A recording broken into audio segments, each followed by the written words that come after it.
right. Hello, everyone. Good evening, at least if it's evening for you. Otherwise, maybe good morning. Actually, someone just in the chat is saying good morning from Manila, Philippines. All right. Well, we have someone in the morning on the other side. So this is a double header stream today. We just got finished at around 7:30 with our DART stream coverage. It's sort of a new stream. We branded it KRXN, short for Kopernik reactions. So maybe look forward to more of those. The Artemis, when that does end up launching, will be a KRXN for us. We'll react to that launch when it finally does go up. So you're welcome to go back and revisit that if you missed it. That is actually, if I switch over to this view, actually, let's go to the bigger view.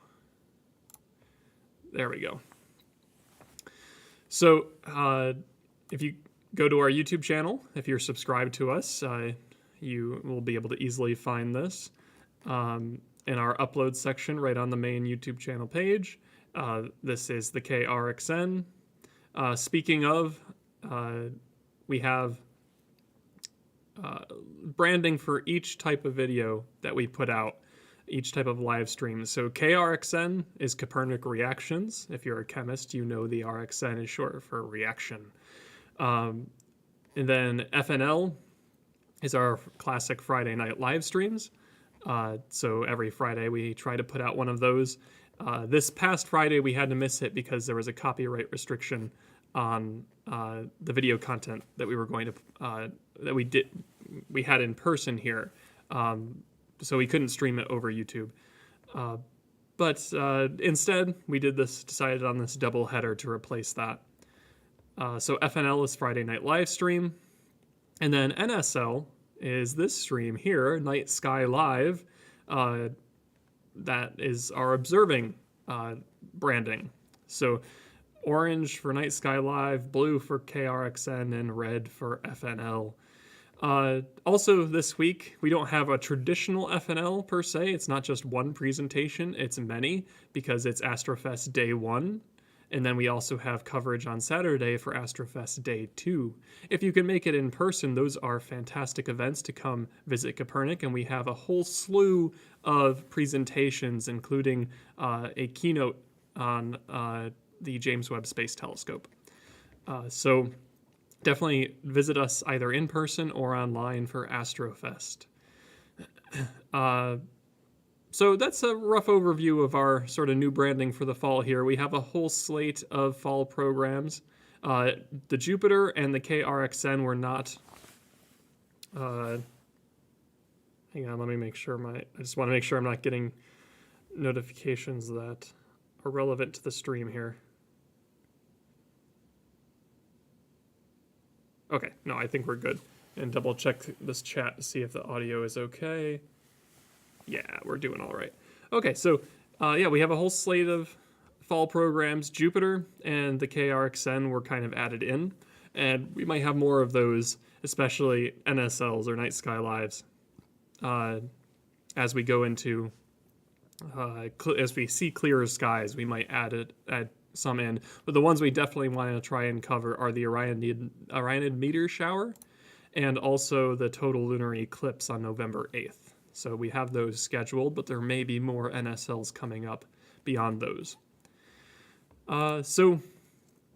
There's our full slate. You can go through up to November 25th to see if there's any programs that interest you, and you can click Notify Me to have your phone tell you, okay, there's a stream coming up.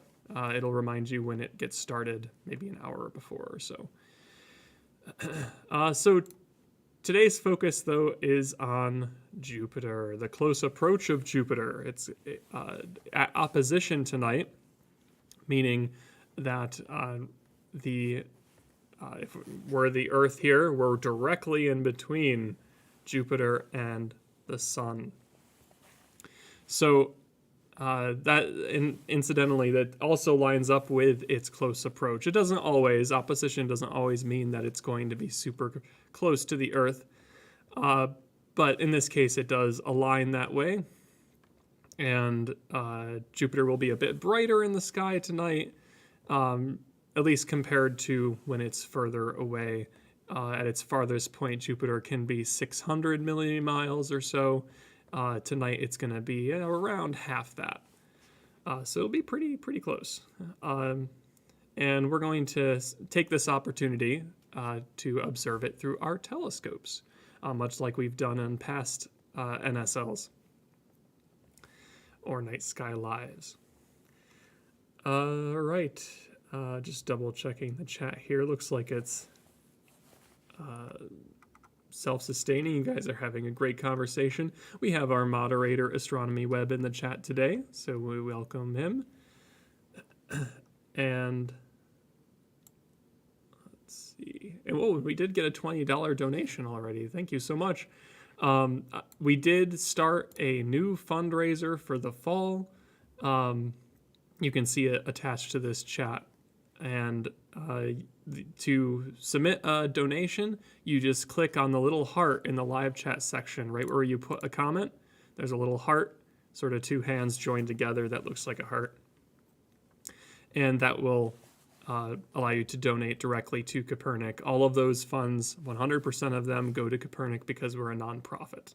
So YouTube doesn't even take any extra fees or anything. So if you're in a position to donate during the stream tonight, we thank you so much for that support. And we'll see what we can do as far as future programs go. We're excited to keep adding to our roster, and this new branding is sort of a start to that. Okay. Now, I do have something. Oh, first. I want to go to the website. I know those of you that were tuning in on the DART stream are well aware of this. We did the website. We went through that already. But this is our Kopernik.org webpage. The link is in the video description. And if you scroll to the bottom, you'll get access to the clear sky chart, very relevant for tonight. This is going to show us the cloud cover, transparency, and seeing. So ultimately what you want to see here is blue, ideally dark blue. So cloud cover, we're good. We can check that box. I think that'll behave for us. Transparency is okay. Seeing is not ideal. So we'll see how true that is. Seeing can affect visibility of planets, but we'll see what we can get out of the sky tonight. I did see Saturn out there earlier, and Jupiter is rising up above our tree line now. So we'll get our telescope targeted on that. In fact, I thought I would bring you out there to see how that goes. And I have a camera set up out there that will test, see if you can hear my audio. That's something we're bringing over from the Milky Way live stream that we did. That system worked really well. So we're going to try it out at the observatory too, so that I can be warm in here when I need to be. You can see the temperature continues to drop in the very top box in your window there. It's 53 degrees out. I believe it's going to continue to drop. Let's see where it's going to go. Yeah, around midnight it'll be around 50. It'll continue to drop throughout the early morning. Yeah, I might come in to warm up every once in a while in here, but I do have a camera set up out at the observatory as well. Back to the home page though, because I do want to show you, if you want to learn more about upcoming events, here's Astrofest. You can access the schedule on the Astrofest page. And here's a full list of our presentation programs and schedule. This is designed for in-person, but anything that's a presentation is going to be streamed on YouTube. So just keep that in mind. Let's see, this is Saturday. So there's the James Webb presentation. 8:15 on Saturday, Dr. Kelly Leppo from the Space Telescope Science Institute will give a presentation. And yes, also on Friday at 8 o'clock. Same person, Dr. Kelly Leppo, will give this presentation on James Webb as well. There's a better description. So we'll stream that out, and you can visit in person for it. Okay. So I want to give this a test first. When I went out and looked at the sky, it was a little bit cloudy where Jupiter should be, but according to the forecast, it's supposed to be clear.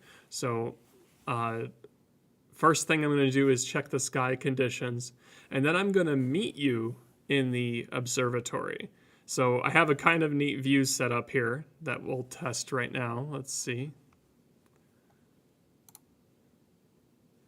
Let me show you. And you'll get a little bit of hissing audio in addition to my audio here. But this view you're seeing is out at the 6-inch observatory. You're seeing the base of the telescope there. I'll give you a better look at that when we go in. And I can operate the camera. But pretty neat all the same. And you'll see me jump in from this view inside the Science Center to that view out at the observatory. You can see a little bit of the dome structure as well. While we're here, though, maybe we should have a little look at the sky tonight in Stellarium. And I'm going to type in the chat the website to download Stellarium.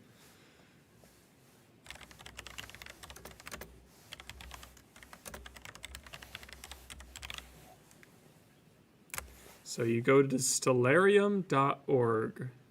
I'm going to switch back to my main presenter view. And if I go to stellarium.org, this is your planetarium at home, software that you can download to see what the night sky looks like at any location on Earth, but especially at where you are.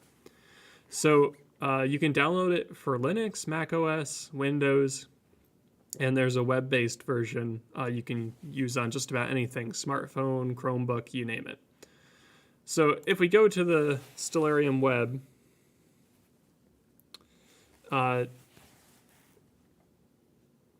we can say allow.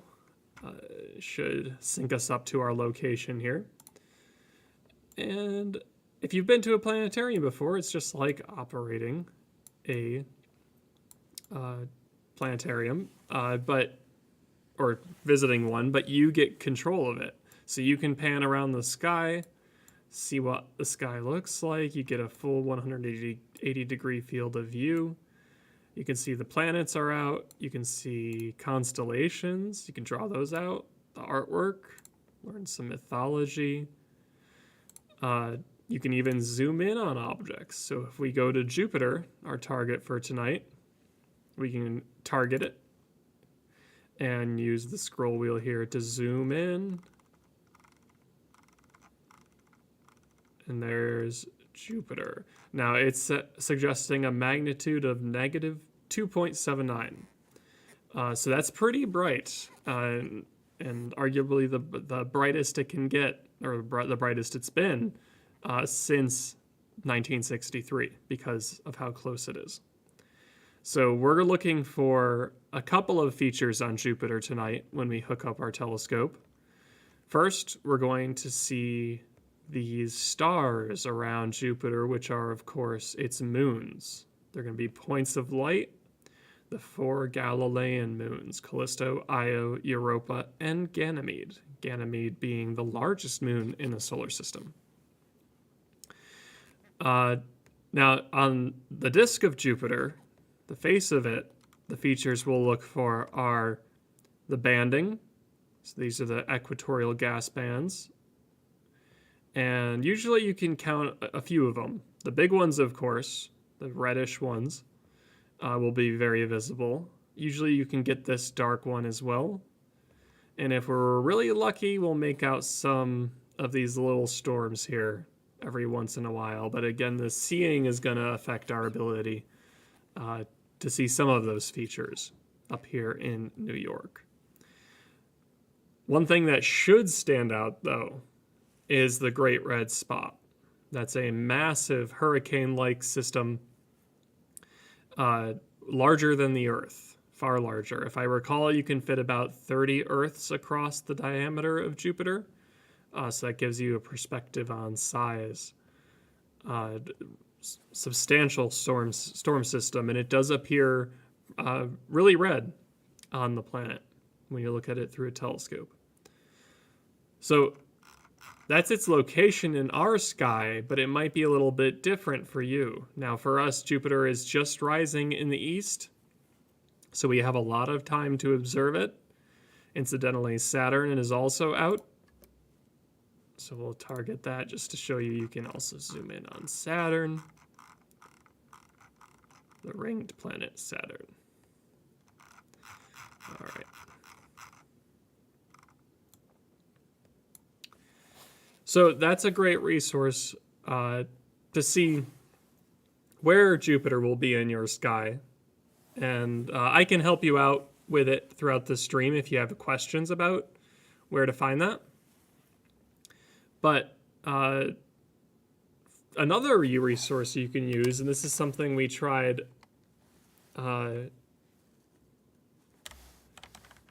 during the DART stream, is eyes.nasa.gov. And this has eyes on the solar system. And this is also all web-based.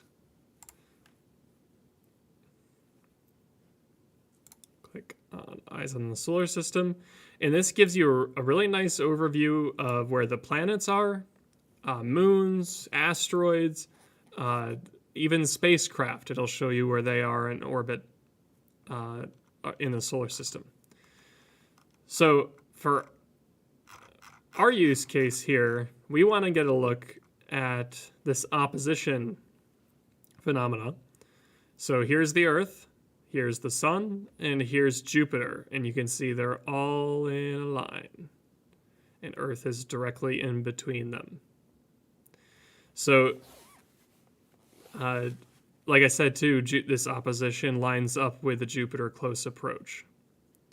Now, for objects like Jupiter and Saturn, they're large objects, but they're also far away. I mean, look at the difference between how close Mars is to Earth versus how far away Jupiter is to Earth.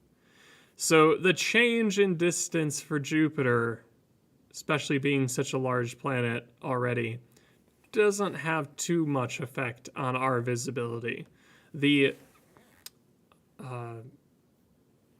brightness is noticeable. The size, not as much. But for something like Mars, a small planet, half the size of the Earth, when it gets close, and it's going to go on close approach in December, that change will be significant.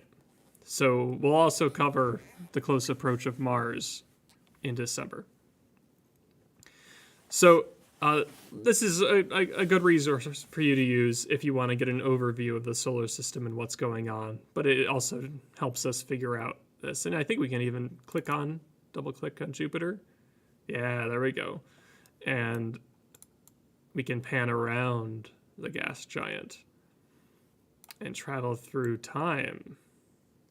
Jupiter has about a 10-hour rotation, or a 10-hour day. So it does move pretty quick, and you do occasionally get features like transits happening of the moons. So there's a shadow passing across the disk of Jupiter. So, we might be able to notice a shift depending on how long the skies behave for us. By the way, here's Juno, the spacecraft that's orbiting Jupiter right now.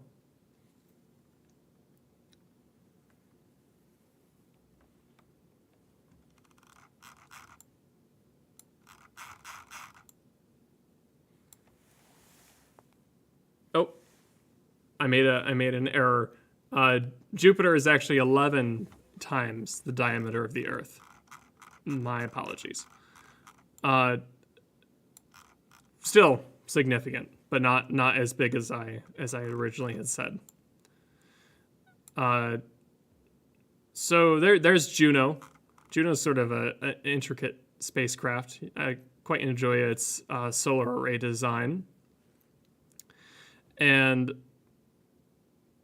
it's currently studying the atmosphere of Jupiter, although if I recall, it's going to go on a flyby around Europa. It'll do a decent flyby around the moon, Europa. So there's another mission being sent to Jupiter called Europa Clipper. And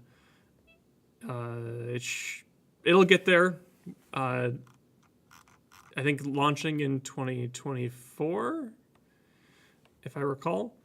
And it'll get there within this decade. And it's going to be a mission focused on Europa. Why don't we go to Europa now? We'll do a search for them. Might be IO there. So here is Jupiter's moon, Europa. Okay. And about 90% the size of the Earth's moon. So not quite our moon's size, but some really interesting surface features. A liquid water ocean underneath its icy crust is highly suspected. And that keeps the surface very dynamic. You get these cracks in the surface, and water flows up into those cracks and freezes over. So you get some craters, but not many, because much like the Earth, its surface is always changing. All right, so we'll see Europa as a point of light, but we know what it looks like because we've sent spacecraft there. All right. So let's see. Looking in the chat here, I just want to make sure I'm not missing any questions. Lots of good conversations.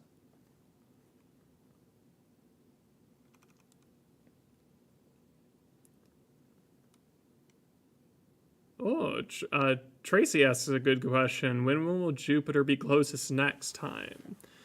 And I don't know that offhand. I only know that it's closest since 1963. I don't know when the next closest it'll be. By the way, 1963, it was at a very similar distance to the Earth. So that's what we'd be looking for projecting into the future. So if someone knows, feel free to post it in the chat. Otherwise, we'll do some research when I come back and we're observing Jupiter through our scope. Right.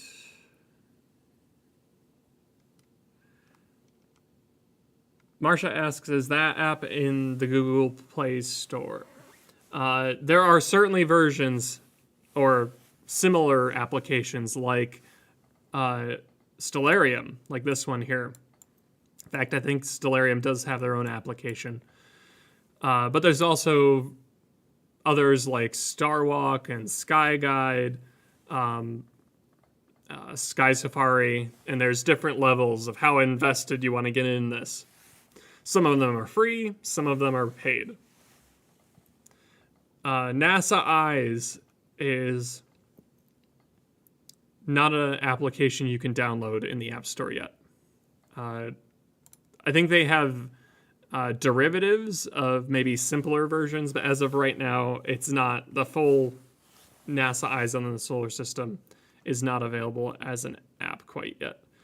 These might work in a web browser, though, on an Android or iOS device.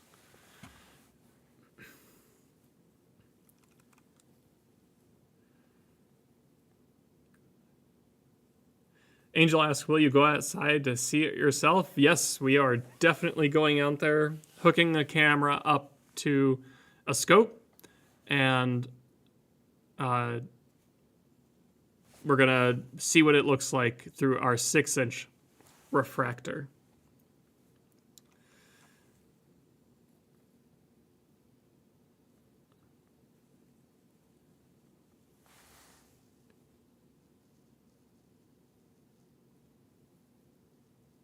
Faye asks, when do you think the next solar eclipse will be? So for us, the next really good solar eclipse is going to be in 2024. So that one's going to be near totality here in Binghamton, New York. But if you go up towards Rochester, New York, that's where you're going to get totality. So it's like 90-some% coverage here and then 100% coverage there. So definitely worth going to get to totality. But yeah, that's the next one we're looking out for. We did cover an annular eclipse, which wasn't totally annular for us. It was just a partial in our area back in June. I think it was June 10th of 2021. Sorry, I should emphasize, not this year, the year before. And that one was fun. It was like 5 a.m. to watch it, but it was a pretty neat eclipse. All right.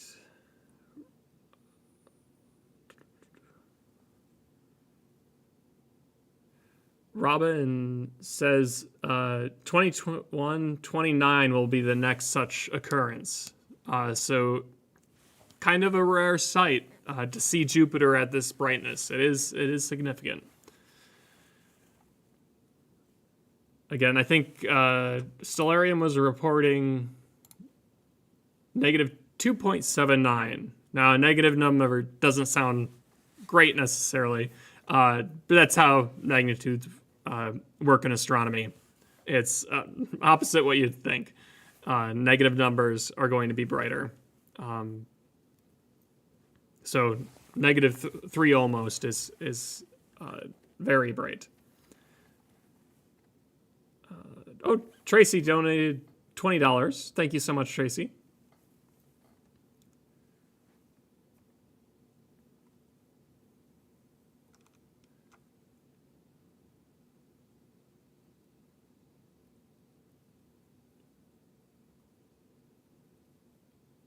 And we have verification. It sounds like enough people have fact-checked the 21-29, and that is exactly what I like to see from our community. So very good. I'm happy to see that number is accurate.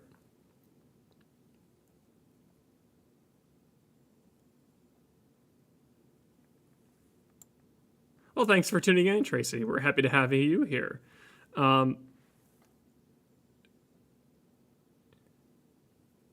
OB got an image of the June 10th eclipse in Ontario, Canada. Oh, very good. They do make excellent wallpapers, these astrophotos. I'm glad to hear you got to see it. All right. So at this stage, I think we're going to bring it back to this view so that I will depart this room and we're going to go out to the telescope. So you'll see me in there and you'll be able to hear me in there too. And I'll have the chat opened up on my phone. All right, let's head out.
All right, so let's see here.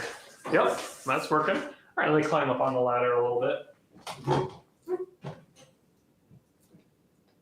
And maybe see if I can adjust. Oh yeah, that's the problem. Gotta adjust the ISO on the camera, it's a little bright.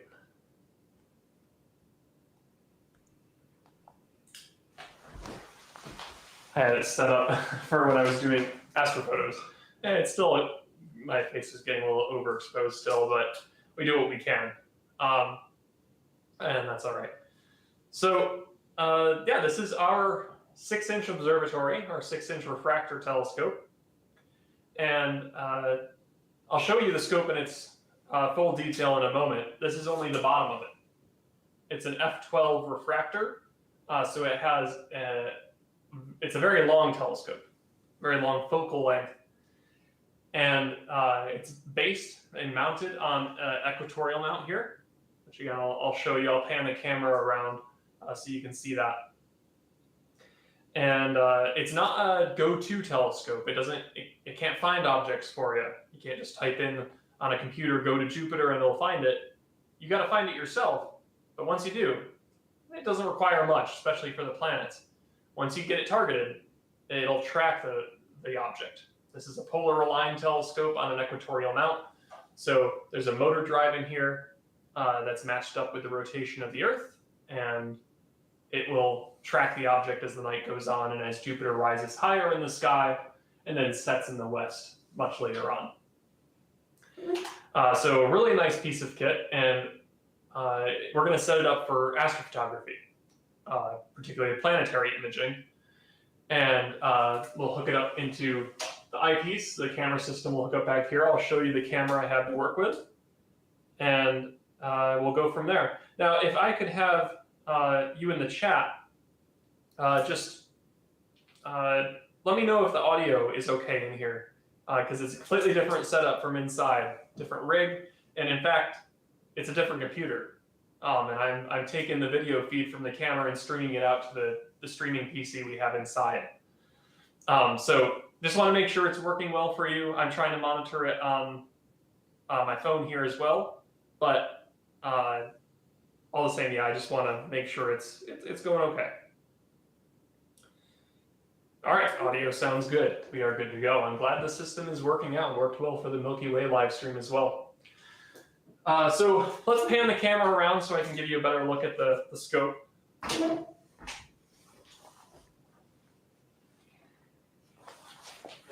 going to be pretty close to the mic here, so I apologize if the audio gets a little loud on your end. Hopefully it manages that okay. So if we rise up here, you'll see the full length of the telescope. Again, this is a 6-inch refractor on an equatorial mount, 6-inch f12 refractor. It's a lens telescope. When we say refractor, you think refraction through a lens. So that's what we're working with here. And you can see that we can go down to the base on that concrete platform. And maybe you're just looking out the door there to the rest of our observatory where you're seeing that blue. And this is the computer we are streaming this video from.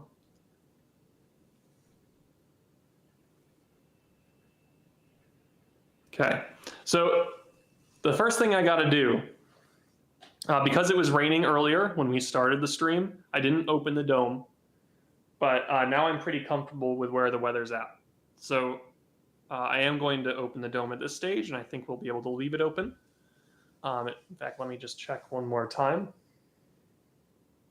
We'll check it says mostly clear. Let's check the precipitation forecast. Rainfall. I think we're past it. Yeah, we're past it. No chance of rain at this stage. So let me take you through the opening procedure of the 6-inch. And we'll get it all hooked up with the camera system. Okay, so over here, this is the dome window that I'm going to open. So I'm going to frame that up. And rather than move the ladder, I'm going to see if I can find our step stool, so I don't have to worry about bringing the huge ladder over.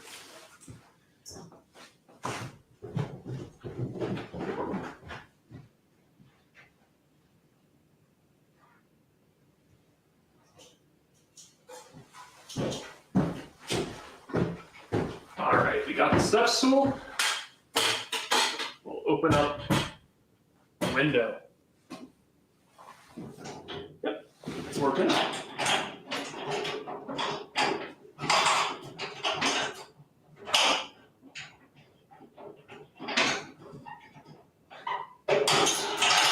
Okay, I got that. Put things together a little bit.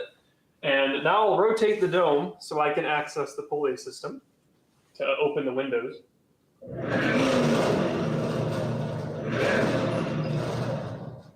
you go. So you can still see the window, and you can see me, and you can see the pulley.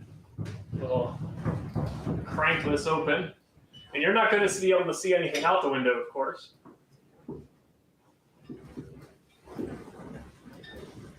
All right, because it's very bright in here and very dark out there, and the camera is not set up for any sort of dark sky imaging, because that's not the camera we're going to use. We're going to use a different kind of camera.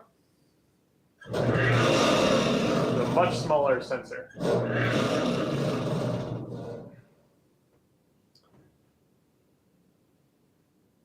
All right. We are actually the way the telescope is positioned right now, we are very close to Jupiter. I won't have to move it too much to target it, which is kind of nice. While I'm here, I'm going to bring the tube of the scope towards me and grab the lens cap. This is the end of the scope. Just going to pop the lens cap out, otherwise we won't be able to see anything. Okay. Push it back to roughly where Jupiter is. Doesn't have to be perfect, because that's what I'm going to do on the other end. Okay, so that's the front end of the scope mostly prepared and the dome prepared. So now I'm gonna manage the other end of the scope. We're going to apply the camera system, and we'll get the scope targeted. The last step will be hooking up that camera to this computer and hopefully getting a image on the other end inside. And I will have to go back in there to manage that and switch some things around. So for now though, let's switch the camera view. I won't need any eyepieces, because we're going to strictly use camera system to get our image over the stream. Now, if you were at Kopernik visiting us, you would need an eyepiece. We would use that for you to look through the telescope with your own vision. So let's frame this up back here.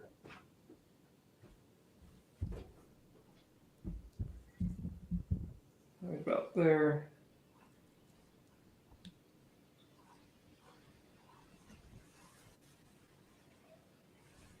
Okay.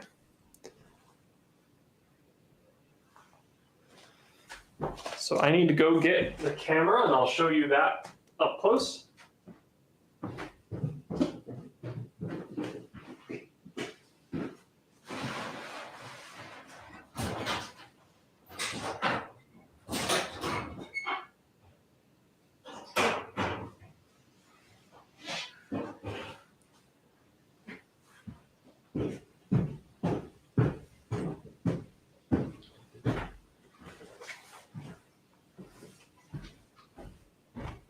All right, so the camera is going to get fitted right where an eyepiece would go.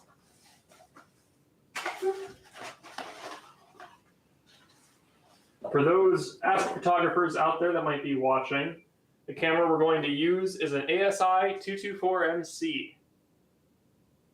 ASI 224MC. Okay? And this is going to deliver us a nice magnified view of our target planet Jupiter. We should be able to make out the moons and the gas bands across the disk, and hopefully the Great Red Spot as well, assuming stellarium was accurate. We're going to hook it up on the computer over USB. So I'll leave my USB connector. We need to fit it with the right size adapter. So we're going to be putting this into 1 1/4 inch, or rather using it as if it was an 1 1/4 inch eyepiece. We'll be fitting it into the telescope with an 1 1/4 inch adapter. So we need to get the tube assembly for that. And then the 2-inch to 1 1/4 inch adapter that will fit inside the scope itself. Okay. So here's the camera. This is a camera dedicated to, let's see if we can get this camera to focus on it. There we go. So this is a camera dedicated to astrophotography and ideally planetary imaging. You can see just how tiny that little sensor is, and that's what's giving us a nice cropped view. Really wants to focus on anything but the camera. There we go. So this is from a company called ZWO. They make some really nice astrophotography equipment.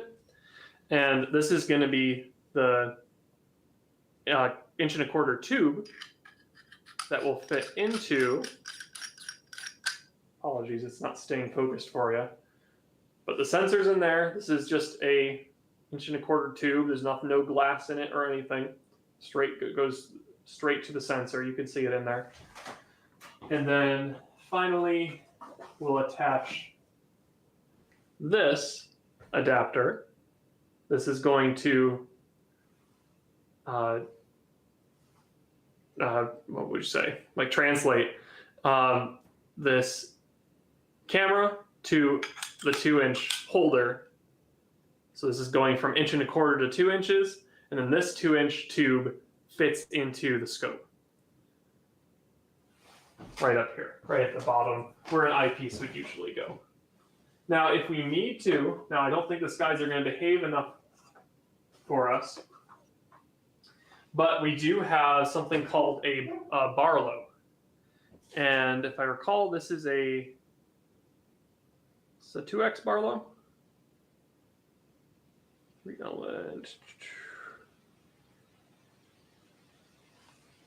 I believe it's a 2X Barlow. Let me open it up and double check.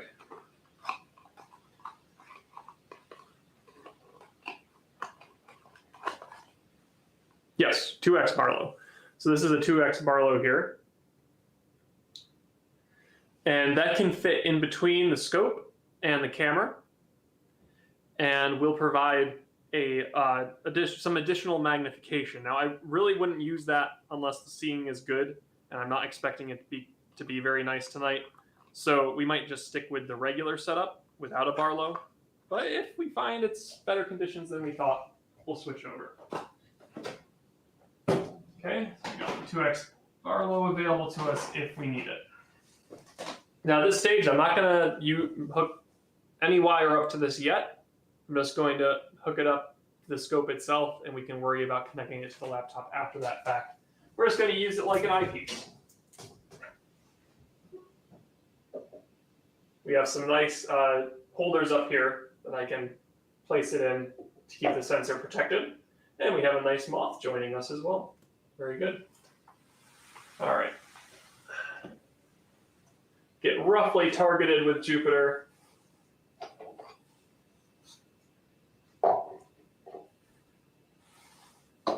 Now, I wouldn't usually put it in the right angle, but I seem to recall I've had better luck focusing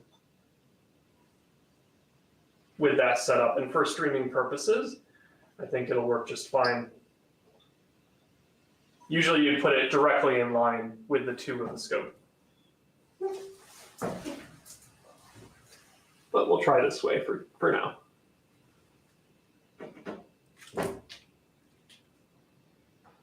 Yeah, in the finder scope, I can already see the moons. Do you remember the moons? Maybe list them out in the chat. If you recall the moons from when we looked on eyes on the solar system or Stellarium. And again, if you're enjoying the content so far, I'm doing a rather thorough overview of the telescope's setup and operation, which is a little different from what we've done in the past. So let me know if you're enjoying it, and if you are, like and subscribe, or even donate in the chat. That'll be it's a nice way to support Kopernik. We are a nonprofit organization, and your support really helps keep us around as a resource for the community, both those online and in person. Okay, so I'm going to probably need a cable extender to get to the laptop, which is fine. I have one.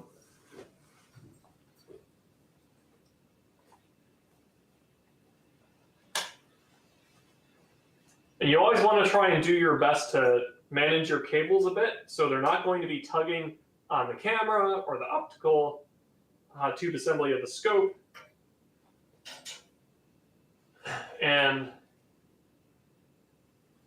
make sure you have a good idea of roughly where the scope's going to move. So for us in the dome here, Jupiter's rising. It's rising in the eastern sky. So it's going to be moving across this way, across the dome towards the west. So I want to make sure that I give enough room around the ladder. So I'll probably move the ladder forward a bit so the tube of the telescope has room to swing down, and the top of the tube will be swinging up across the dome. So I'm not going to plug in the cable just yet until I get that extender. And once we do, we'll hook it up to the computer, get an image of Jupiter, and we'll be good to go for observing. I might be able to go back inside. It's actually not too bad out here. It's 50 degrees, so that's reasonable with a jacket on at least. So let me go grab that cable, and we will get a view of Jupiter.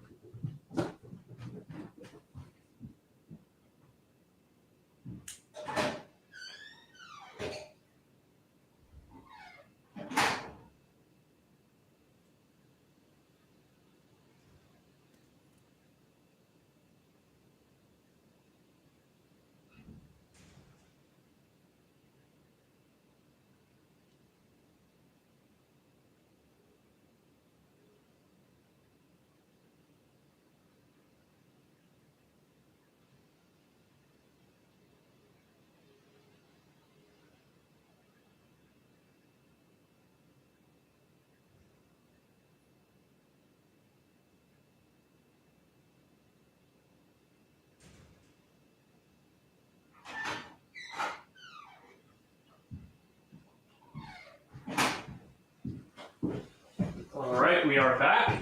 We're going to plug in to the laptop, route the cable to the camera.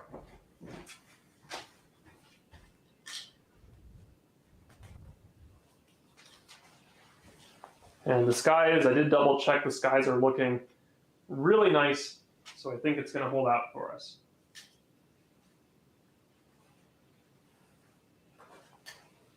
Jupiter really is significantly bright, and I recommend no matter where you are, even in cities, you should be able to find Jupiter. As long as you get a nice horizon, light pollution, Jupiter's too bright. Light pollution's not going to do much to it. So you're just going to look for a relatively static object in the sky, It's not going to move on you over the course of 10, 20 minutes. So if it's bright and blinking, that's a aircraft of some kind. But otherwise,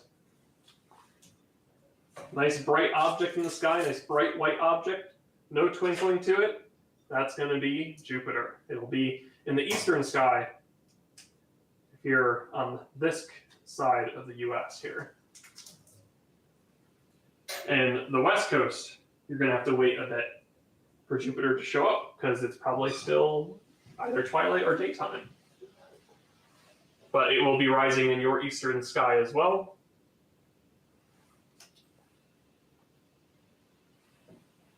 Let's see. Let's wrap it through here. I think that'll give me enough slack. We're not going to be putting any major torque on the scope itself. Let's give it a little bit more. You got to think about where your fixed points are on the scope. The scope, all the pieces on the optical tube assembly are going to move relative to each other. So that ends up being, if you can find a good mounting point for a wire or cable, that ends up being a good point to attach it to. Making sure, though, that you have enough slack routed around the tube assembly. Just thinking about some tips, because right now what I'm doing isn't terribly entertaining. So hopefully I can provide at least a little something to guide you on your observing endeavors. I think that's going to work. Yeah. I think I have the axis orient. Yeah, that'll work. Okay, so let's see if we're getting an image. We're pretty aligned with Jupiter, so I'm going to come to the computer over here. Well, what's going to be on the screen right now is going to be super interesting. So maybe I'll bring the camera down over here to me. Okay. There we go. So let me open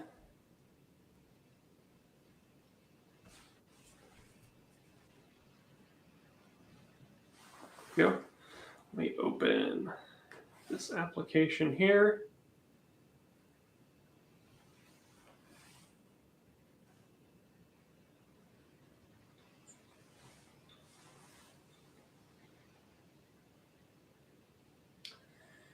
We're gonna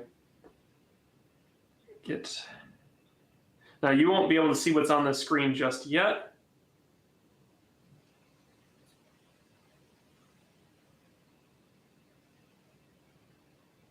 I think I'll just be able to create a secondary stream and pick that up on the other end in space science in our at our streaming computer inside. All right, let's see what we got.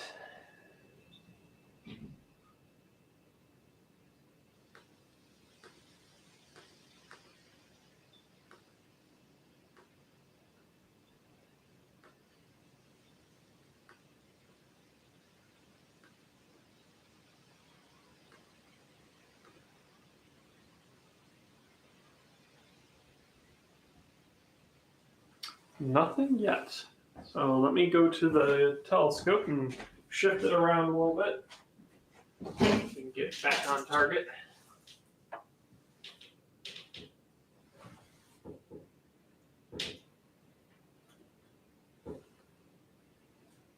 Oh, there it is.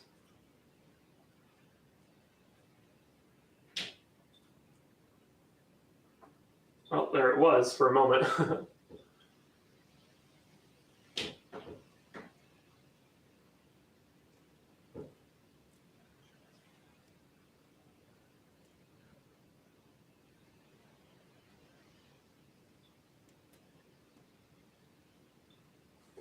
All right, here we are.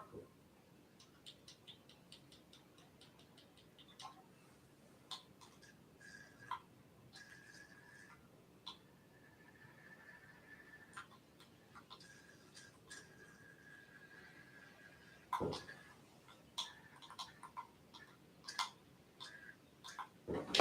right, now what I'd like to do, I have it centered, but before I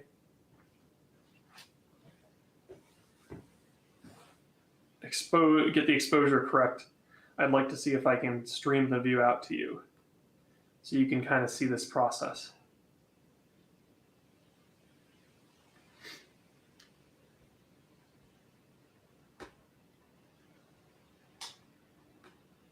All right.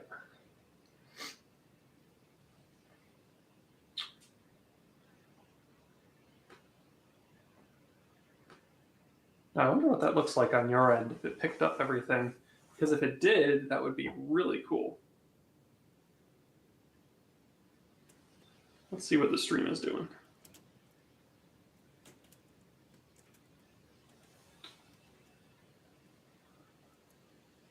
Just gotta wait for it to catch up.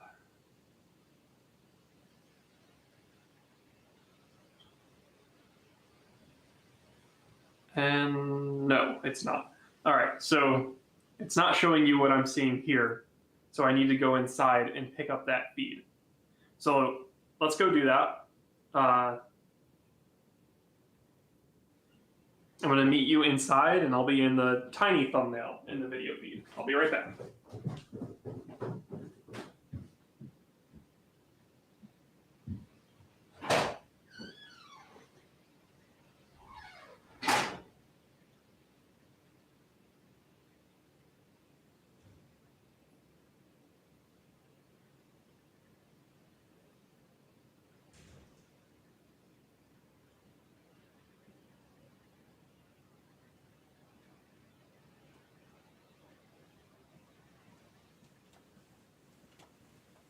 All right, we're back. You can see my poster behind me here, how we do our backdrop. Okay, so let me get the feed from Jupiter.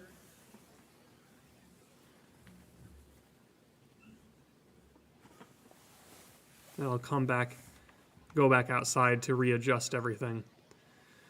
So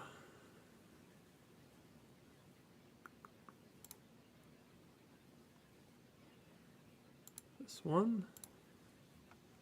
Ah, there it is. Okay. I think what we'll do,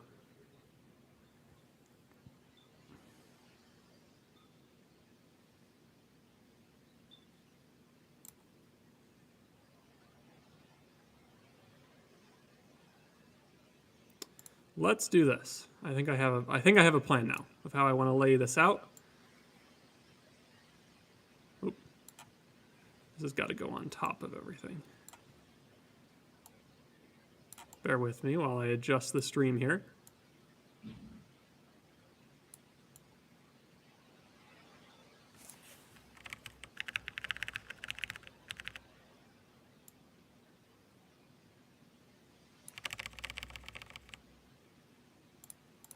Okay, so we have my camera view inside where it's warm, and the camera view out at the telescope if I ever need to go out there and show you something. And finally, we're going to have the camera view of the telescope. So this is going to be telescope. Okay, and I'm just going to paste this in here, and it should pop up.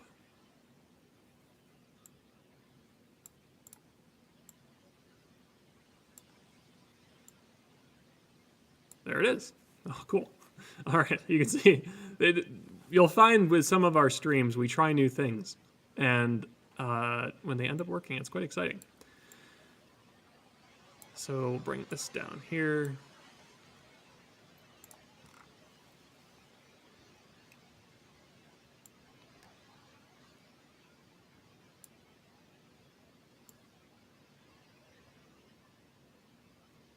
Actually, for the moment, I'm going to let you see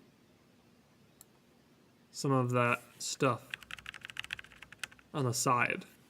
a little bit hard to see, but I'll point out when I go back out there what I'm doing. So this is Jupiter. It's the light from Jupiter. However, it's not going to be this big when we adjust all the settings, because right now it's just a glowing orb of bright light. It's not focused, and it's way overexposed because we're not seeing any detail on the surface. So it's going to appear bigger because you're exposing a ton of light to that sensor. And I mean, just think about when you take pictures with a camera. If you see something bright, the brighter it is, the bigger it can look depending on the glare and the lens setup. So we're overexposed, too much bright light hitting the sensor. We got to tone that down, decrease the shutter speed, definitely decrease the gain. If you look at those blue bars in the middle on the right side, that lower bar is the gain. That's increased way too high. We don't need the sensitivity to be that high. So we're going to lower that, and then we're also going to focus the image. So that's my plan when we go back outside.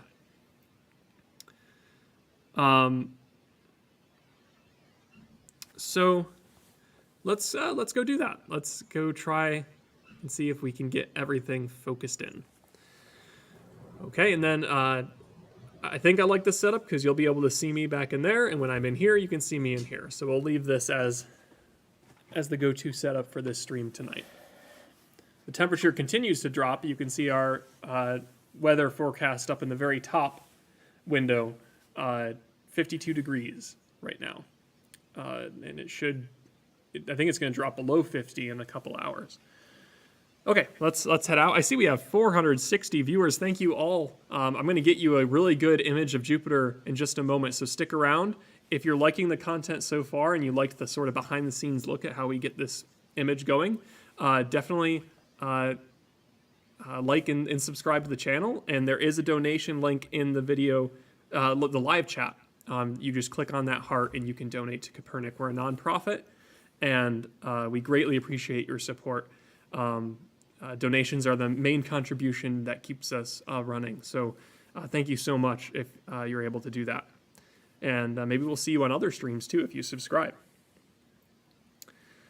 Okay, so let's go adjust that view. I'm going to bring my phone with me so I can monitor the chat.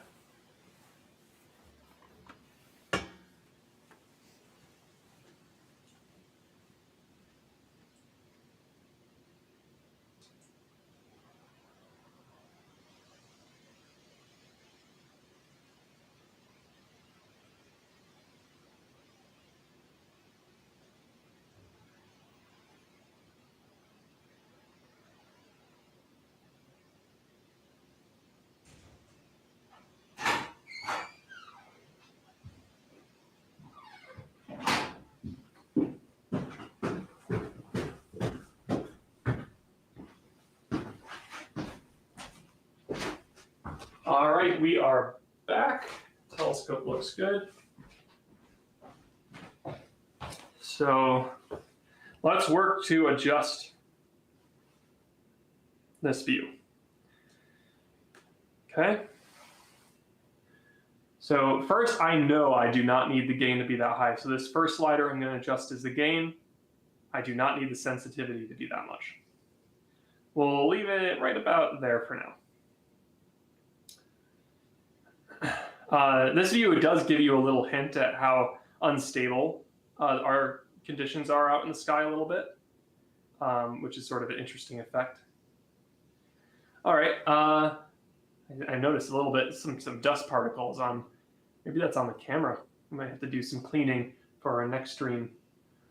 So let's lower the exposure as well. And that gives me good enough. Now I should be able to focus without worrying about the exposure levels too much. So let's go back up to the scope.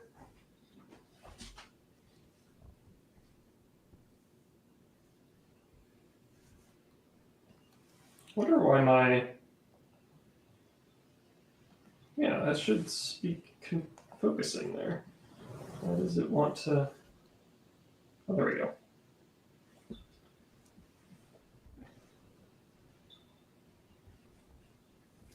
All right. So I got a view on the computer over here, and I'm just going to use the focus adjusters, the knobs on the scope. And you'll see as I focus, oh, you know, it also might be the right angle on the scope. Maybe I will try, I'll switch that out later. Ah, there we are. We're nearly there. And you can see we're a little overexposed still, but that's kind of cool. That's kind of good because on your view, you should be seeing a couple of dots, a couple of star-like objects below Jupiter. And those are the moons, some of the moons.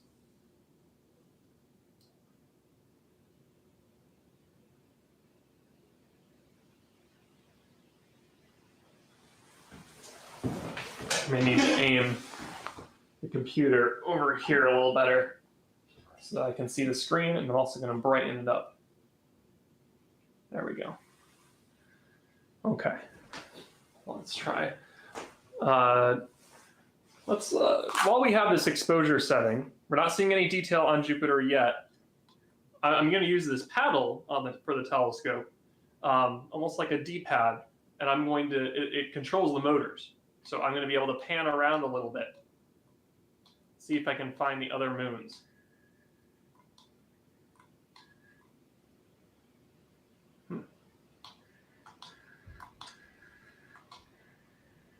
Well, there's two. Are they all on one side?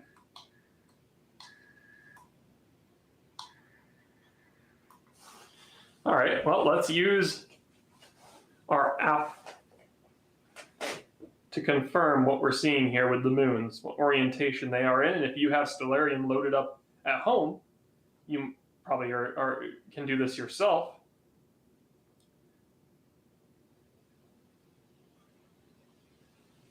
Let's get to Jupiter. Okay, zoom in. Ah, okay. So on this side of Jupiter, in the sky, if you were looking up, this would be the western side. But because we're using a telescope and a refractor, it's flipping the view a bit. I wonder if, I always forget.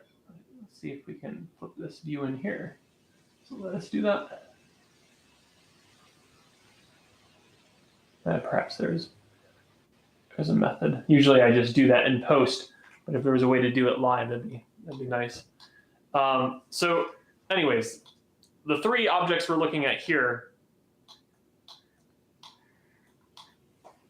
this is the, if you were looking up in the sky, if you could zoom in with some eagle-eyed vision or really powerful binoculars, you would see on the western side, well, actually not even that powerful binoculars, but you'd see on the western side these three objects. But for us, they're pointed down because of how we have the optics in the scope and the camera's alignment and everything. So those are, I just had it. Where did Jupiter go? Here we go. We went to some random star for some reason, probably just because I was tapping on my phone while I was talking. So the innermost one, the one closest to Jupiter, this is Io. Then we have Europa. Over here is Ganymede. Okay. Now, if we venture to the eastern side of Jupiter, very carefully, because I don't want to lose it, there's Callisto. Okay, that's the one that's way all alone on one side. Now, Jupiter has around, I believe the figure is 79 moons. 79 moons. That's fewer than Saturn's 82, but then again, some of these moons are is it a moon? Can we confirm that? And it's up for a little bit of a debate. So we got to keep that in mind when we're counting the moons of Saturn and Jupiter. They trap a lot of objects. But yeah, either way, 79 moons is pretty good. These are the 4 biggest ones, the 4 Galilean moons that astronomer Galileo Galilei observed. Okay, and we'll go back down. Good, we found it again.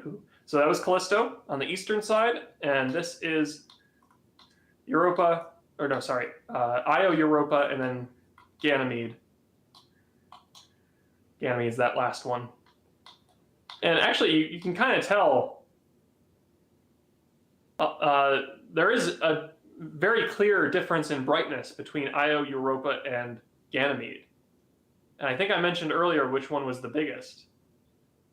So I'll leave that to you to think about which one of those is the biggest moon based on the brightness you're seeing.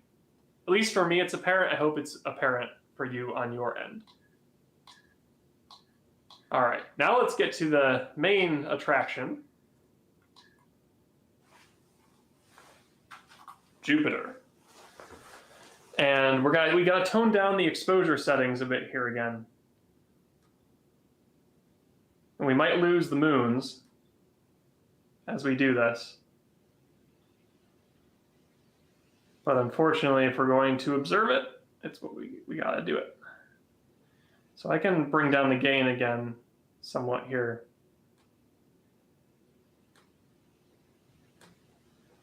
Oh, it's so tiny. There we go. Not Jupiter, but the little pointer here I had to click on. Little slider. And we can bump the exposure up. Okay, so not bad. You are getting detail. You're seeing the disk of the planet. You're seeing a little bit of the equatorial banding. And if you look carefully, you can also see that sort of red spot. Now, I think we can still do a little better. And to make sure I have a good view of it, I'm going to zoom in here so that I can try and focus as best I can so it's as clear as possible on your end. So I think there's still some room to focus the image. So let's see what we can do.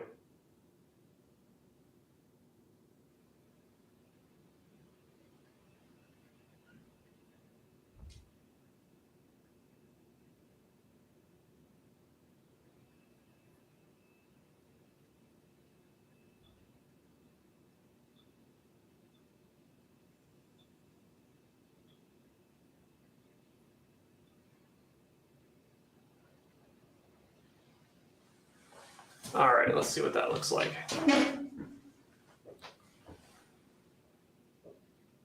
Oh, it's just very bouncy. You see how bouncy that is? Very bouncy.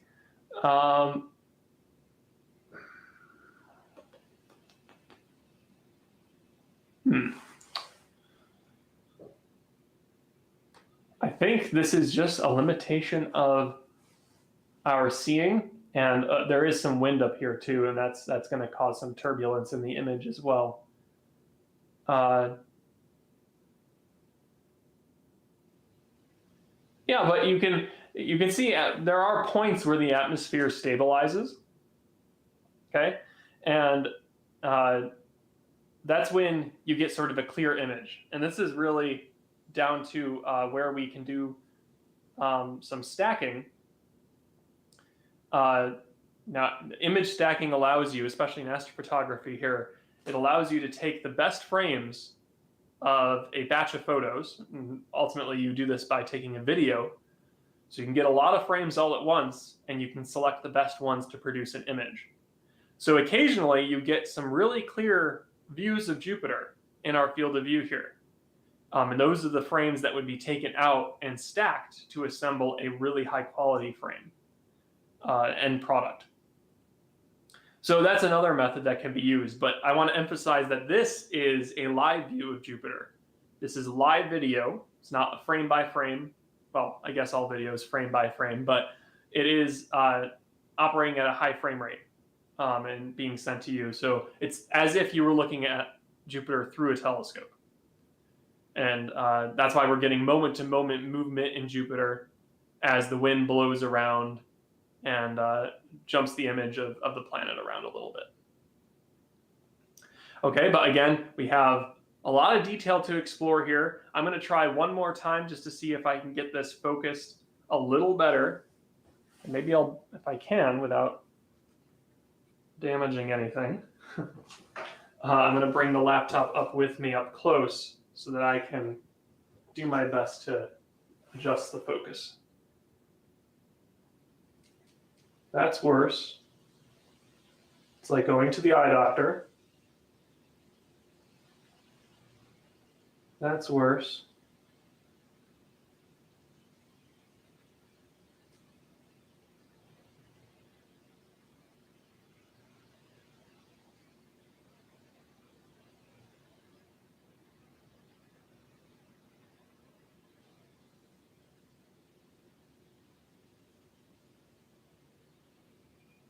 All right, yeah, so I think right there is optimum focus based on tonight's conditions out there in the sky. Yeah, I don't think we're going to be able to do much better than that.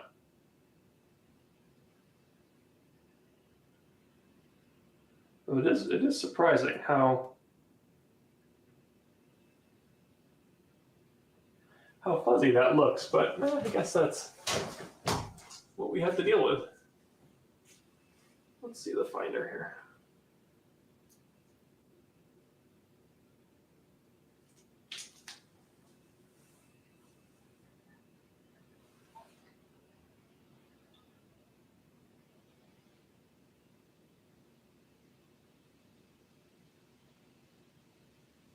Maybe that improves some.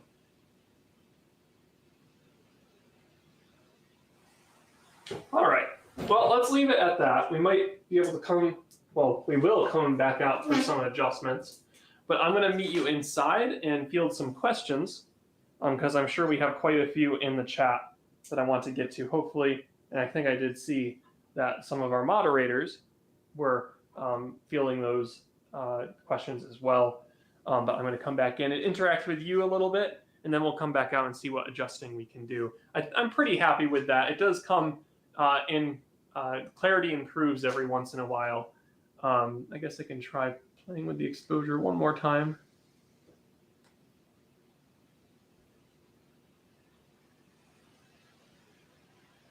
Yeah, right about there is pretty good. All right, let me meet you inside and we can chat a little bit.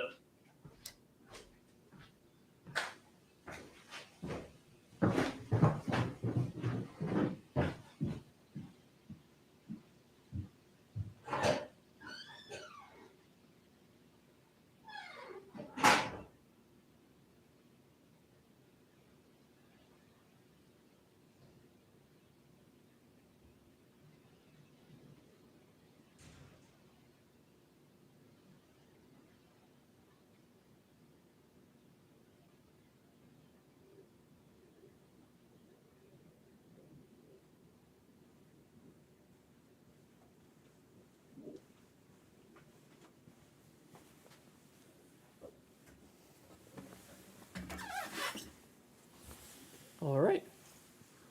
So let's see. Let me bring up the chat window. All right. Now I'm going to get rid of some of the stuff off to the side here for now. Yeah, that'll work. I'm going to expand the view.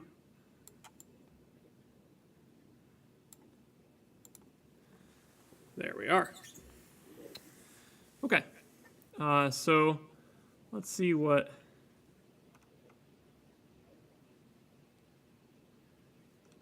we can do here.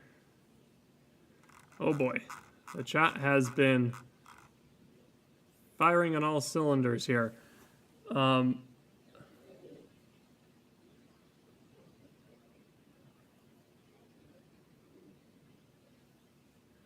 going to do my best to, I think my best bet is to ask you to maybe submit a question that you didn't have answered by our moderators or that you wanted me to answer. And that'll be the best way to interact here. Because I noticed how how long. If I went right back up to the top of the stream, I think I'd be here for a while trying to read through and field everything. So yeah, if you have a question, something you want to discuss, I'm gonna take my coat off for now. I'll spend some time inside. I may have to go back out to adjust the tracking. But for now, I'm pretty happy with how stable it is, despite how jumpy the image can be because of the wind. But the telescope seems to be tracking well.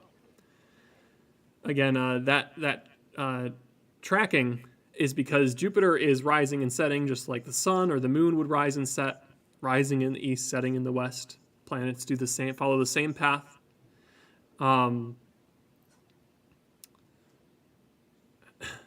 But I lost my train of thought. I apologize. Yeah, so rising in the east, setting in the west. Jupiter does the same thing. Right now it's rising for us in the east. A couple hours ago it got above our horizon, and this is where we are now in the sky. And to track that, you have to have a special mount called an equatorial mount. And you polar align that, meaning you align that mount with the North Star. And it's going to be able to track objects in the sky.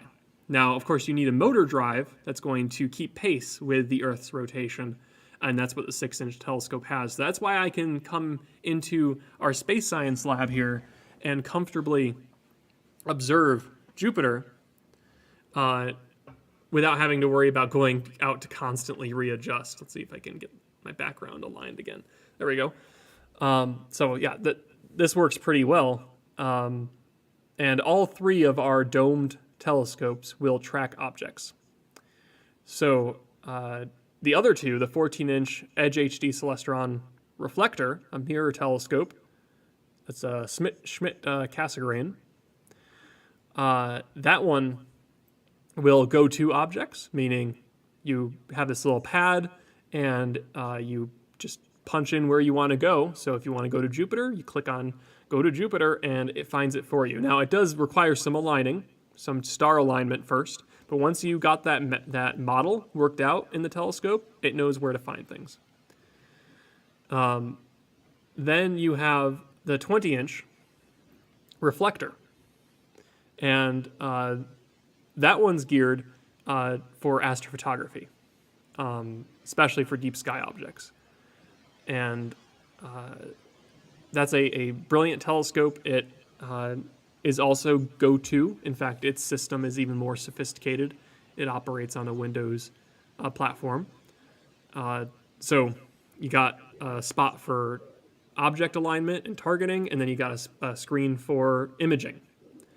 And a lot of our astrophotos that we have on our website and our Facebook page were taken with that system. So that's a fantastic piece of equipment that we also have access to. Only the 6-inch is not a go-to. Like I said, you can't target objects, but you can track them once you found them. All right, fielding some questions here.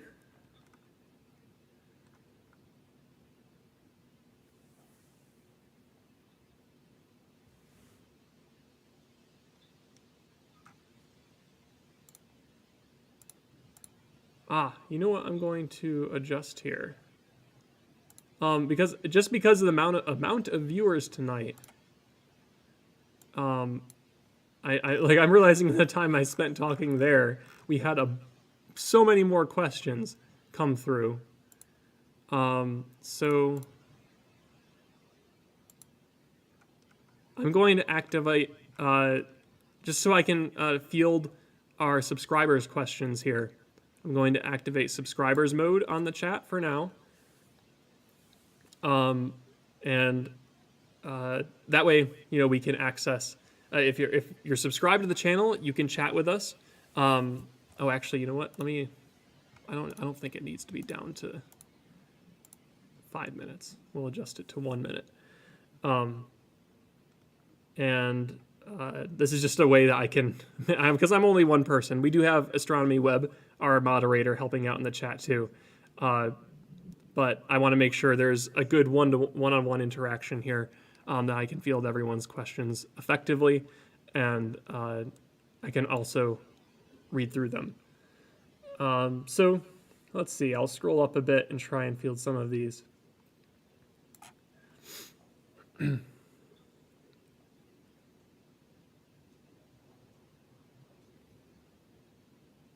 I see some people saying it's cloudy. I was worried it was going to be cloudy too. Cody mentioned that. It's cloudy where they are, so this is lovely. That's kind of our goal here, is that we want to be able to give access to the night sky for those that, where it's cloudy. And this is, is the same thing for us. It can be cloudy in the Binghamton area where we're located. And I like to go visit other observing streams to see what they're doing on their end, and especially when it's cloudy here. So it's just a great resource and we're so glad that we can contribute our skies to you, wherever you are. So on another end of that, though, you have light pollution in a lot of places across the United States and across the world. And that means people don't have access to one of the greatest resources we have here on Earth. The night sky is a source for inspiration. It's a source for, even innovation eventually. It can inspire someone to become an astronomer or a scientist in general. It doesn't even have to be related to astronomy. So it's a critical resource to have access to, and with light pollution, you just don't. There's, the story about I can't remember what year it was, but the blackout that affected New York City. And when people went out to observe during that blackout, they went outside, they saw the Milky Way, and they've never seen the Milky Way before because they've lived in a light polluted city. And that's not to say there's necessarily anything inherently wrong with living in a city, of course. And more so that it's just part of living there. You lose access to the night sky. And I know some communities have worked towards having, especially some towns and smaller cities, having special dedicated astronomy nights where a lot of the city lights are turned off and you're just dedicated to looking up and seeing what you can see. And I think that's a really powerful activity, as long as it can be done safely. And another way is to, of course, provide the night sky to viewers virtually, like we're doing tonight. And I'm thrilled that is an opportunity now, that the technology infrastructure exists to support that. So we thank you so much for tuning in on that front, and for contributing your question and comments. We're so thrilled with the community that has built up, and the conversations that happen during our streams. It's just incredible to see. So we want to keep that positivity going and stay inquisitive. Matt Gaming asks, where should I look? To the east? And it depends on where you're located, of course. So for us on the East Coast, that's exactly right. You're going to want to look towards the east. It's going to be moving higher in the sky now, but it is roughly east. In fact, if I go over to Stellarium here and make sure I'm set up for current time, yes. It's heading towards the southeastern part of the sky. Not quite due southeast yet, but it's getting there. So that's the direction you'll want to look at. The West Coast, as you move further west across the United States, we're in New York, so moving further west, it's going to be lower and lower in the sky. So eventually, in California, it probably isn't quite, it's either just rising in the due eastern sky or it's getting there. So that's roughly where you're going to want to pay attention to. For everyone in the U.S., it's eastern sky as it rises at your location. As we head further into the night, it's going to head towards the western sky and eventually set. So that's our outlook for tonight. Okay, let's see what else we have. Oh, geez. The chat just updated and it made me lose my place.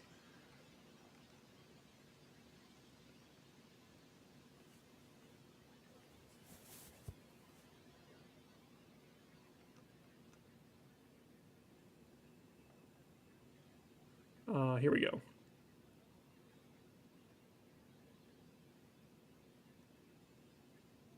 Millie asks, will I be able to see it? I'm from Florida. And yes, you will. In fact, you should be able to see it in your sky right now. Just like we're on the East Coast, you are as well. So you should be able to spot it. In fact, it should be a little higher in your sky compared to ours. So that's what you're looking for down in Florida.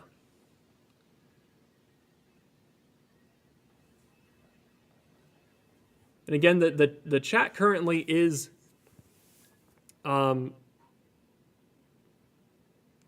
set up for subscribers just to regulate the, because otherwise it was just, there's so many questions coming through. I couldn't answer them all.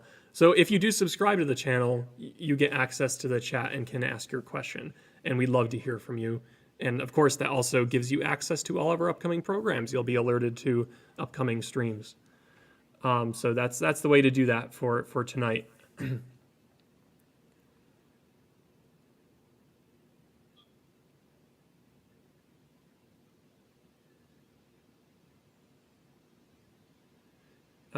Capital Media says they're seeing it with minimum magnifying, but all I see is lights, rainbow lights, a dark circle with light surrounding it. Sounds like maybe it's out of focus on your end, assuming you got it targeted on a telescope. So maybe if you have focus knobs, try adjusting those and bringing it into a clear view. Depending on the magnification, of course, you might have trouble seeing some detail on the surface, but you should at least be able to pick up the moons surrounding the main disk of the planet. Chaotic Guy, that's funny. I see it. It's a big white dot in the sky. Exactly. Yep. In the eastern sky, you'll see it as a bright white dot. And it's because this close approach is so close, it's among the brightest it can be from our perspective here on Earth. So yeah, look out for that bright object in the sky. You won't see the moons with your eye, but with some binoculars or a small telescope, you can see the moons surrounding it. In our view, we don't have the moons visible because we have to expose to the detail at the surface of the planet. The surface doesn't technically have a surface, right? It's a gas giant, but on the atmosphere of the planet. And then we might expose to the moons again so we can kind of track those a little bit, see if they moved around a little. I think Io and Europa will be most noticeable throughout the night as they orbit around Jupiter. We might see some shifts there. All right. What else do we have?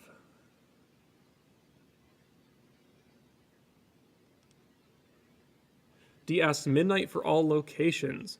Assuming that means the best time to view. And yeah, that should be about right. That's when it'll be nice and high in the sky.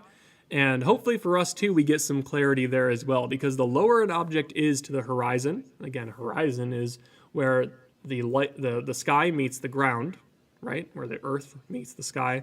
That's your horizon line. The closer an object is to the horizon, the more atmosphere you're looking through. So the higher it gets, you're looking through less of the Earth's atmosphere, less material, and things can clear up a bit. So we might see that as we head towards midnight. So stick around or come back and tune in to see if our image has cleared up at all. That'd be the hope. As we continue to approach further into the evening and Jupiter rises higher up. Let's see.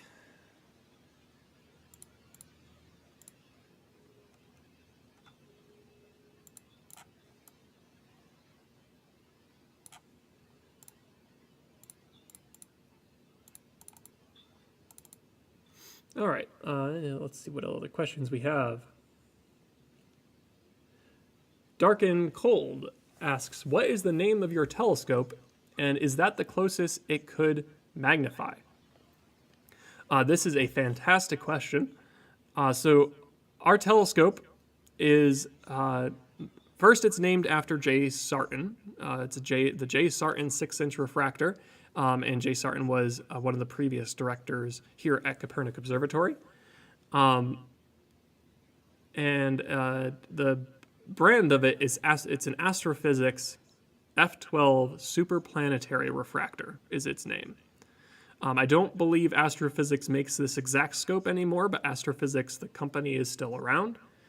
And it's called superplanetary because it is fantastic with these bright planetary objects out there. Moon, Jupiter, Saturn, Venus, Mercury, I guess, when you can see it. A little bit of a tough object to get, especially with our horizon. But all those bright objects, those are great for that. And we could push magnification on this on a better night, but we run into limitations with the sky. So tonight, according to our clear sky chart, our seeing, which is really a measure of there's two things. There's transparency and there's seeing. And those relate to how the state of the atmosphere and how clear objects will be in a telescope. So the seeing isn't great. Seeing is more related to planets. So when seeing isn't great, planetary clarity is reduced. And for transparency, that's often more related to deep sky objects. So they're both related. They can certainly poor seeing and poor transparency. It's just going to be all around not a great night. Tonight, transparency is average. Seeing isn't great. It's clear enough out there to see things, to actually, like we're seeing on our live view of Jupiter right now, but it's not going to give us crystal clear views of the planets. You can see our view of Jupiter is a little bit fuzzy, especially around those edges there. It's not a crystal clear image.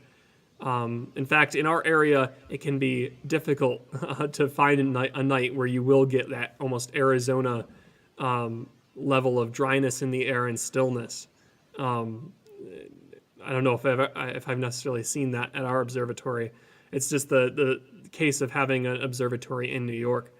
But you still get really nice views just on the clear nights. So tonight is just a clear night. It's not a clear night. So that's a great question. So if the conditions were better, it makes sense to magnify the image. But because the seeing isn't ideal, if I tried to push the magnification, we wouldn't really get much out of the image. It would look even fuzzier and even worse. So we're going to leave it at the current setup. But in future streams, I'd be able to show you on a nice clear night what we can do with some of the planets and how we can push that magnification. So we're just optimizing things this evening.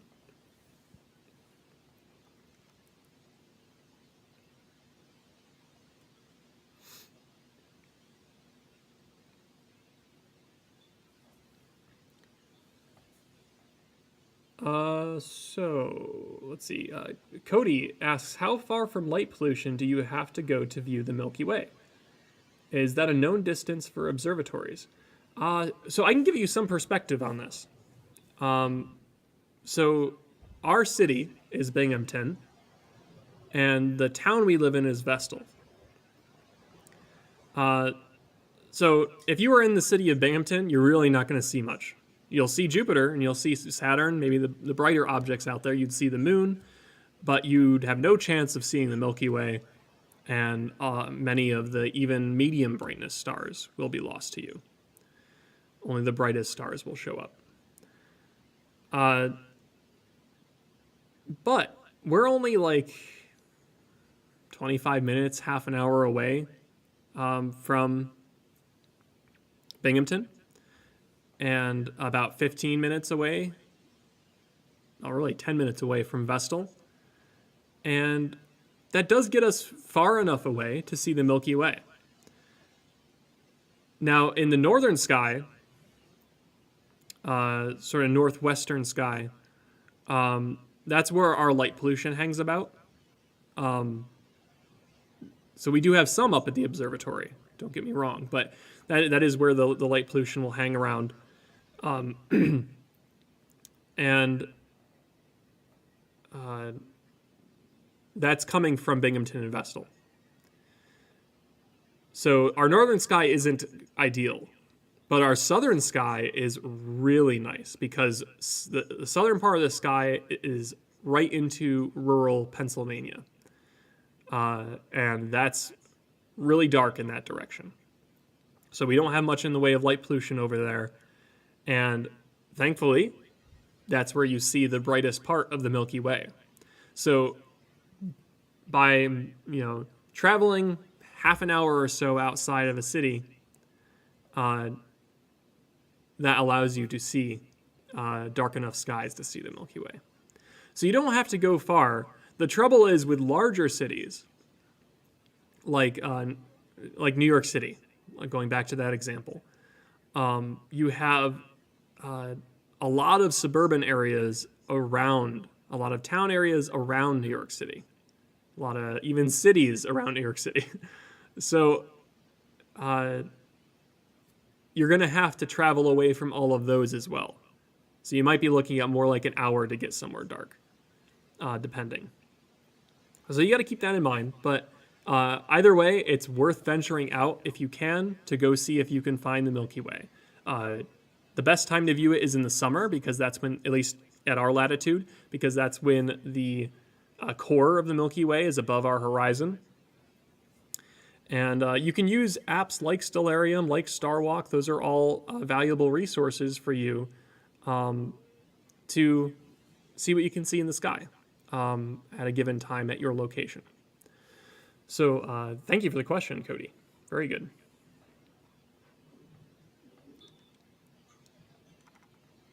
And I'd love to hear where you're from, by the way, in the chat. So if you'd like to share that with us, definitely post that because I like reading just to see where you might be, what your skies are like too. I love hearing about your conditions, whether you can see Jupiter tonight and any of the other objects that are out like Saturn. If you have a dark enough area, you should still be able to make out the Milky Way. It's not ideal for viewing, but like I said, this in the middle of summer and in late spring, that's the best time to see it. But you can still see some of the brighter parts of it. So that's an opportunity as well if you got a nice dark area. So let me know where you're from. Love to hear from you. Okay.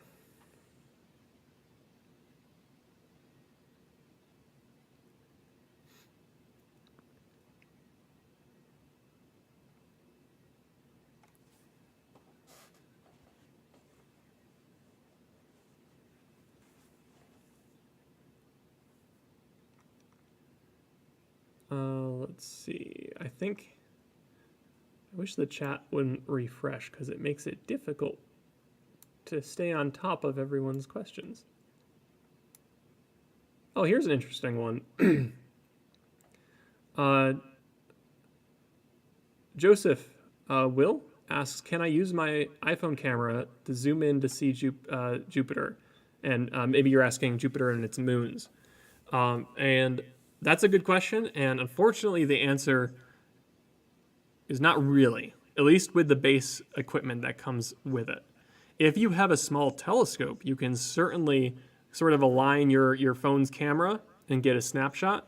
But with just the phone's camera, you just don't have the magnification power.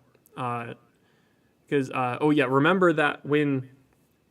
certain iPhones will have multiple lenses, right? Certain smartphones will have multiple lenses. You can switch between a wide field, an ultra wide field, maybe a telephoto if you have it. And telephotos are great for just day-to-day things on Earth, the telephotos that come on smartphones. but they're limited for astrophotography.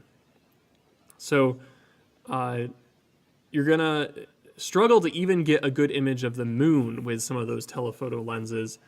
They are just about getting there where you can make out some contrast on the surface.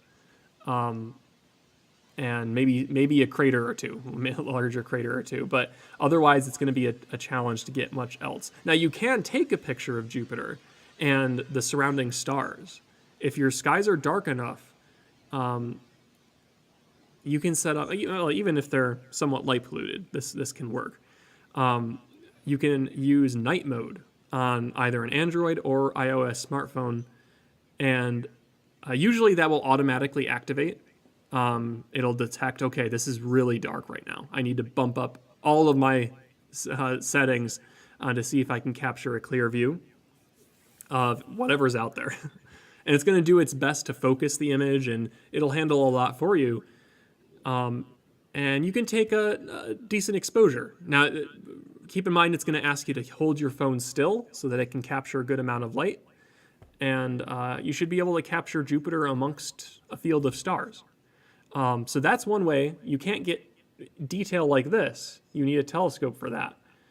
But you will be able to see the point light of Jupiter in the sky. Maybe you can even get Saturn and Jupiter in the same shot. That'd be pretty cool. So that's a good question. And I'm honestly a big proponent of smartphone astrophotography, because not everyone is going to go out and buy super expensive gear. It's just not practical for everyone. But the fact that if you purchased a smartphone within the past couple years, you can do some basic astrophotography with that and have quite a bit of fun. It's a little simpler than what you do with a mirrorless camera setup and a telescope hookup and all that. But I think the accessibility of that technology and the ability to take images of the night sky with what's effectively a point-and-shoot camera is groundbreaking, really. And I can't wait to see where that technology goes in the future. Because you think about how tiny these little sensors are on cameras. It's incredible what they can do and where the potential is for them to go. The best camera is the one that you have on you. So make use of it, and go outside and take a picture of the sky. See what you can come up with. And if you do, by the way, if you can find Jupiter in the sky with your camera, if you can take a picture of it, be it through a telescope, be it as a wide field, let us know. Post it on Facebook, on our Facebook page. Share it with us. Tag us in the photo so that we can see what you did. That's a great way to interact with us on our other social platforms. If you have a view of it right now, take a picture. Tag Kopernik Observatory on Facebook or Instagram. We're on Twitter as well. Use that resource. We'd love to see, and I like to comment on the photos that get posted. I go through them all after these events, so please share them with us. We'd love to hear from you. Fantastic question. I realize I'm moving through these very slowly, but I'll do my best here. Let's see what else we have.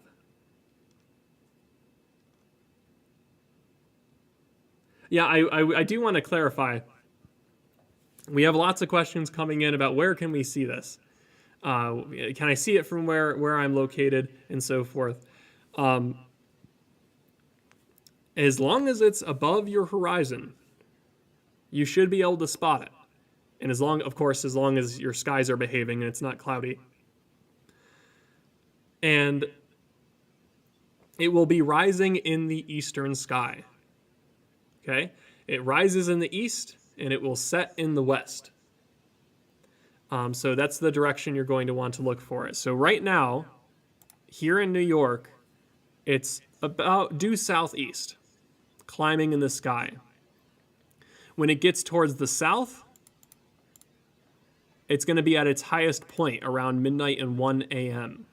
And that's going to be a great spot for us to view it here because we'll be looking through less atmosphere. Okay, so that's what you're going to be looking for. Eastern, a very bright object rising in the east. So that's look out for that at home.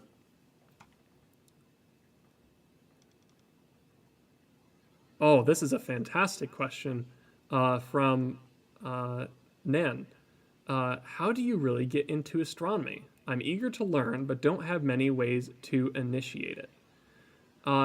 Well, I can tell you right now, this is one really good way that you took the initiative to jump into this live stream here and chat with us and learn with us. I mean, I love learning from you all in the chat as well. I feel like I learn something new every time because there's so many different perspectives to seek out there. Everyone's, has their own take on the night sky and what they've observed and learned about. So I love hearing from you in the chat. And this is a great first step. If you're just starting to jump into astronomy, just joining a community like this. And there are lots out there, and I'm sure there's there's possibly resources where you live.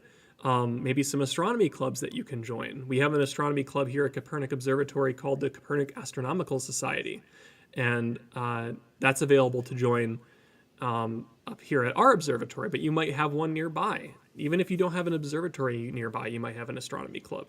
So seek those resources out. That's a good step as well. You want to try and immerse yourself in a group that loves to chat about this stuff. But there's also lots of independent learning you can do at home. Of course, the internet is a fantastic resource. If you don't have the best skies, if you have a lot of light pollution in your area, programs like Stellarium that we showed earlier today, you can go to stellarium.org to access a web version or download a version of Stellarium. It's all free. It's open source. And that is a planetarium for your home. You just run it on a computer, a desktop PC, a laptop, a Chromebook, and you can see what's supposed to be out in your sky, even if it's cloudy or if it's light polluted, what should be out there. So that's a great place to go to just kind of immerse yourself in the night sky, learn about the constellations, how stars and planets are related to each other, how they move a little bit different over the course of time. So, Stellarium is a great place to go. What else? Of course, there are so many great books out there to read on a variety of astronomy topics. If you're just getting into it, just start small, work your way up, and you'll eventually find that you like certain topics more than others. Maybe you like practical astronomy more than theoretical astronomy. That's the starting point for you there. So I hope that answered your question. But I want to emphasize that astronomy is very accessible, at least from my perspective, as long as you know the resources available to you. And I hope I was able to provide some today. And again, this stream alone is a great first step into exploring that field. Okay, going on here. I might have to go out and adjust the the tracking on the scope a little bit. You can see it's starting to veer off to the left-hand side. I might be able to save a little bit of time if let's see how much room I have. Not much. What if we did this? Nope.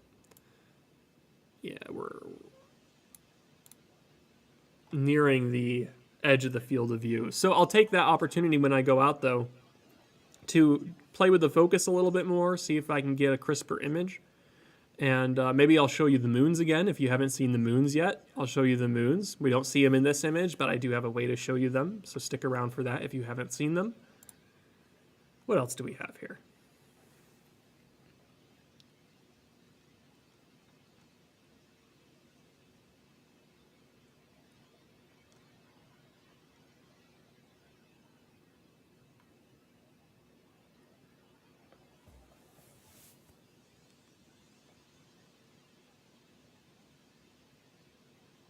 Let's see. Yes. All right, so I had to double check what phase it was in, but Capital asks, why can't we see the moon in our sky right now? And I'm looking in Stellarium, and yeah, I don't see the moon anywhere in our field of view. And that's because it's right on top of the sun right now, or nearly. Not quite a solar eclipse, I should emphasize that. But it is very, very close to the sun because it's just past new moon. And new moon is when we're looking at the dark side of the moon. Now, there's not only one dark side of the moon, though only one side of the moon ever faces us. So we only ever get to see one half of the moon from our perspective here on Earth because it's tidally locked. But all sides of the moon, it's a sphere, but all portions of the moon get exposed to light except for the deepest of craters that are constantly in shadow. So that's why we can't see the moon at the moment. It's orbiting the Earth, and so that means every once in a while, every month almost, every 28 days, it'll get close to the sun and go into new moon phase, and that's the start of the lunar cycle. So you go to new moon, and then you pick up and start adding light from our perspective here on Earth. It's waxing at that point. And then you go to first quarter, and then full moon, third quarter, and then back to new moon. So yeah, that's why we can't see it at the moment. Great question. We will start be able to see it soon in the western sky.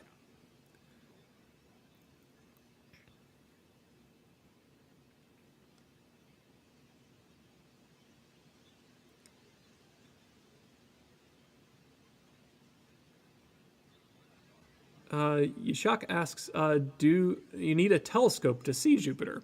You don't need a scope to see it. You do need a scope to see detail.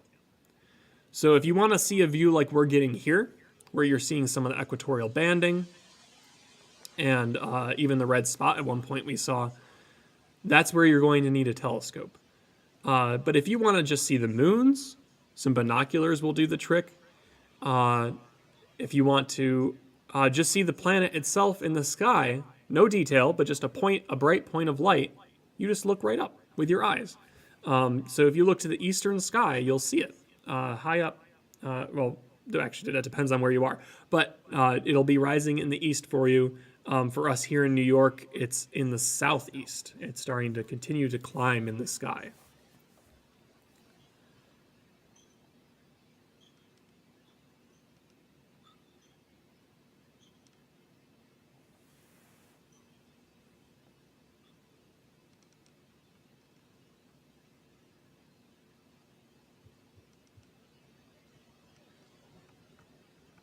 Oh, that was a good question, but I lost it. I didn't quite read through it all. Let's see.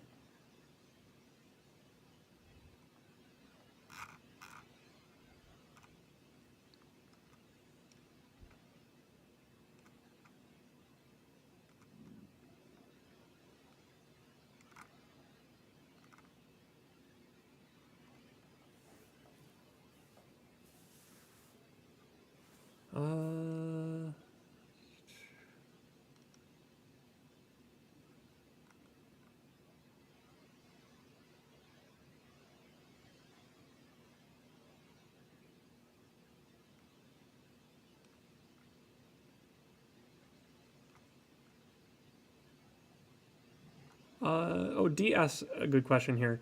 If the moon were able to be seen, where where would it be in location to Jupiter, and would we see them both? So what's cool about the moon is out of all the celestial objects out there, it's going to be the one that appears to move the most and the quickest over the span of even in night. Throughout the night, you'll see the moon move a little bit different to the stars if you pay attention to its location with respect to the stars. And that's because, again, it's in orbit around the Earth. So what's cool about it, though, is it follows the same path as planets and the sun. Because when the solar system formed, it formed as a disk. And the main planets, the sun, and our moon all fall along that disk. So we can actually map out a line called the ecliptic across the sky. You may have heard it as the zodiac too, the ecliptic. And you'll find the planets there and the moon and the sun. So because the moon moves pretty quick, it has the chance to get pretty close to the planets every once in a while, every once a month or so.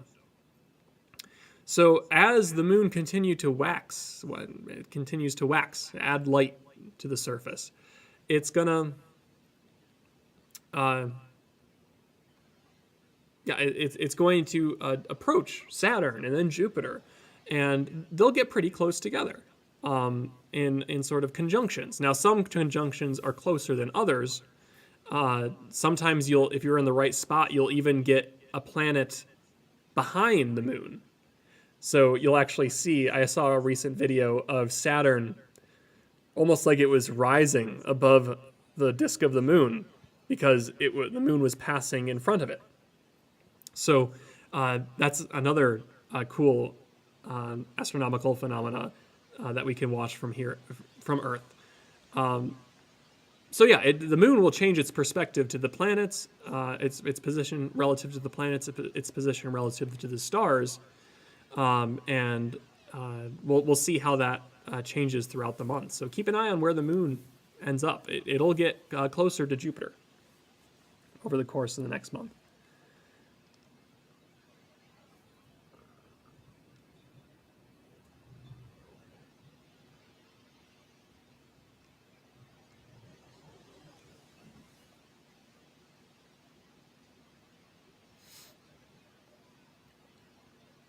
Ray asks, if a planet or anything bigger than Earth crashed into it, what would happen?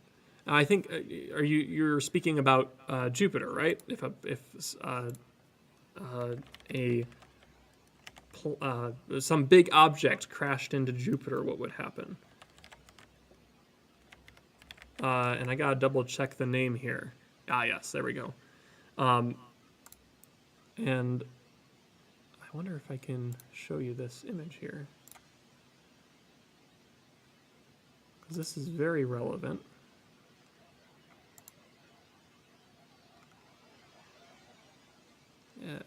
Let's see. What's this one look like? There we go.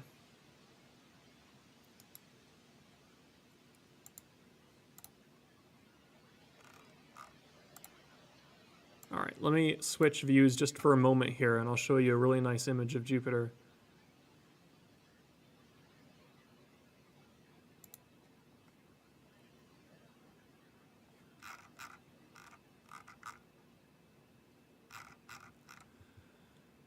Okay, we gotta switch to this here. All right, so just briefly, we do have to go out and adjust our field of view for Jupiter anyhow. So after I show you this, I'll go out back to the telescope and we'll adjust that. But someone was asking, okay, what would happen if something hit Jupiter? And this is what happens. So this is an impact zone on Jupiter when the debris from Shoemaker-Levy 9, when that comet broke apart and hit Jupiter.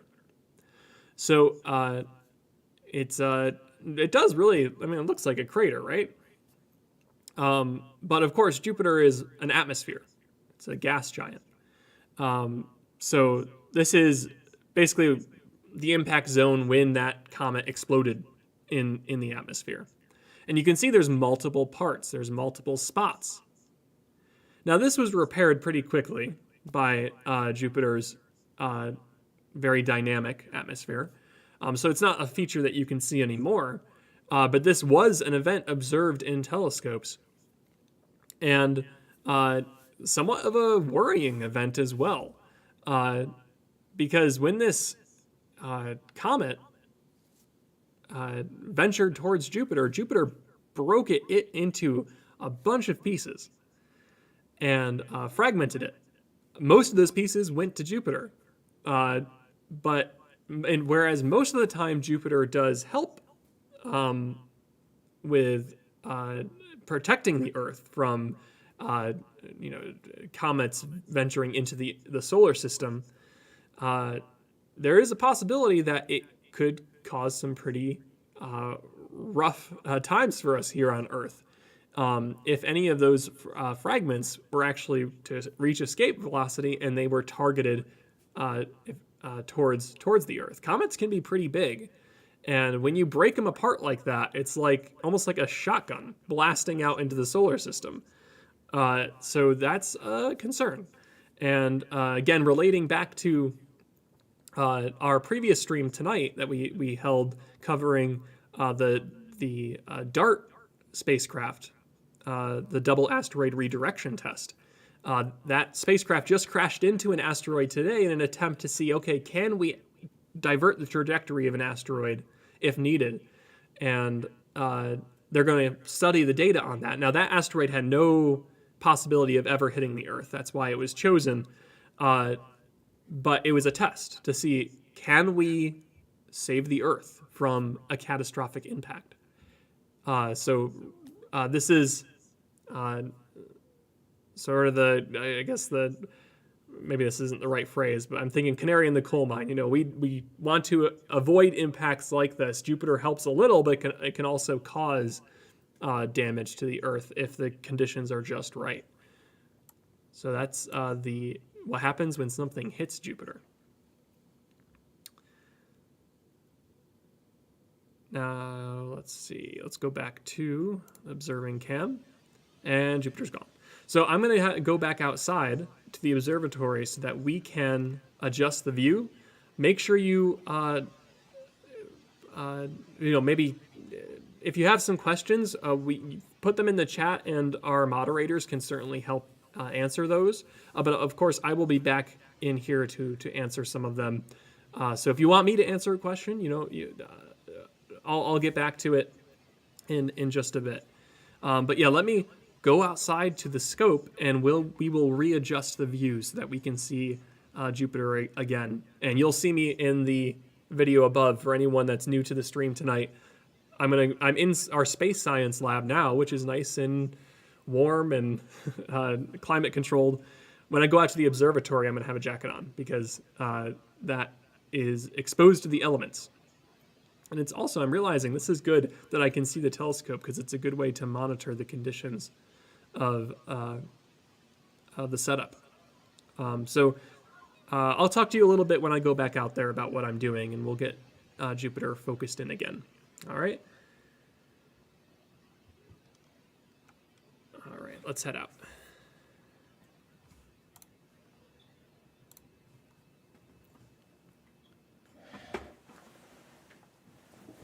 I'll see you in just a minute.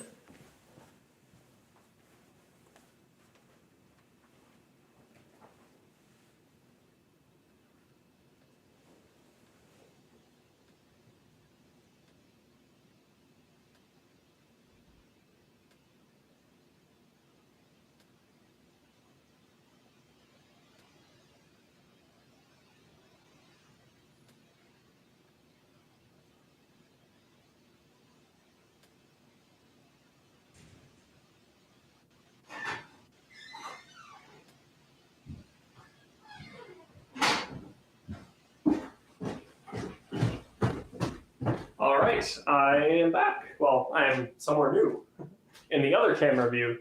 And, oh no, you know what it was? Aha.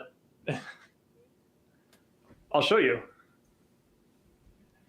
And you know what? I almost suspected this because Jupiter was dimming before we lost it. So here's the telescope, by the way. Okay.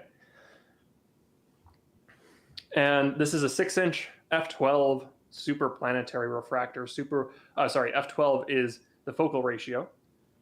And this is our window right over here. Let's see if I can get a better view on it. There we go. That's our window to the sky.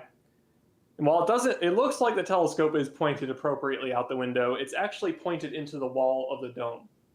So we need to correct that if we're going to see anything. And that's because the dome does not track with the telescope. The telescope will track Jupiter, but the dome itself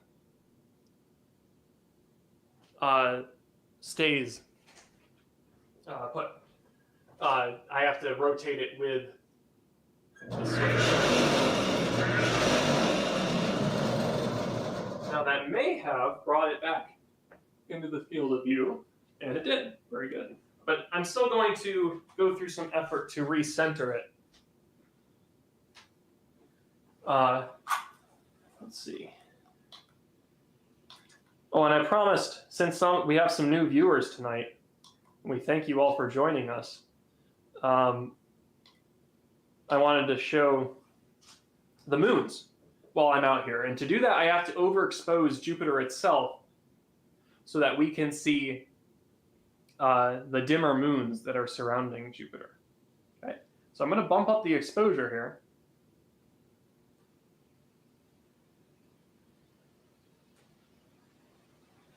Let's see. This little slider is very hard. Come on. Oh, you know why? Oh, that's silly. There we go. Let's try this. All right. So I've overexposed Jupiter to the point that we should, if we pan down to what is the eastern side, we actually have to bump it up even more.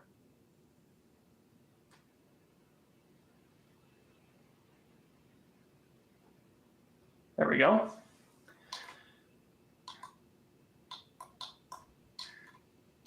So there you have, oh wait, get back here.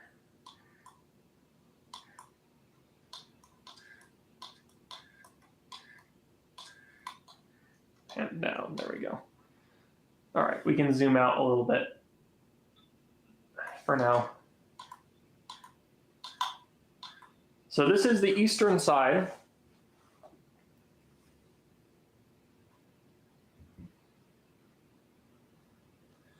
And I'll let you know which ones these are here. Oh no, sorry, this is the western side. So if you're looking up in the sky at Jupiter and you just think of compass directions, oops.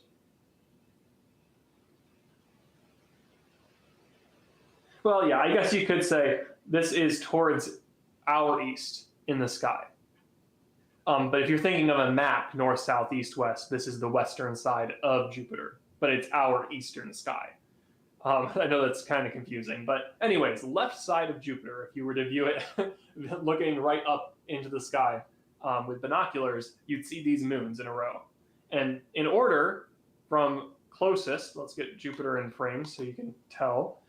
Closest to Jupiter is Io, then you have Europa, and then finally, at the bottom there, you have Ganymede. Now, you'll notice Ganymede at the bottom is very bright. And that brightness is because Ganymede is a very large moon. It's larger than our moon, and far significantly larger than the Io and Europa there. So that's why it's appearing brighter in the image. Now, if we go up, we should be able to track down, there it is, Callisto. So there's the 4 Galilean moons. This is on the right side of Jupiter if you're looking at it through binoculars. You'll find Callisto way on the edge. Okay, let's go back down, back to Jupiter. We'll center it, and we'll expose to the detail on the planet, and I'm going to work to focus it a little bit as well.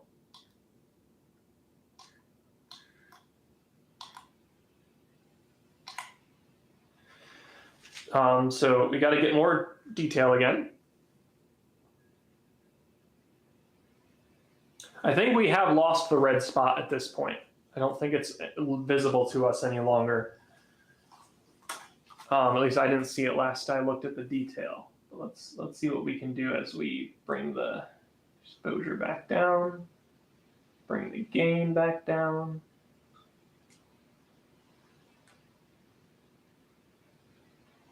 Yeah, I'm not seeing it on the disk of the planet there. But let us see if we can focus.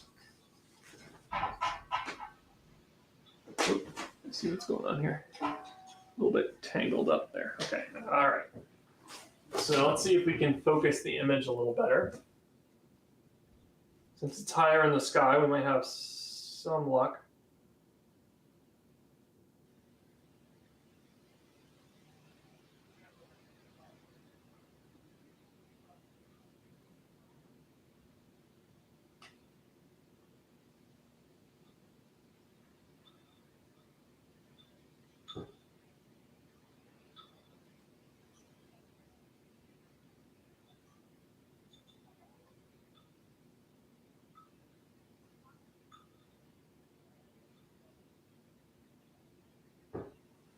Yeah, that's actually not too bad.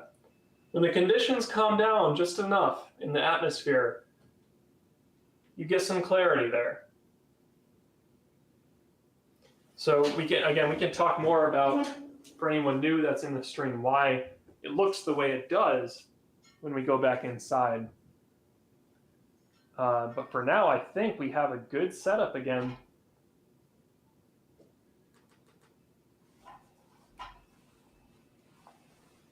All right.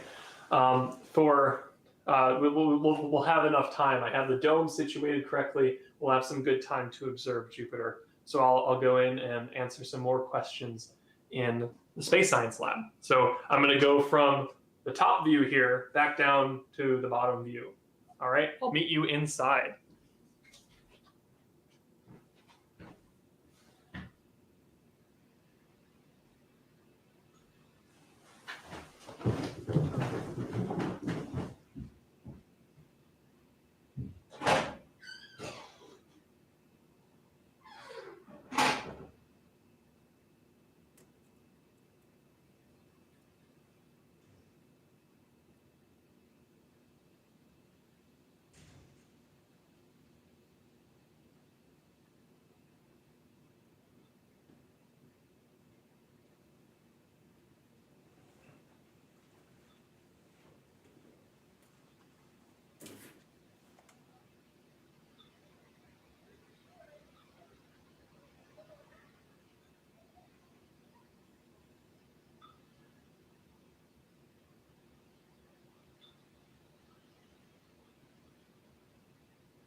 All right, and we're back in the space science lab.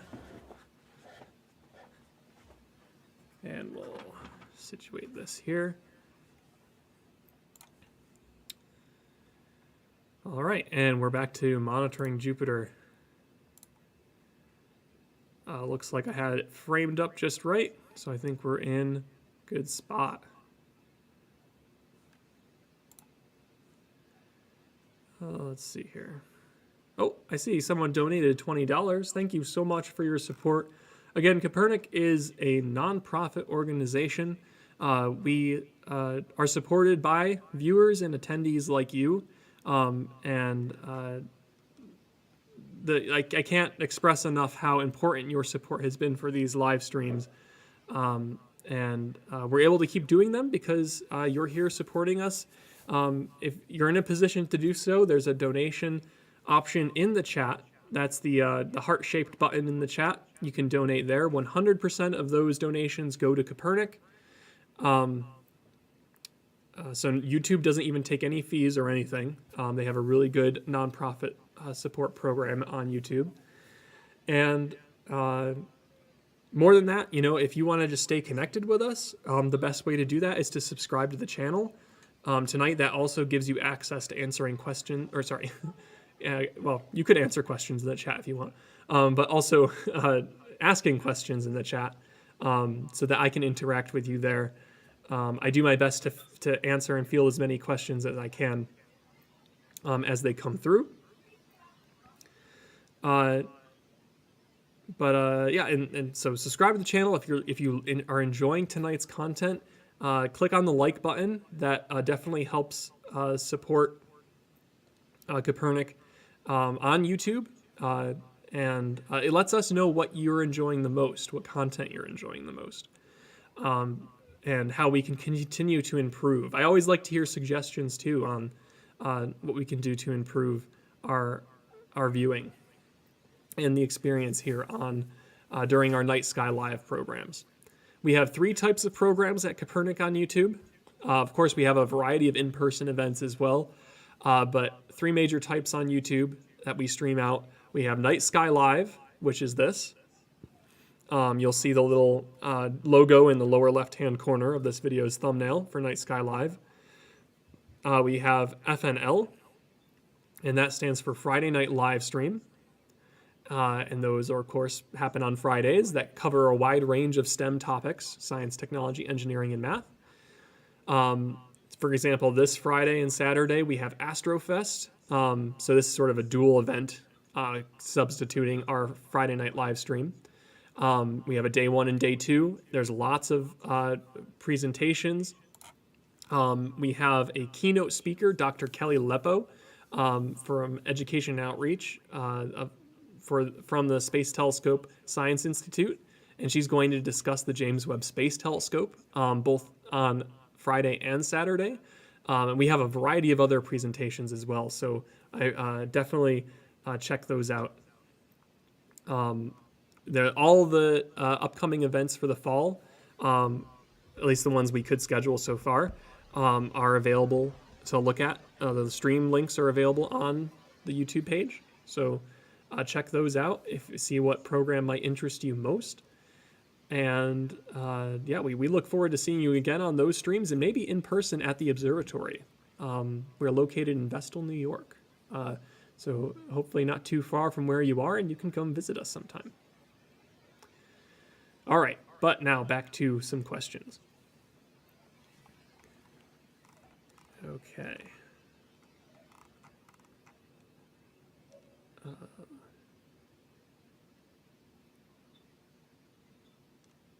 Oh, thank you for the kind comment, Sean. I'm glad you were able to tune into the lunar eclipse stream, and you're able to tune in to this one today. Noah says, I love your content and keep up the good work. Thank you so much. I'm glad you're enjoying it, and I'm glad we have a nice community to chat with. Seems like the chat is very active tonight. It's great to see. And Drew actually says the red spot should be almost in the center, so maybe the app I was using did not have an accurate readout for where the red spot was. Let's see what Stellarium says right now to confirm. I was using Redshift, an app on iOS, and maybe they're not super up to date. Stellarium is saying it's off to the right side of Jupiter, but again, that could just be an error on their end. Okay. Oh, Axel asks, would you be able to show us how you control the telescope? I can, when we go back out, I can certainly do that. I'll hang out in here a little bit just because I promised to answer some questions, but yeah, I'd like to show you some of that. You can see it in this is a live camera view. I know nothing really is happening, but you will see the telescope shift a little bit over time. If we just left it on that view, you would see it at a different position in half an hour from now. Slightly different, because it's tracking Jupiter. So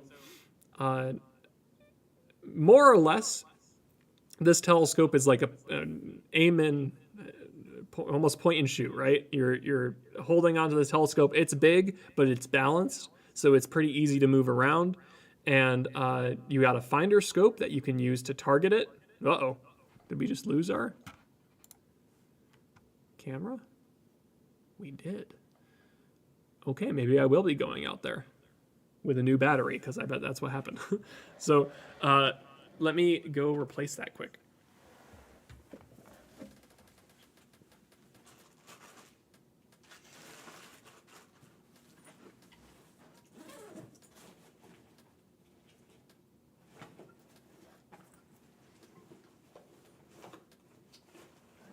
I have a spare battery. There it is. All right. Okay, so yeah, like I said, I'm gonna go back outside and replace the battery to my camera that's fixed on the scope, and I can show you up close a little bit of some of the operation controls on it. I'll be right back, or I'll be out there.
All right, hopefully you can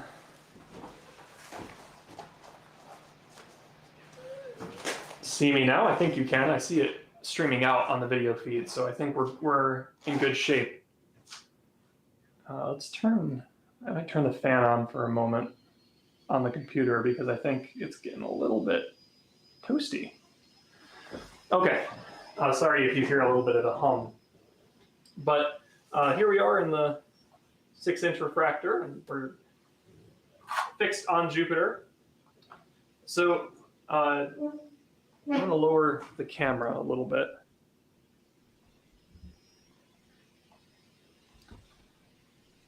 So I think we got a good look at the scope there for a moment. So now I don't have to climb up the ladder as much. So this is the end of the scope. Let's focus. Focus. Come on. Well, when in doubt, manual focus. There we go. This is the bottom of the scope where you usually put an eyepiece if you were doing visual observing. Right now it has the camera system in. So it's hooked up, and that's you see this cable coming out, and that's what's hooked up to the computer. We have a separate computer in here that's taking the feed from the camera and taking the feed from this camera and taking the feed from this one that you're seeing me on, and pushing that out to the streaming PC inside. Because as you see, I have a jacket out here. If I was out here for too long, I'd be pretty cold. So I'm keeping warm inside and answering your questions in there. This is the paddle that I can use to actually finely tune the position of Jupiter. So I can do that now here. I can adjust the position a little bit. Okay. And That's actually at a pretty high rate that I'm adjusting the motor. I can change it to a far slower speed if I wanted to do very fine adjustment. I can even, let's see if I can show you that. So you can see it's shifting ever so slightly in the field of view because I turn the motor speed down when I'm using that paddle. Now, everything else, the telescope is doing by itself. It's tracking by itself. When all I have to do to target an object is move the scope. So I can, if I wanted to jump to another star or something in the sky, I can just move it right to it, and then it starts tracking. I don't need to press any buttons. It's going to do it automatically. So it ends up being a really good setup. Like I said, the go-to equipment is the 14-inch and the 20-inch. But let me head back inside at this point, and I'll meet you in there for some questions. I'm going to rotate the dome a bit here too.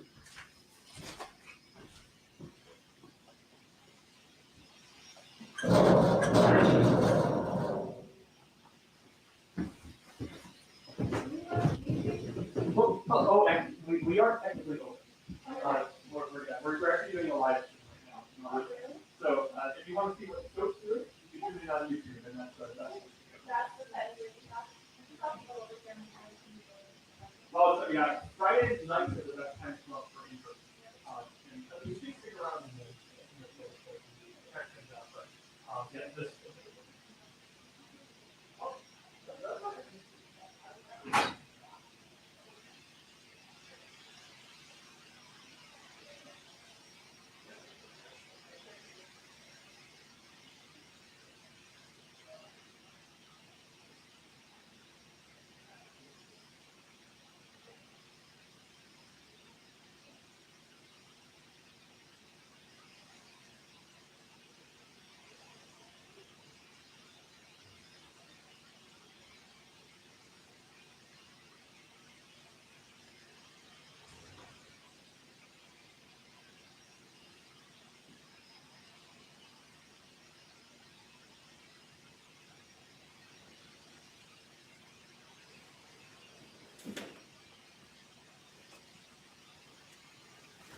All right, we're back.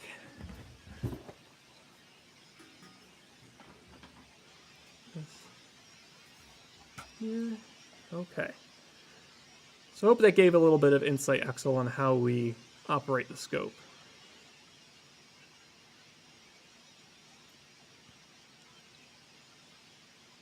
I'm going to scroll down to the bottom here. Oh, thank you for the $20 donation. I don't have a name on that one, but thank you so much for your support. Sorry, there was this one too. 317 reviewer donated $20. Thank you so much. That one I did have a name on. Oh boy. Hang on.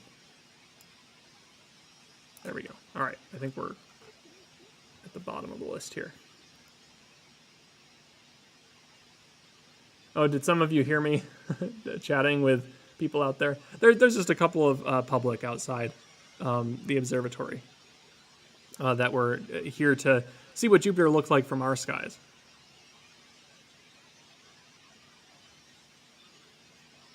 Because it is pretty clear up here tonight.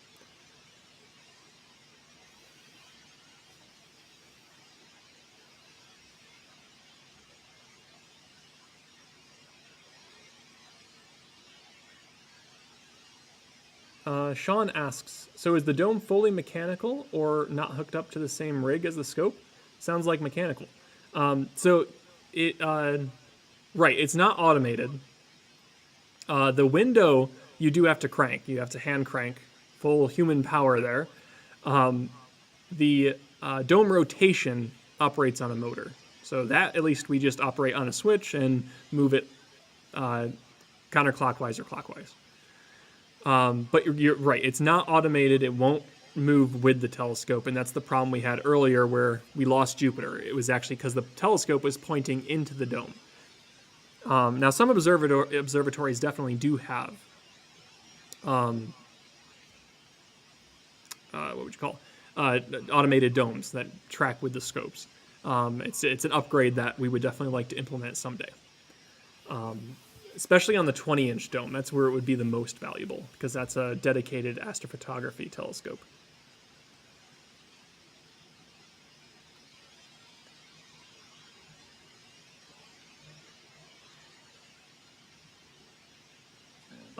Nicholas comments, I don't see the moon in the Dominican Republic.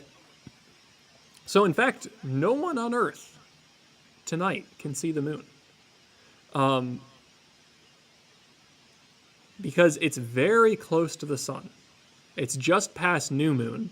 Over the next week or so, we'll continue to see it brighten up and become a crescent in the western sky as it sets. But yeah, it won't be until maybe 2 weeks out when we get to full moon. Or no, excuse me. Yeah, a week out would be about first quarter. 2 weeks out would be full moon. So that's what we can expect. We'll start to see the moon again soon, but tonight we won't be able to see it at all. So don't worry, you're not crazy. You're looking for a bright object in the eastern sky is what you want to find.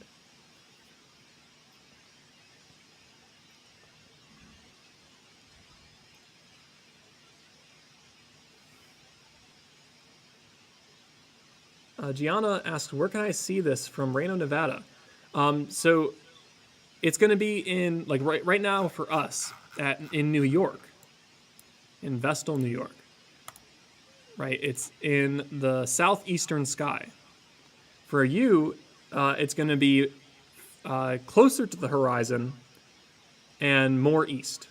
It's going to be almost due east because you're further west right now. So it's rising for you. It's still kind of rising for us too. It's getting higher in the sky still. It's not quite setting.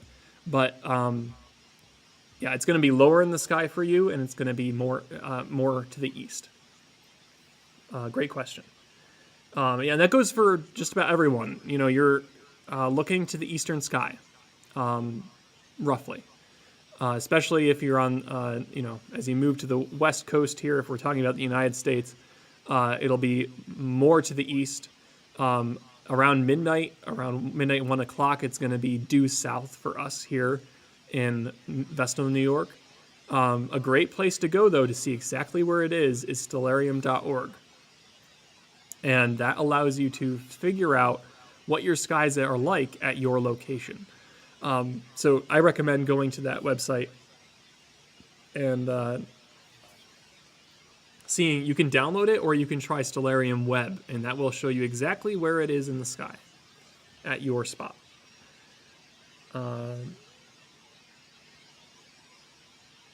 Yeah, anywhere in the U.S.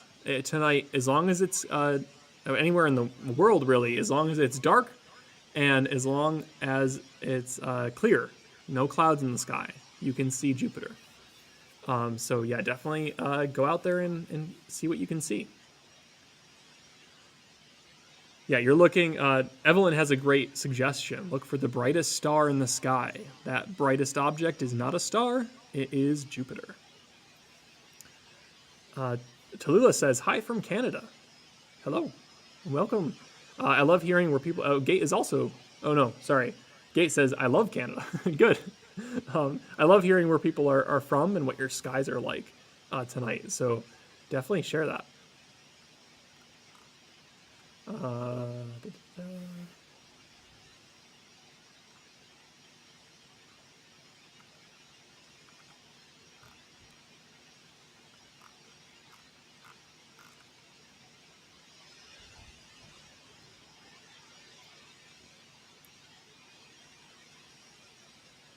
Grace asks, when will Jupiter be at its closest tonight? Thank you for streaming. You're welcome. And yeah, there's actually really, I mean, technically there is a point, I don't know it offhand, when it will be exactly the closest. But in reality, it doesn't matter too much, at least practically. All of tonight, even all of this week, Jupiter's going to be roughly at the same brightness and roughly at the same size. And even then, Jupiter is such a big planet and it's already so far away, the change in distance doesn't affect things too much. it certainly is a close approach. It's about nearly half the distance of its furthest point. So its furthest point, it can be about 600 million miles away from Earth. Right now, it's 350 million miles away or so.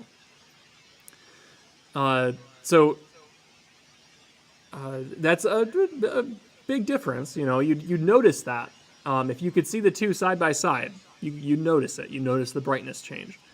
But I've never really had a time where Jupiter was out and it looked terrible. I've always been pretty pleased with the view of Jupiter. So, yeah, keep that in mind when you're observing. Okay, great. Yeah, good question.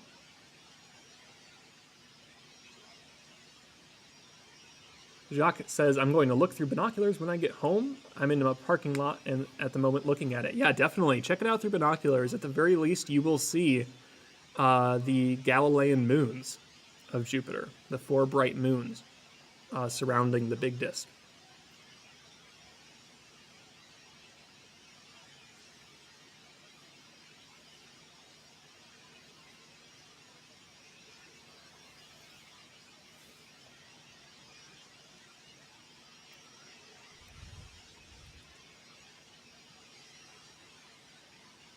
Couple of questions on where you could see it. You as long as it's dark out, you'll be able to see Jupiter. As long as it's dark and you're looking to the east, you'll find Jupiter. It's going to be the brightest object in the sky. There's no moon to worry about tonight. As long as it's clear, no clouds, you want to look to the eastern sky where the objects are rising, and you will see Jupiter.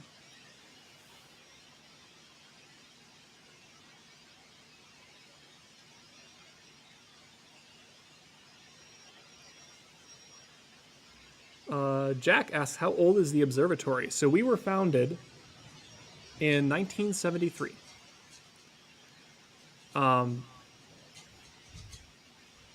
So yeah, that was when Kopernik was built, and we've had some great expansions over the years. We started out as just one classroom, and now we have one classroom plus offices and a lobby, and then you have your 2 observatories. And now we have the added observatory, the largest one, the 20-inch observatory, and 3 more classrooms. It's a much bigger facility since 1973. We also added a science park recently. So it's lots of resources here.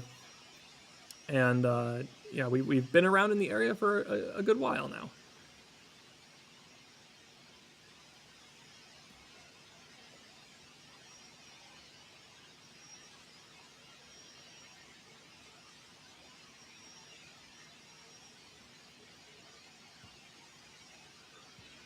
That's an interesting question, Hilda. It's saying, since sunlight bounces from Jupiter's atoms to our eyes, does that mean we are in a way reaching Jupiter's atoms with our eyes? So maybe not the atoms directly. Of course, yeah, we're seeing the influence. Of course, all things are made of atoms, and that of course is the case for everything on Jupiter.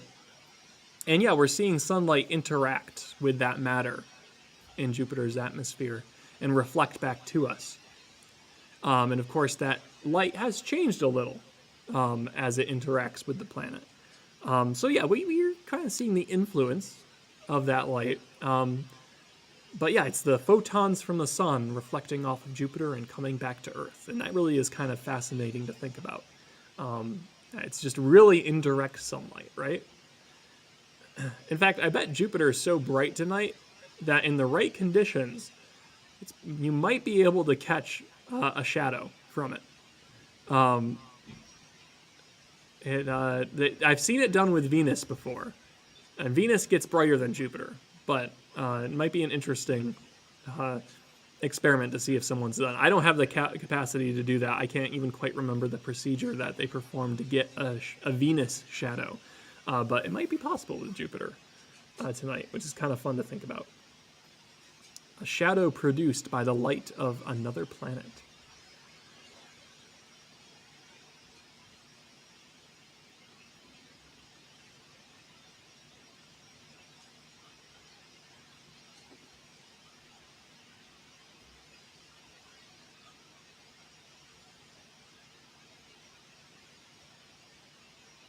Oh yeah, Neptune is certainly a good point, mentioning that it's not just a gas giant. You know, it's not just atmosphere all the way through.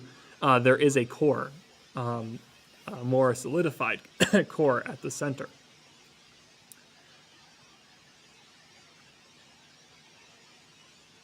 Thank you, Michael, for the $20 donation. We greatly appreciate it. Again, I'm getting some questions about where you can find it in your sky. Again, you're looking for the brightest object in the sky right now. If it's dark out for you, it should be rising in your eastern sky. So see if you can grab a compass and target it. See if you can look to the east. And right now for us in New York, it's more southeast because it's rising up higher in the sky now. But that's what you're on the hunt for. But yeah, anywhere where it's dark, it will rise or has rised.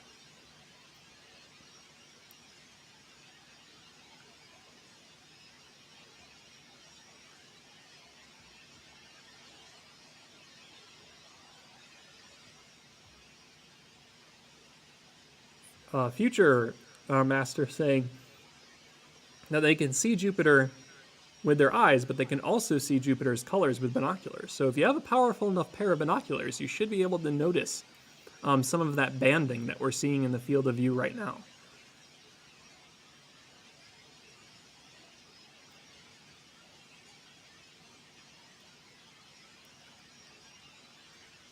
Oh, we got a $5 donation. Thank you so much for your support. Again, there is a donation button in the chat if you are in a position to support us.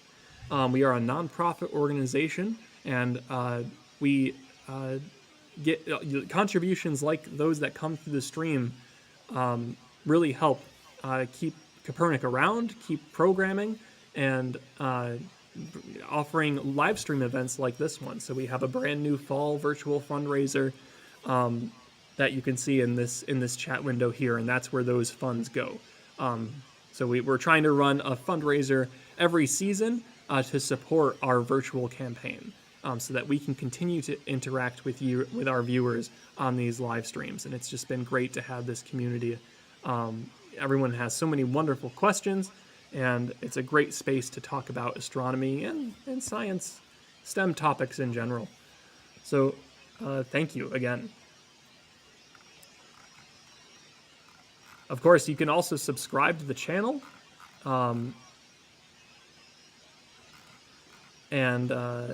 Yeah, that's a great way to stay up to date on future content from Kopernik. So there's even a notify button that will tell you about upcoming events. All right.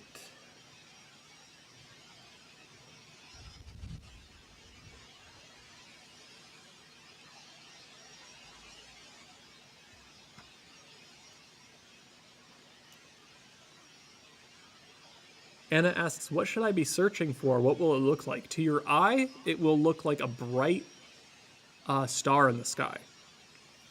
But of course, it's not a star. It's going to be the brightest object out there tonight. And it's going to just look like a regular star. You won't see detail on Jupiter unless you have a telescope or binoculars. But it's still quite the sight to see with just your eye. It's very bright. And you'll notice it's a very stable light. Planets have very stable light. Stars actually do twinkle a bit.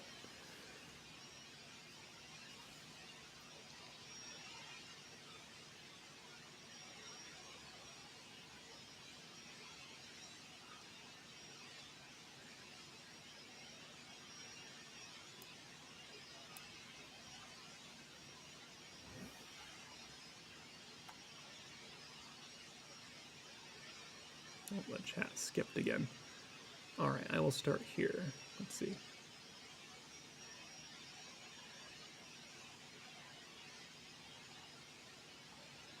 Sean asks that I mentioned the blurriness from the atmosphere and the poor seeing conditions tonight.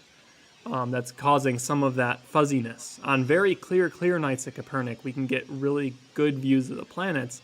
Tonight, it's a little iffy because of the atmosphere stability. But Sean's asking, is there a way to overcome that with focus adjustments?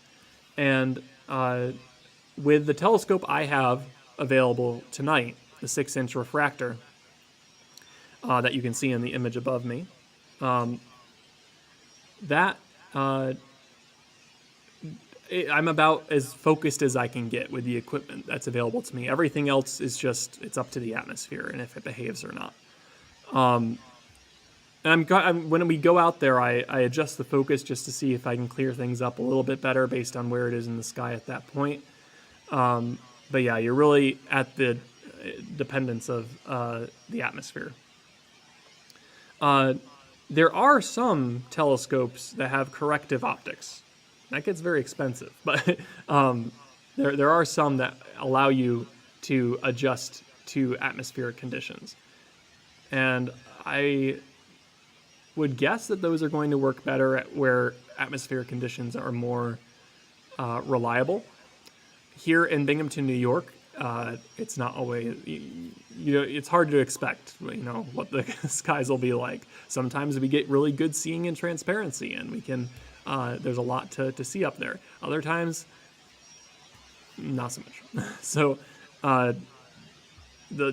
tonight is below average, I would say, for planetary viewing, but I'm going to be happy with what we get, at least that there's no clouds overhead that are blocking our view of Jupiter entirely. So, yeah, it's a bit of a game when it comes to this. But yeah, this scope, I'm about as focused as I can get with this view of Jupiter. Great question.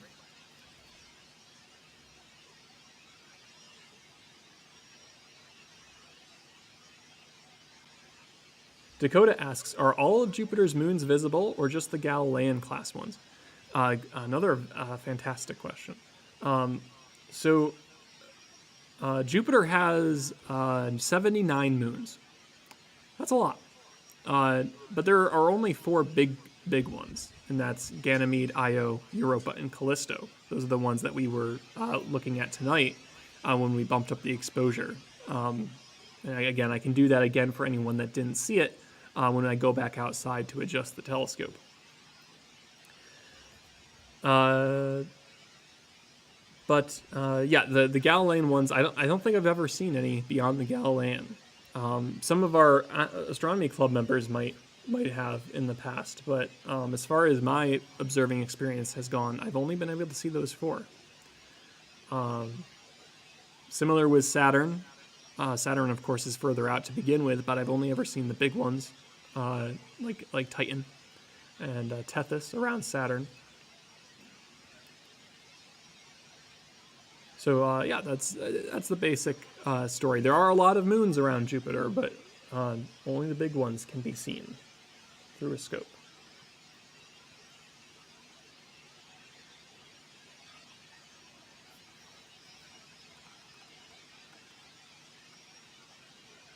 Let's see. Mo asks, why is this happening? Why are we on a close approach? And when we look at the solar system, usually it's represented with very nice, even circular orbits. Now, our solar system is fairly circular. Like the shape of the orbits are definitely more circular than others. But they're still elliptical, meaning that planets will get closer at some points in orbit and further away with respect to the sun. So the Earth has the same thing. It's an elliptical orbit. Sometimes it's closer. Sometimes it's further away. And you can get points in orbit where those positions of the planets in their orbits are just right, where in this case, as Earth passes by Jupiter, it happens to get really close, closer than usual. But the timing of that has to be right. And it can be not necessarily cyclical down to the year, but you will have it repeat. You know, the last time this happened was in 1963. I think the next time was 2129 is when we're going to see an event similar to this. Well, some of us, maybe. Well, no, maybe that would, someone born today would have to be over 100 to see the next time this happens. That's kind of crazy to think about. But it does happen, at least on a cosmic scale, somewhat regularly. You'll have some of these close approaches. However, regardless, a close approach of any planet in the solar system from the perspective of the Earth does happen once a year. Because every year, every 365 days, the Earth goes through a single orbit. And in that time, it will have passed one of well, actually, no, excuse me. That's not entirely true. I'm oversimplifying it here. Some of the planets you do have to chase. So, for example, Mars is something that is close enough and has a quick enough orbit that you have to chase it. So, as Earth orbits the Sun, Mars is also orbiting the Sun pretty quick. So, every 2.5 years or so, you'll have a close approach. And if you notice, that's also about 6 to 8 months before close approach. That's when a lot of Mars missions launch, because that's an opportune time to get to Mars efficiently, because you're getting much closer to the planet as you launch from the Earth. So I don't think there were any major Mars missions for this close approach that happened a few months ago, or the launch window for the close approach. The close approach of Mars is happening in December. That's when the Earth is going to be closest to Mars, and it'll be a great time to observe that planet. And we are definitely going to cover that, because Mars is awesome to look at when it's close. When you're on the other side, though, far away from Mars, not so much. So we're going to take some time with this close approach coming up in December. But yeah, with Jupiter, you don't have to catch up as often. It's further out. It's moving slower through its orbit, so Earth will get around a little faster. And you'll have these close approaches happen pretty frequent. But this is a close approach. This is the closest it's been since 1963.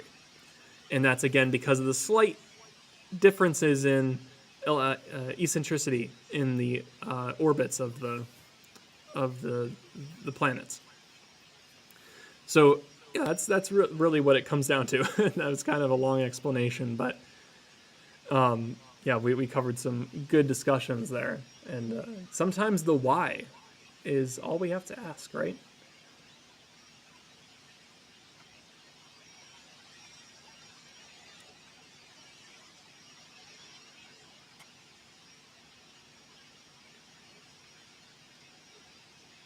Yeah, I believe at this point, in most places in the U.S., because I have a lot of people asking from Texas and Vegas and Virginia, you'll be able to see it.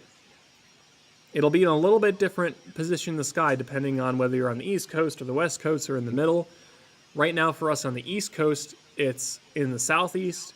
If you're on the West Coast, it's going to be rising due east or nearly due east. So that's really what you're looking for. All right. Now, my plan for this stream is probably to be wrapping up around midnight or 12:30 or so from where we're located. So that's midnight Eastern Daylight Time, because that's when Jupiter is going to be pretty high in the sky. and it'll be the best view that we can get at that point. So beyond that point, we won't get any better. Maybe not any worse either, but that's what I'm curious to see. So about an hour from now, I'll start probably to wind down a little bit. As much as I'd like to stay with you all, and you have so many wonderful questions, and I know we're having great conversations in the chat. It's been a pretty successful night for our streams here at Kopernik. We had our Dart stream early on in the evening, which you can, of course, go back to. I added some timestamps if you want to click through that video. Easy to jump around the different chapters. And I think overall tonight has been successful with our view of Jupiter. I'm just happy that the clouds are out of our way, nice and stable skies. Nice and clear skies. Maybe not so stable, a little bit windy, a little bit turbulent up there in the atmosphere, but it's working out all right. We're getting some detail from Jupiter. A little fuzzy, but it's working out okay. Let's go through the chat here.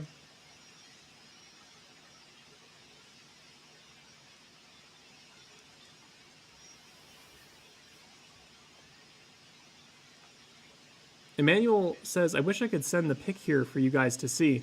It would be kind of cool to do that in the chat. If you still want to share it with Kopernik, or if anyone has taken a picture of Jupiter tonight through a telescope, or even just with their phone pointed up in the sky, or a point-and-shoot camera, anything like that, you can share it on our Facebook page, tag us on Instagram or Twitter. I always love to look through after these events to see what you did at home. Because this is more than just Kopernik using its resources. My hope is that it also gives you an opportunity to use the tools you have at home to image, to share the experience with others. Making astronomy accessible is a big part of these live streams.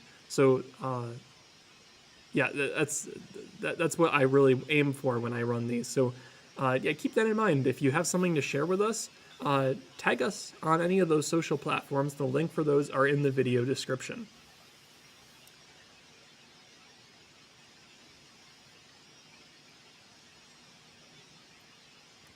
Joshua asks, do you think I could see it from a 70mm telescope? Yes, you can. In fact, with a 70mm, I started with a 70mm back in middle school, and it worked. And not that I'm saying yet, you could start with a 70mm at any point in your life. It's a great starting scope if you have it, if you have access to one, and it works well for some of the brighter objects out there. So I think you'll do pretty well with that. You'll see some of the banding across Jupiter. You'll see the moon, certainly. Yeah, if you get it focused just right, I think you'll be pretty pleased. So give it a try. Our moderator, Astronomy Web, has confirmed that we have passed 11,000 subscribers tonight. Thank you so much for your support on that front. It's a great threshold to cross over. And my hope is, that you'll continue to tune into these streams in the future. So, yeah, this isn't the only time we're going to run a live stream like this. We have streams, Night Sky Live programs. That's what we call these, Kopernik Night Sky Live. We have them planned for the total eclipse in November, on November 8th. We're going to cover the Orionid meteor showers at the end of October. As I said, we're going to definitely cover the close approach of Mars in December. So, yeah, make sure that you stay tuned for those. Stay subscribed and follow our video content. Not everything is going to be for everyone, for sure.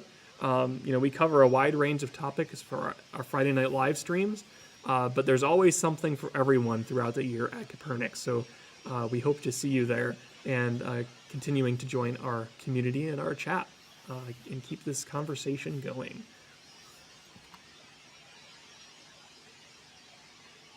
Whoops. Let's go up to the top. I lost my spot again. That's all right. We'll go. For some reason, this view always jumps. The chat view always jumps around. But I am trying to give everyone a chance at asking a question. Super asks, how long will we see Jupiter for? And thankfully, we're at a point where we finally have planets to observe again. There was a really bad dry spell here where a lot of the planets were very close to the sun. All through spring and early summer, it was you had to wake up early to see them, which for astronomers, I mean, I was happy to do that.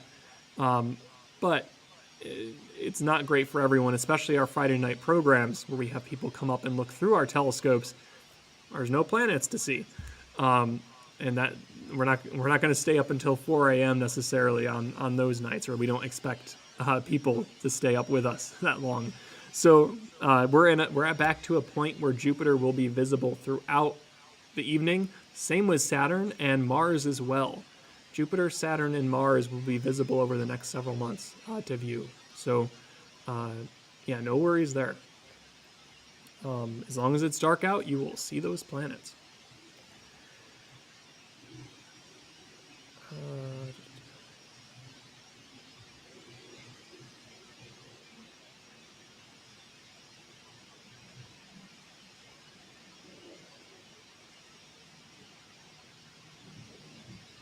Xeon asks, how do I see it without spending a lot of money on a scope? Yeah, you don't need to spend much to get a good view of Jupiter. Binoculars will work if you want to see the moons of Jupiter and maybe a little bit of color on the planet. You can use some binoculars. Of course, you could just look right up in the sky too. You'll see that Jupiter is the brightest object in the sky right now. So you're looking for a very bright star. And what else? And you can get a basic, like we were talking about earlier, 70 millimeter telescope. Not super expensive if you wanted to just start out with something, looking at the basic planets. That's a fine direction to go. And, see what resources your community has too. Mind you, tonight's not the only night to see Jupiter. It's what they're calling the closest approach, right? We have here closest approach since 1963. And that's true. Tonight is the night that Jupiter is very close to the Earth, but it's also very close to the Earth tomorrow, and the week after, and the month after. So, yeah, don't let this discourage you. Like you have to make sure you see it tonight. We're using this as a platform to discuss this a little bit, and learn how you can see Jupiter. Because there's so much interest in this planet tonight. But yeah, it's really there's plenty of opportunities to see Jupiter this year. So don't worry about that.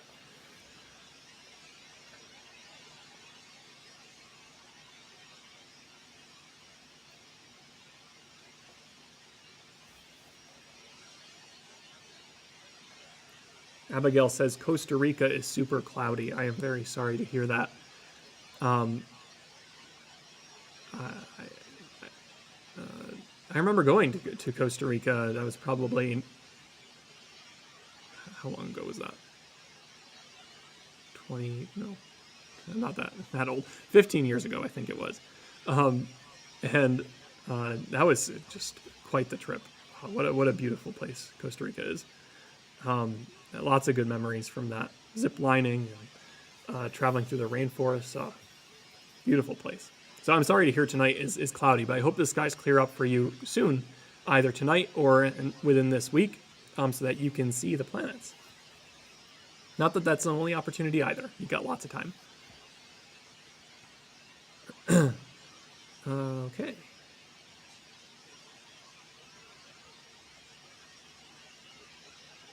You certainly can see Jupiter from Los Angeles. It's going to be rising in the eastern sky.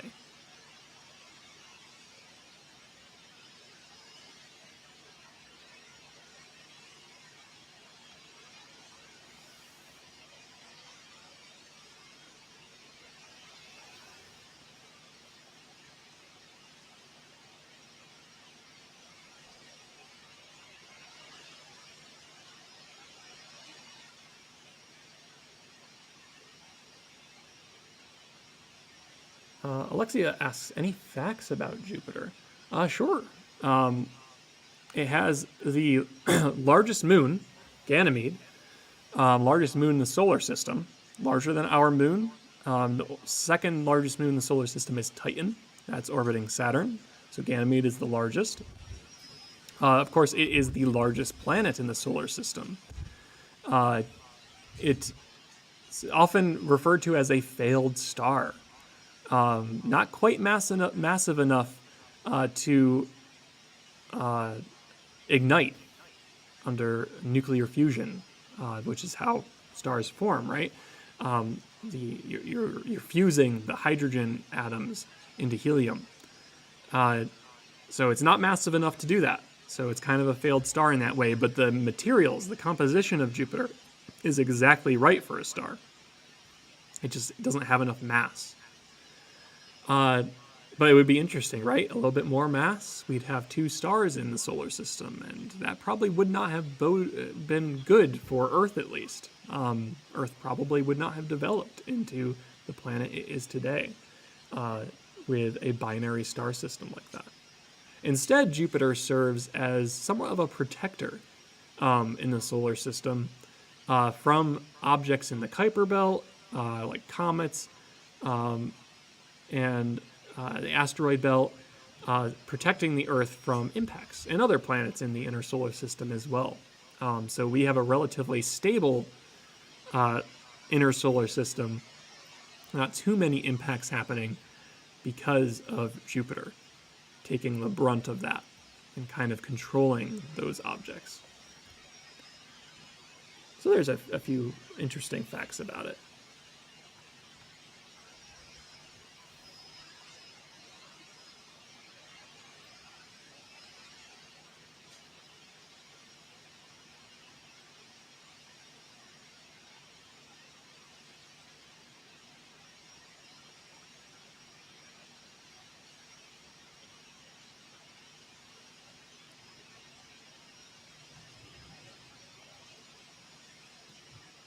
Jordan asks, will we be able to see Jupiter tomorrow, or is it only today? Nope, tomorrow, next week, next month, 2 months from now.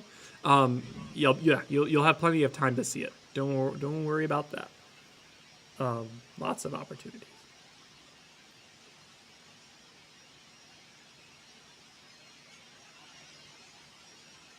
How would it feel on Earth if we had Jupiter's gravity? In short, squish. Jupiter is massive, and yeah, that gravity would compress you. You've heard of spaghettification, perhaps, when you enter a black hole. This would be more like pancakeification, if not excessively more than that. Good question. I like that one. It's fun to visualize.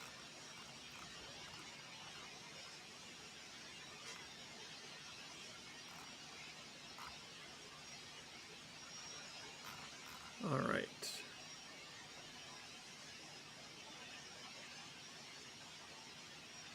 Lori asks, I assume there would be one darkened stripe across the center where the belt is. How come there are 2 stripes? Perhaps referring to the rings or the asteroid belt. Jupiter does have rings. They're very thin, very dim rings, nothing like Saturn. So yeah, when we look at the disk of the planet, we're purely looking at the disk of Jupiter itself. No rings in our way, at least not in any great detail or significance, especially in our view here. If you're more referring to the asteroid belt being in the way, the asteroid belt is so diffuse. You maybe think about there's a asteroid belt in Star Wars, right? In Empire.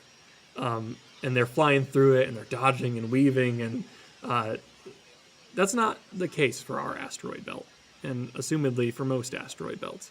There's a lot of space in space, and we send objects through the asteroid belt all the time. So if you think about Saturn's rings, for instance, they're nice and dense, easy to spot in telescopes, really quite brilliant to see. what was I going to say? Sorry. So it's dense material. There's quite a bit of it there. And it's moving quick, so you're getting that sense of that sort of spread out ring system. Whereas with the asteroid belt, it's very diffuse. So it's not like a ring around the sun like it is a ring around Saturn. We send spacecraft through the asteroid belt without a problem. So we wouldn't be able to detect the asteroid belt, for instance, in this view. The two bands you are seeing are the equatorial gas bands. They're sort of reddish-brown bands across the surface of Jupiter. You have these different densities and layers of gases across the atmosphere. And those are two very defined sets of bands that you see there. Well, we skipped again. Let's see.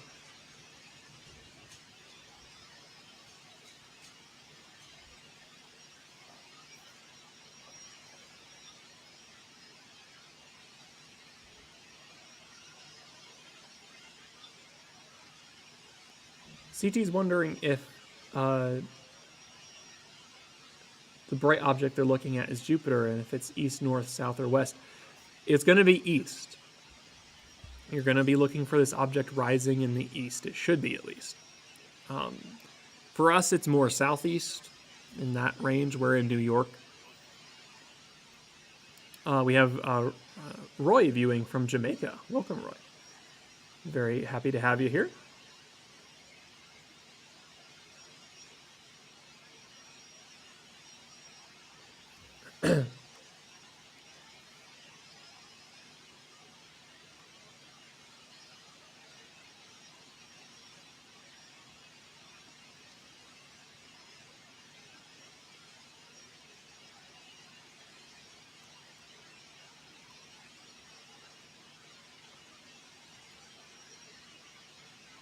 Chris asks, why does it look fake? And I kind of like this question. And I am often curious about people's perspectives when they look through our telescopes at Kopernik, especially Saturn. So Saturn's, this effect seems to be the greatest. When you look at, especially on a really stable night, you look through the telescope at Saturn, and it has a glow to it. It has a certain luminance to it. But otherwise, it's almost as if you just stuck a picture inside there. And that's what you're looking at. But I think that goes to show, at least this is my take on it, is it goes to show how impressive these instruments are that we have here on Earth, these telescopes that we can use to zoom in on this otherwise point light in the sky and get an image. It's just like a microscope. A microscope reveals a whole other world to you that you can't see with your eye unless you use an optical instrument. So it's the same case with scopes there.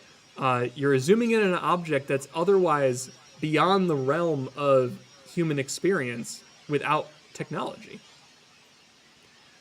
So maybe that's what causes that, like, you know, this almost looks not real. It almost looks like just a picture posted inside the telescope.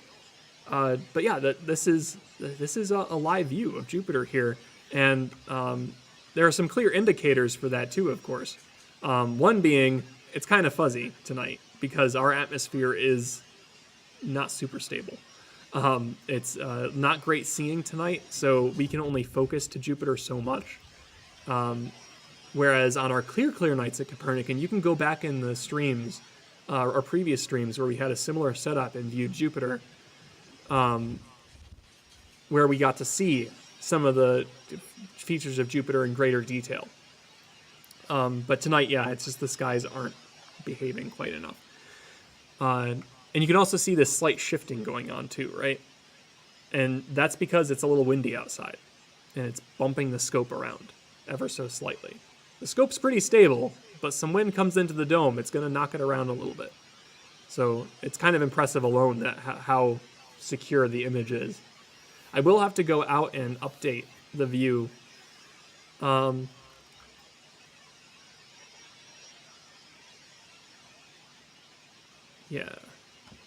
Let's see.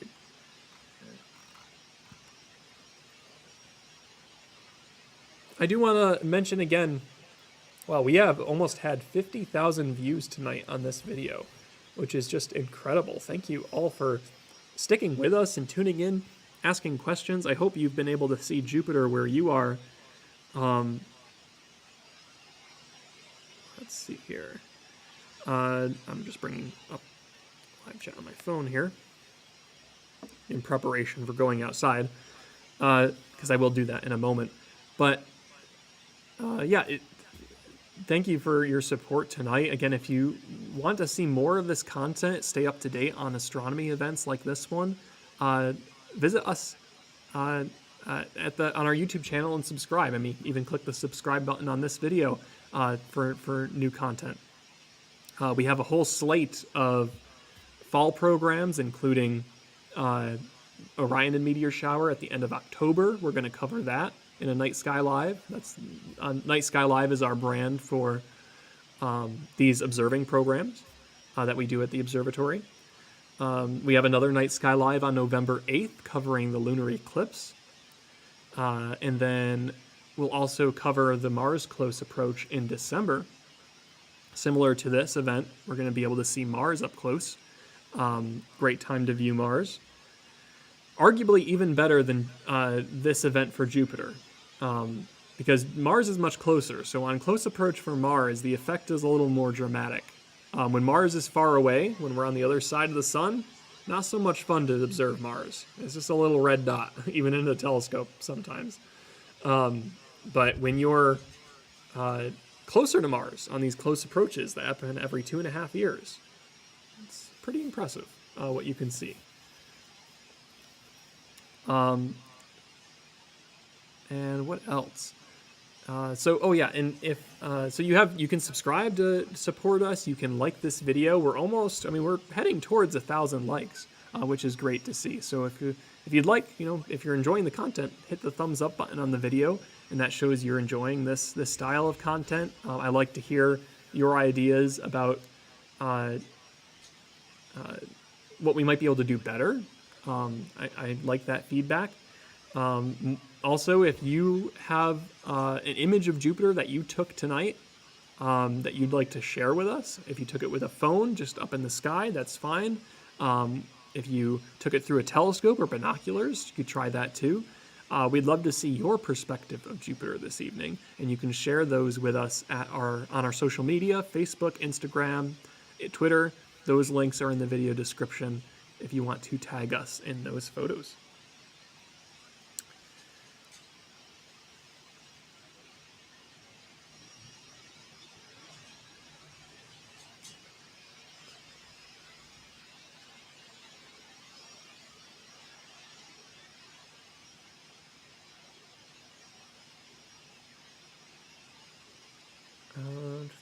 Chris asks, what would happen if you fell into Jupiter?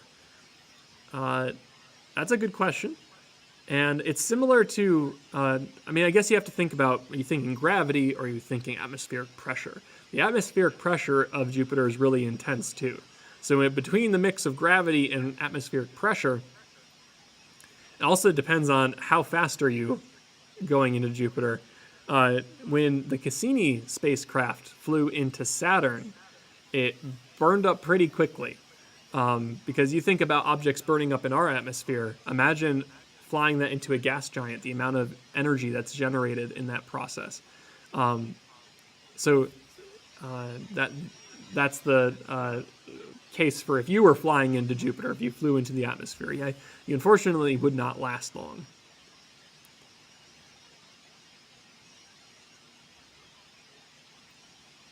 Combat Samurai Guy. What magnification are you using? Regrettably, I really should do this before every stream, but tonight I didn't do it. I do not know exactly what magnification. I'd have to look at the sensor size of the camera I'm using and calculate it out with the focal length of the scope. So I'll try and remember that for next time. I apologize.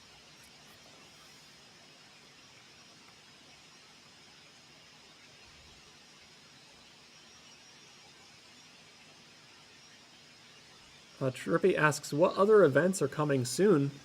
Well, actually, before that, Michael asks, where is it? So you'll see it in the eastern sky, hopefully. It depends a little bit on where you are, but for us here in New York, it's in the southeastern sky, continuing to rise higher up. For you, it might be more due east if it's just rising up. Sort of depends a little, but if it's dark out, you should be able to see it, as long as there's no clouds. Yes, what other events are coming soon? If you go to our channel page, we have our full slate of fall live streams available to you. Now, we might add a couple of night sky lives in there, a couple of extra ones, depending on when we have clear skies. But I did set up the big events, like the lunar eclipse in November and the Orion meteor shower. Those are available on there. So, yeah, check that list out. We have 3 types of programs. We have Night Sky Live. We have, which is abbreviated NSL. We have FNL, which is Friday Night Live Stream. And that's a variety of STEM-focused presentations that we hold both in person and online. We stream it out on YouTube. And finally, we have our new one, which we premiered today, which is KRXN. If you're a chemist, then you know RXN stands for reaction. So those videos are Kopernik reactions to major space exploration programs. So tonight before this stream, we covered the DART mission, the double asteroid redirection test that crashed into asteroid Dimorphos. Just today that happened. So pretty cool if you want to go back and watch that stream. That was a NASA mission that we got to see footage come down from it as it crashed into it. So that spacecraft is no more, but it is a very valuable test that we talked about in that video. So 3 types of programs on YouTube. And they're all represented in both the title and the thumbnail. In the lower left-hand corner, you'll see the type of video it is.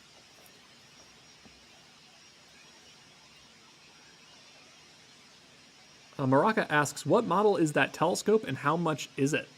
So the telescope above that we're using to stream, this is video. And when I go back out to the scope to realign Jupiter, you can see it's kind of hanging towards the top now. When I go back out there, I'll readjust that scope and you'll see me in the video feed. But the scope itself is a 6-inch f12 superplanetary refractor from the company Astrophysics. I don't believe they make this exact scope anymore, but it is just a tremendous tool. It is fantastic for planetary viewing, and we've used it on almost every observing live stream we've held.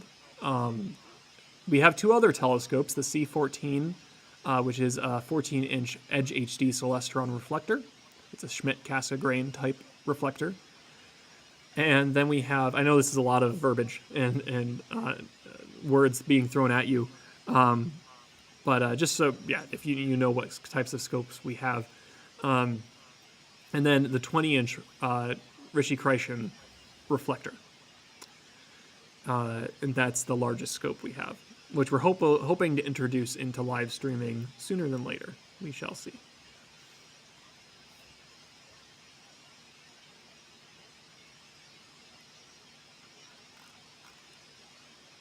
And I should mention, this is a refractor. Refractors use lenses. The 14-inch reflector and the 20-inch reflector use mirrors. Those words are very close to each other. Just remember reflector, reflection, mirror. And then the other one is lenses.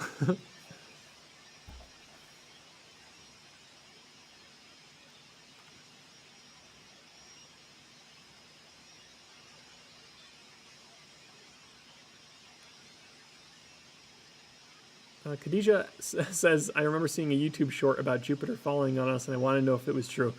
No worries. Jupiter won't be crashing into us. It is very far away, over 300 million miles, even at its closest approach. Mars is way closer to us than Jupiter. And Mars is also never at risk. The planets have very stable elliptical orbits.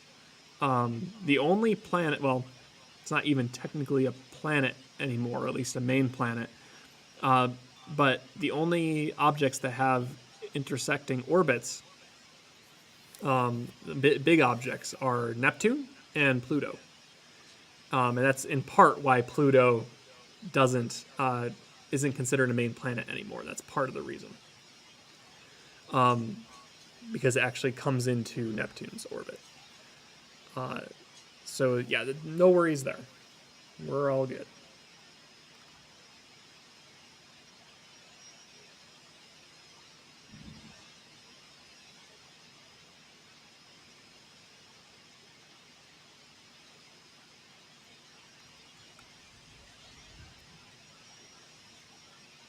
Will this be visible tomorrow? I'm in the city and I forgot to go to a dark spot where I can view the sky. Even then it's cloudy. Yeah, again, I'm getting a lot of questions here of, will I miss it? Will it be visible tomorrow?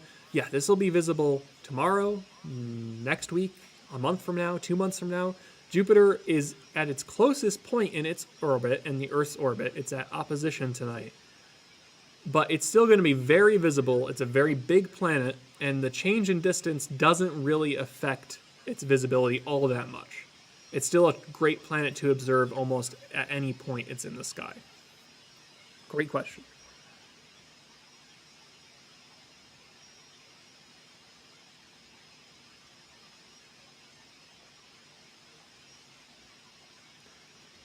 All right, we're heading towards midnight now, and I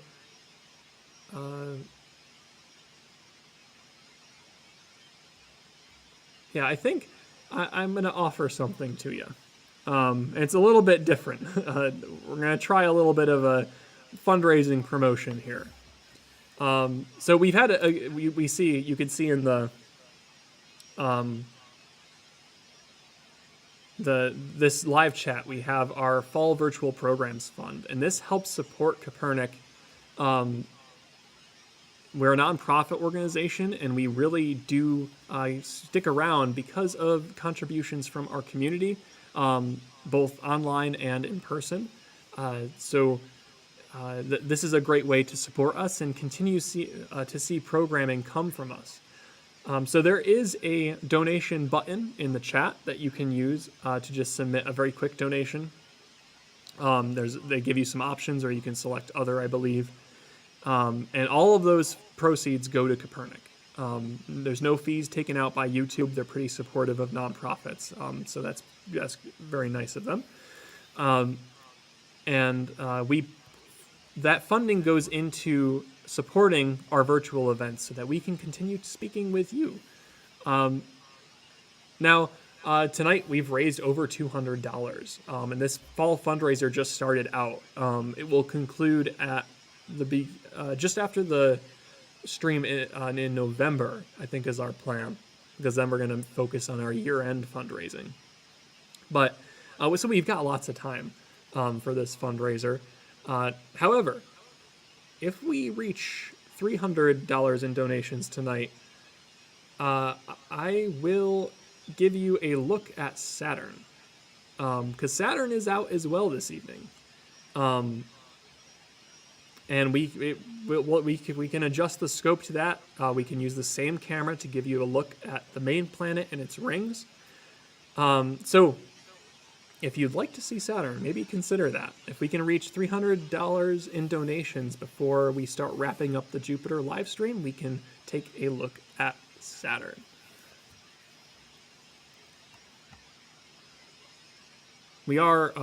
Jupiter is venturing off into the corner there. I will probably have to go out in a minute or two to adjust that field of view so that we can get a look at it.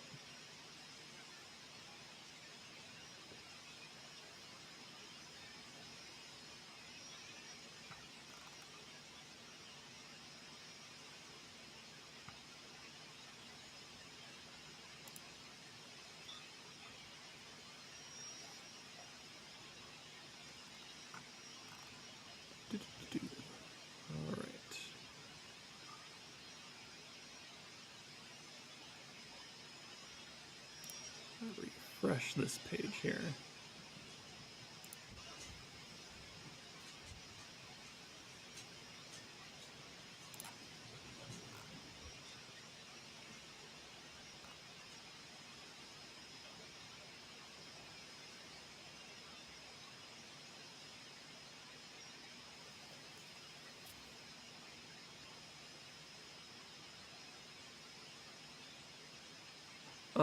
Op asks, why when I look at it in my telescope, is it a big white clear circle? So my guess is it just needs to be focused. It's probably way bigger than it actually is because it's out of focus. So you need to adjust, there should be some knobs on the scope itself. You just need to adjust those knobs and the circle of the planet will get smaller or bigger. You want it to get smaller. Smaller and smaller and smaller until it gets nice and crisp. And that's going to be your clear view of Jupiter. Well, thank you, Mario, for the $20 donation and getting us that much closer to our Saturn viewing. Again, we'll jump to Saturn before the stream ends if we reach $300 in donations this evening. And someone donated $5. Thank you so much.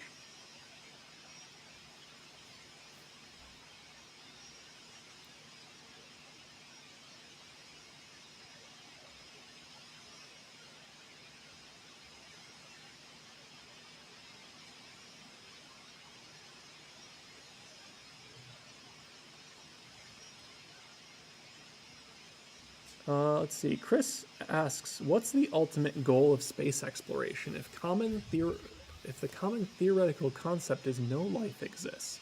I don't know if that's the consensus. My understanding is we do not know. And our goal right now is to try and hunt for life in our solar system, because if we find it outside of the Earth, if we find that life evolved beyond the Earth, then the chances for life existing throughout the universe skyrocket. So it has to be separate, though. And that's why NASA is very careful not to send... Oh, wait, I just realized something. Oh, no, that's all right. I don't know why that looks weird in this window. I guess it is fine. Sorry, I got distracted by something. But yeah, that's why NASA and other space agencies are very careful not to contaminate other worlds with possible Earth life that hitched a ride on on the spacecraft that they sent out. So yeah, that's what we're watching out for.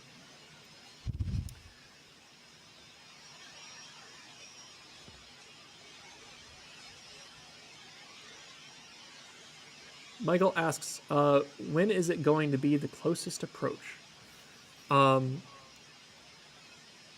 So it's there is a specific time, and I don't know it offhand, but in truth, it does not really matter too much, because Jupiter is so large. Tonight, in general, it's going to look the same no matter what.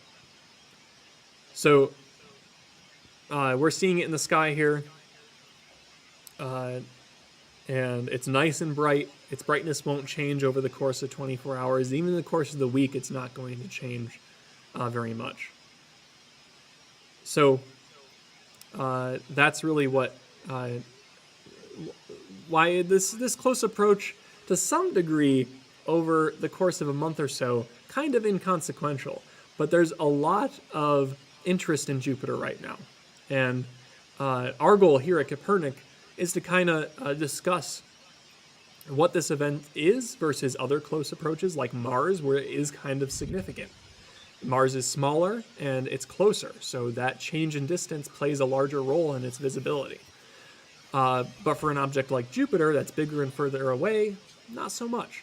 But it is a great opportunity to observe Jupiter, to talk about it, and to answer and ask questions, which is exactly what we're going for tonight. So thank you. Oh, and someone donated $42. Thank you so much. And that did bring us above $300. So I'm going to go out and adjust the view to Jupiter. Here's our plan for the rest of the stream. So we are going to observe Jupiter for another 15-20 minutes or so. Maybe around 12:15, we'll wrap up our viewing of Jupiter. And then because we reached our $300 goal there for this evening, we are gonna we're going to switch over for about 15 minutes to Saturn to wrap up the night. We still have plenty of time to observe Saturn. It's in our southwestern sky. So I'll take a look at it out there. But, oh, I see a question pop up from Myra. What's your name? My name is Jeremy Carty. I am a Kopernik Observatory's live stream astronomer. And we started live stream astronomy about 2 years ago, and it's been a lot of fun. And I am also one of the science educators here at Kopernik. So we have both in-person and online programming nowadays.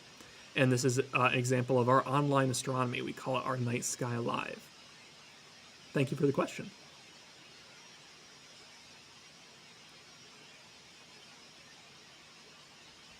All right, so let me go outside, adjust the Jupiter field of view. You'll see me out there. If for those that haven't seen me bounce around the two videos here, when I go outside, you'll see me in the video above. And that's out at our observatory. The telescope is showing us Jupiter. That's the equipment there, the telescope that's showing us the visual in the left window, the large window. Okie doke. Let me go out there. I'll meet you out at the scope in the window above. I wish I could do it immediately. It'd be funny to just pop up and into that window, but won't work like that over a live stream. All right.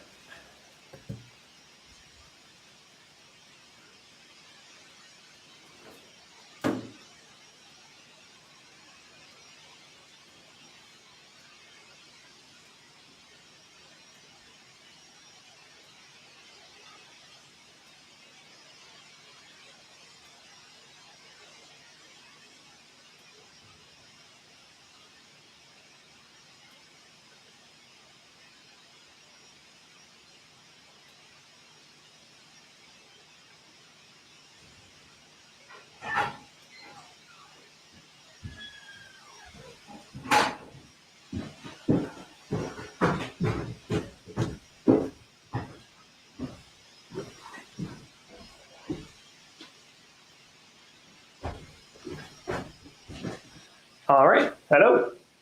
It just took me a moment to walk out to the observatory, but here we are. I'm going to adjust Saturn's view here. We got a little bit chillier out here.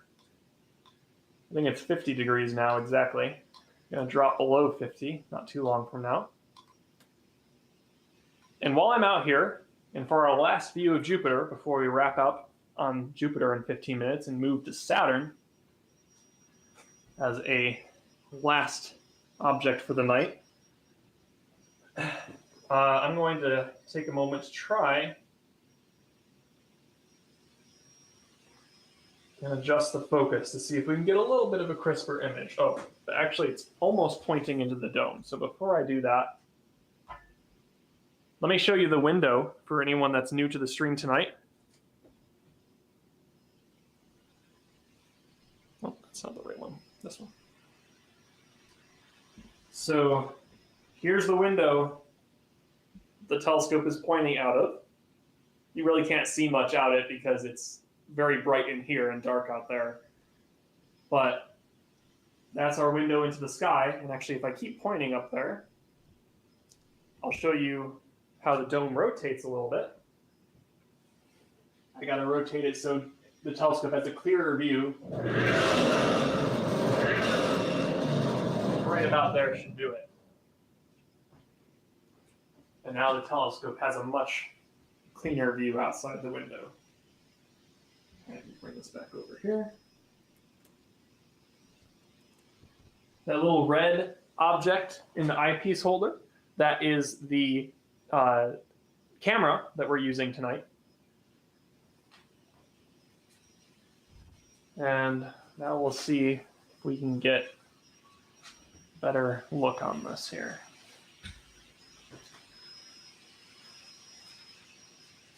See if we can sharpen things up a little.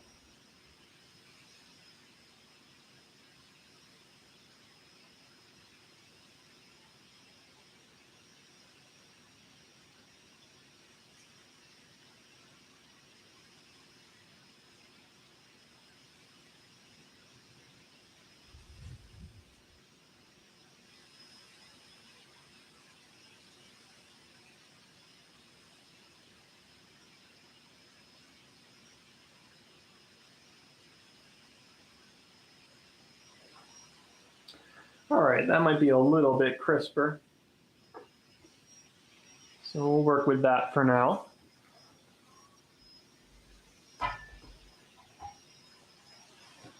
All right, I'll meet you back inside now.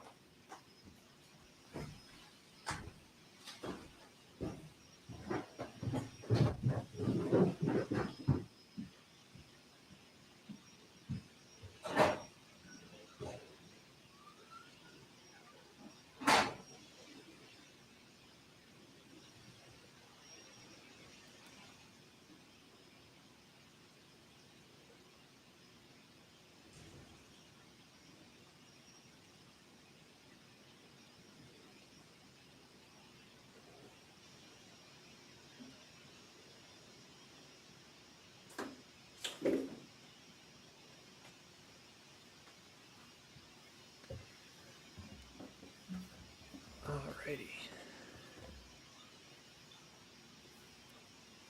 Okay, so here we are, back observing. Let's see.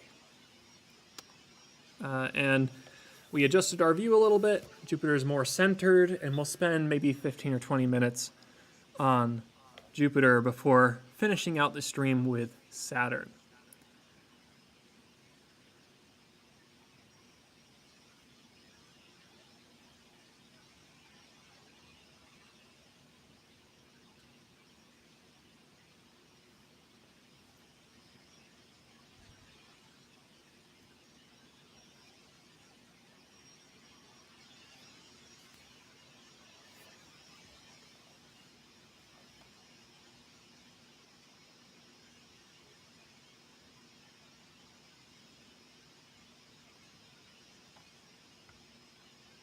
Yeah, for those wondering about why the image is a little fuzzy tonight, that's ultimately due to our seeing. You can, of course, go back to previous live streams and see, excuse me, I think the fall is getting to me a little bit. But that fuzziness is coming from the instability, the seeing in our atmosphere. It's really not ideal tonight. It could be a lot better, but New York is hit or miss a lot of the time.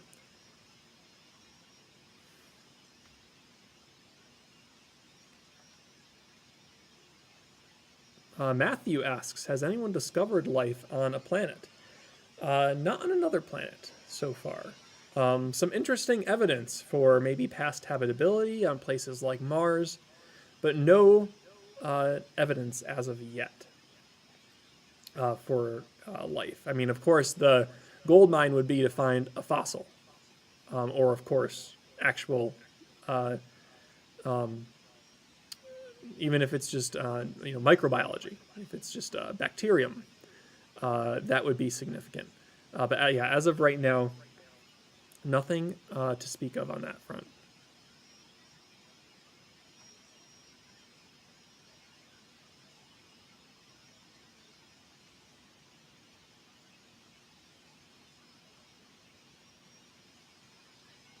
Up asks, the atmosphere changes state to state. Yeah, just like the climate, just like the weather, I should say. We have climate regions across the U.S. and across the world, and it really is down to the weather. What is in the atmosphere over a certain area? What's the water concentration? humidity, dryness. That's what we're looking for. So when you go out to Arizona, for instance, very dry weather, very stable atmosphere. You have lots of great telescopes out there, lots of good astrophotographers, because the climate is ideal. Here in New York, it's not as ideal, certainly. We can have really good nights. We can have super cloudy nights where we won't see anything. Tonight is a clear night, but the seeing and transparency aren't great, and that ultimately affects the visibility of the planet.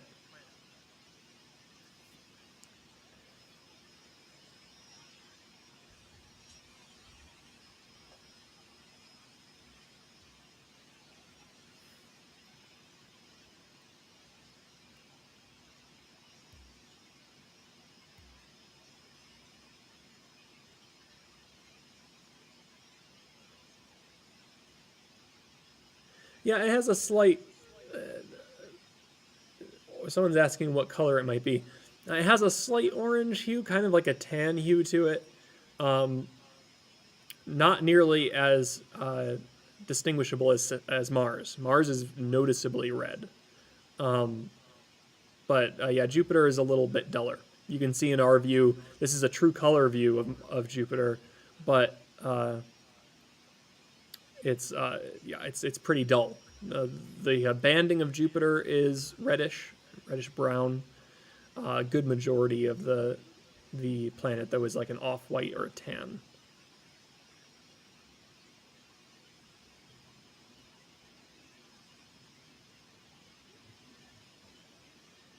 B asks, is the atmosphere generally clearer during winter? In New York, yes, unfortunately. And I say that because it is a fantastic time to observe, but it is very cold. And in our observatory, of course, there's no climate controls. I mean, in most cases, for an observatory, you don't want any sort of heating or cooling because that's going to affect the visibility. If you cause temperature disturbances inside the dome, if you have heat funneling out the window of the dome, that's going to really mess with your visibility of planets. So you really don't want to heat or cool an observatory to begin with. So while tonight it's 50 degrees, as you can see in our weather forecast above me, out in the domes, it's not. I could be out there the whole time and be okay, but I decided to stay warm in here as best I can this time around. But yeah, in the winter time, this will definitely be the default. I will not be out in the observatory. Summertime, I was out there. Like in our Milky Way live stream recently, I was outside the whole time. But yeah, winter's a no-go. It gets too cold. And because the domes are metallic, when you get close to the walls, they start to pull the heat just right from you. It gets pretty chill.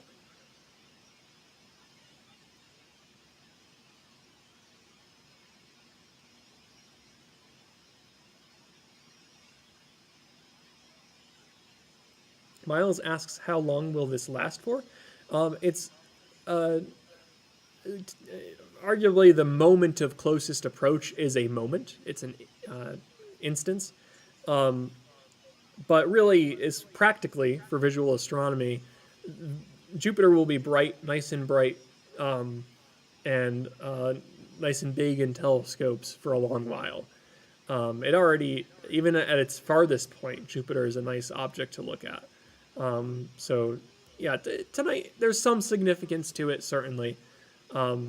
It's like 360 million miles away tonight. At its farthest point, it's over 600 million miles. That's almost half. That's significant, but because it's a big planet and because it's already really far away, that change in distance doesn't affect too much. Whereas with Mars in December, and I might sound like a broken record for anyone that's been in the chat for a while, but yeah, when Mars goes on close approach in December, that effect is going to be more dramatic. not like, oh, it's filling, it's as big as the moon, like you might commonly see those hoaxes come up as close approach happens. It happens every time Mars is on close approach. Mars will not be as big as the moon, but it will be bigger in a telescope and much brighter in the sky.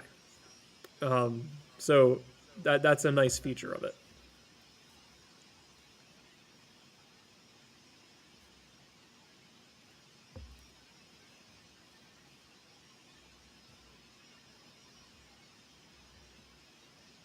Design asks, do you believe humans will ever be able to live on Mars? That's a fun question. I certainly would like to see humans visit Mars one day, and maybe we'll see it in the next decade or two. I mean, NASA's certainly making some headway with its renewed interest in going back to the moon, and that is a jumping off point to see to go to Mars, finally land humans on Mars. As far as a constant presence on Mars, that's a much larger challenge, and at least I sort of am of the opinion on this front that we certainly can't look at Mars as a safe haven if Earth goes wrong, because it will almost always be the case that the Earth is more habitable than Mars. But for exploratory purposes, as a point to, just like as the nature of humanity is to push further, go to new frontiers, I think there is value in that. And a possible colony being set up on Mars, I don't think is out of the realm of possibility in the future. But ideally, I would like to see it mostly as a science-driven purpose, not as a let's go to Mars to live there in substitute of the Earth. Because when we take the Earth for granted, the amount the Earth has already absorbed from human influence is incredibly impressive, and this planet is resilient, but we gotta watch ourselves a little bit on that front. Because as Carl Sagan, if I quote him, it's the only home we've ever known, and we have to protect it. And those are the kind of questions that I love, because it does spark conversation, that is for sure.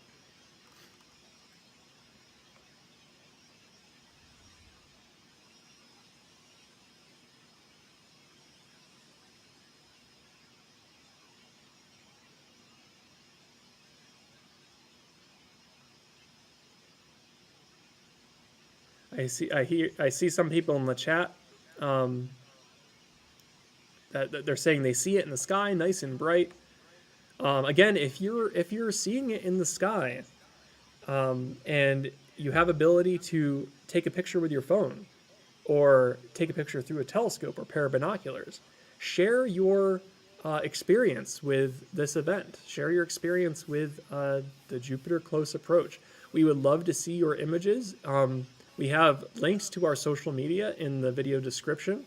And one of my favorite things to do after each of these streams is to go on our social media and see what you imaged. See what your experience was like. Even if you want to share a story with us, tag Kopernik in it. And I always like to go through and comment and just see what it was like from where you are. So yeah, our links for those are in the video description. We have Facebook, Instagram, Twitter. Any of those would work, whatever your preference is. Great way to connect with us as well. So if you like any of those pages or follow us, great place to go. And if you haven't subscribed to the Kopernik YouTube channel, please do. It is a great way to interact with us. And I think tonight let's see. Oh yeah, we've almost gained 1,000 subscribers. That is awesome. So yeah, thanks for all of you that joined us tonight. Don't forget we have lots of programming coming up, and it's all future programs are listed on our YouTube channel. You can see it in upcoming live streams. We have 3 kinds. We have Night Sky Live, which is this. This is an observing live stream. Our brand is Night Sky Live, or Kopernik Night Sky Live. We have Friday Night Live Stream, which covers a wide range of STEM topics. They're presentation focused usually, sometimes demonstrations. And then finally, we premiered our Kopernik Reactions today. A shorthand for that is KRXN. And if you know your chemistry, RXN is shorthand for reaction. So Kopernik Reactions, that's going to be reaction streams covering big events in space exploration. So tonight we covered, before this stream, we watched the DART spacecraft crash into asteroid Dimorphos. We watched that together. We had people chatting with us. And you can go back and watch that recording on our channel if you want. I broke it up into some chapters, so if you want to skip around, see the impact event happen and all that, a great place to go there. And we'll definitely have a reaction stream coming up for the Artemis launch. Oh, I see we're also almost at 1,000 likes for tonight's stream. If you haven't liked the video and you're enjoying it, hit the thumbs up button on this video. It helps support us on YouTube. It shows YouTube that you like this content and you want to see more. And YouTube will continue to promote Kopernik as well, and other observing streams. I mean, I think this is an area that there's a lot of opportunity to explore the skies together, not just through our channel, but other channels as well. So, and that's the thing, like tonight, our skies are clear, right? We get the chance to see Jupiter through our telescopes. We've had really good luck with some of these events, but it's not always the case. Sometimes it's cloudy. And that's where there's a whole network of observatories that can support content like this. And, there's Griffith and there's Lowell. And I tune into some of those from time to time when it's cloudy here because, man, it's nice to see what, their skies are like. And if I can't observe here, then, well, I'll go elsewhere virtually. And that's the power of this information age we're living in.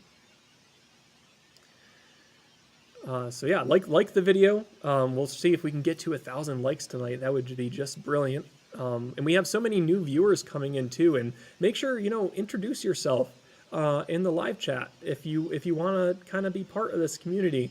Not all of our streams are like this, where we have tons and tons of viewers. Sometimes they can be more relaxed, and those are your opportunity to interact with us on a more personal level, ask questions. I've tried to field as many as I can tonight, and you guys are so inquisitive. I love to see it.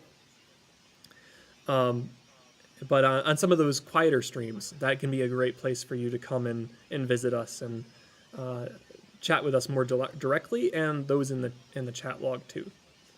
We are looking into ways of how we can build our community off this platform as well. Not just so how can we build out a stable community beyond just this YouTube live chat? There are certainly platforms we can do that on, and I will continue to seek out ways to expand upon this, so it can be a little bit more interactive than just the constant. Our director, Drew Desker, he calls it the CVS receipt that just keeps going and going on some of these streams. And it's if you are familiar with CVS and shopping there, then when the receipt prints out, it just keeps going. So sometimes that's what the live streams end up as, and we'd like to focus that down a little bit. And in part, that's why we have the subscription option enabled tonight for our live stream, so we can have give our subscribers the opportunity to ask questions, and that seems to be working pretty well.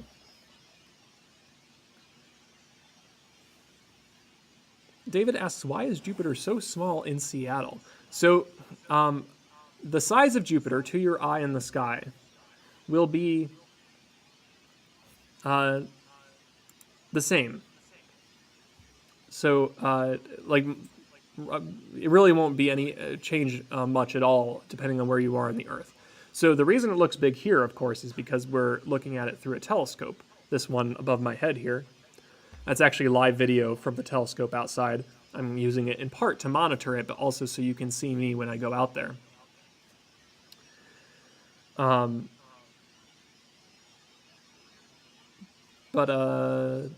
was I going to say about that?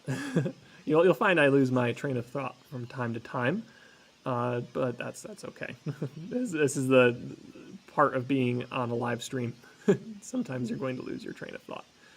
This is not scripted, that is for sure. But I kind of like it that way. It's a little more freeform, and we can more or less just relax and chill and talk to each other about what's going on events like this.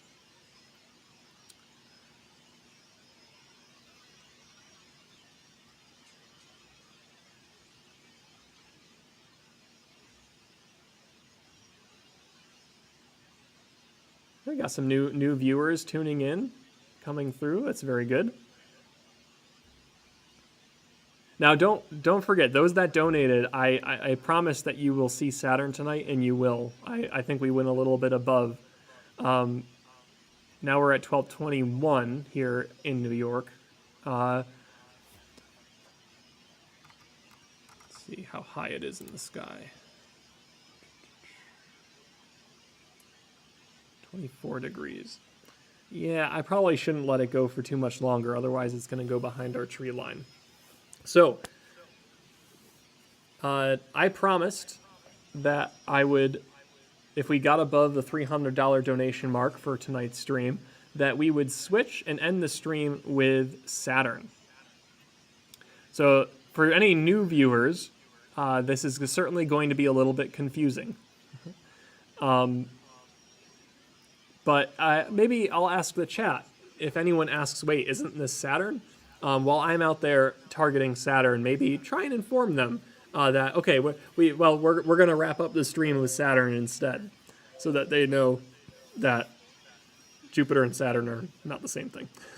So, yeah, like I said, we got over the $300 donation level, and that means that we get to observe Saturn tonight to wrap out the stream, because it is also out in the sky. The donation button is still open, though. If you're liking tonight's content and you're in a position to donate to Kopernik, you can hit that heart in the chat, and that will post a donation in the chat as well. You can do it anonymously or with your name, either way. And just so you know, 100% of those proceeds go to Kopernik. YouTube doesn't take a cut at all. They're very supportive of nonprofits, so that's a great way to support our facility. And really, this donation fund is designed to support these virtual programs so that we can do more of them, we can expand them. We've already expanded to 3 different live streaming events with our Kopernik reaction stream, our Night Sky Live like this, and our Friday night live stream. So those are all practical ways to do this.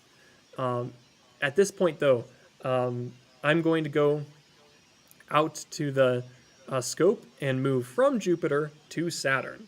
We'll wrap up the stream with Saturn for maybe about 15 or 20 minutes, focused on the ringed planet.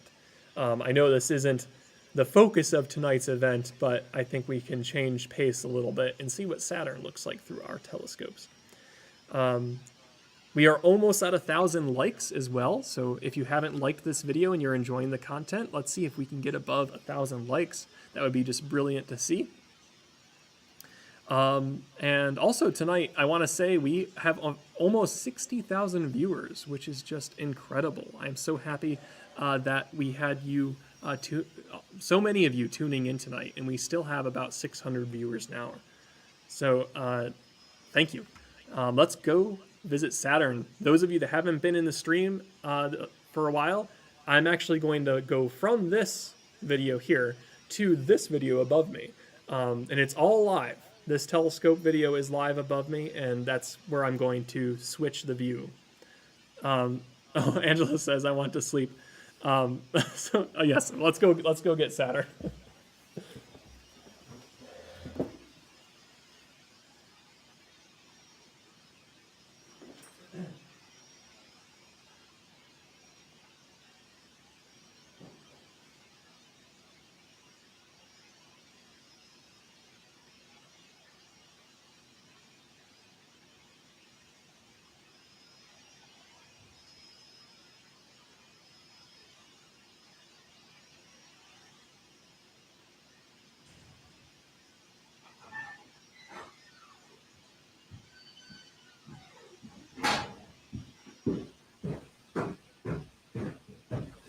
All right, in the observatory now. And let's take one final look at Jupiter. It looks like it may have cleared up a little bit in our view here, and that focus looks really nice. That's what I'm going to leave it at. In fact, on the left side, we can just about see some of the sharper banding. That's not too bad. It did clear up as it rose up higher in the sky. Oh yeah, actually that's really high up. But at this stage, we are going to switch to Saturn for about 20 minutes as we wrap up the stream. So I'm going to move the telescope over. I hope I have enough room. I might actually have to flip it.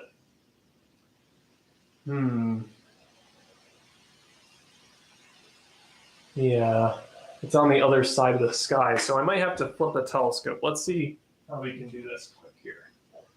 All right, I'm going to move away from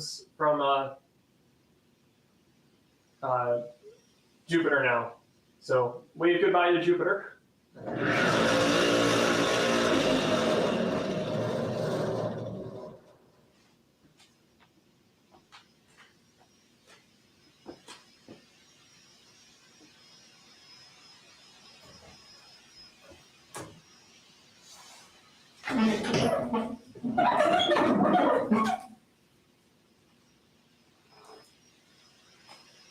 Actually, we have enough time that I do not have to flip the scope. So we're not going to be on Saturn for too long anyhow. So I think I'm in good shape here. Sorry, I'm filling up the entire camera view.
All right, it's going to take me a moment to pinpoint it here.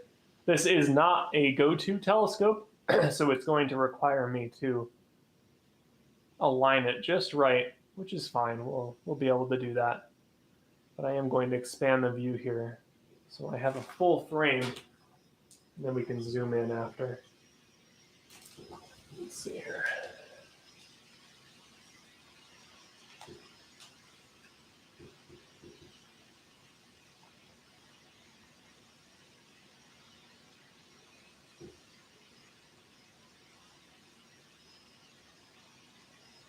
Oops.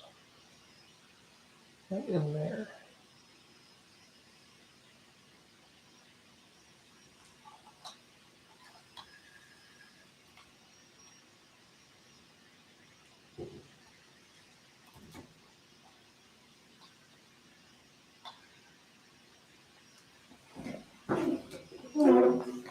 Do you see the disk, the frisbee of Saturn?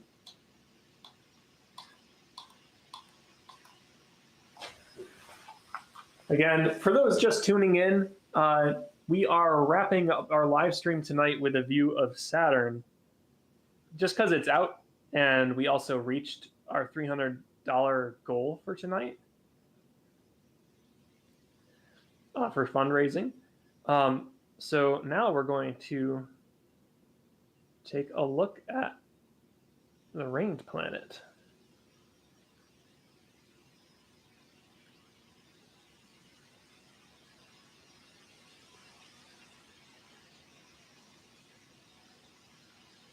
Adjusting the camera settings here so that we can get as good a view as possible. And we'll zoom on in here.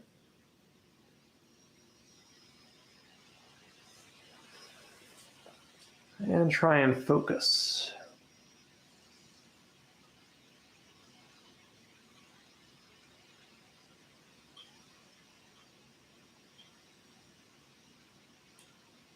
Yeah, wow, look at this. The conditions really are poor tonight. I'm really surprised that I can't even let's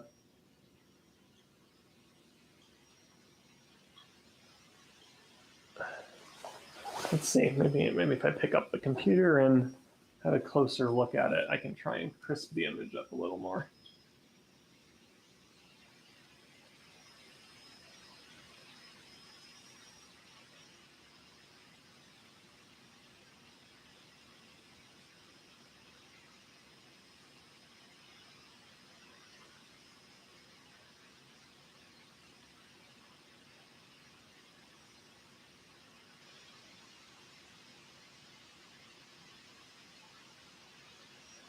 All right, yeah, well, there we are. So let me head back inside and I'll field some final questions.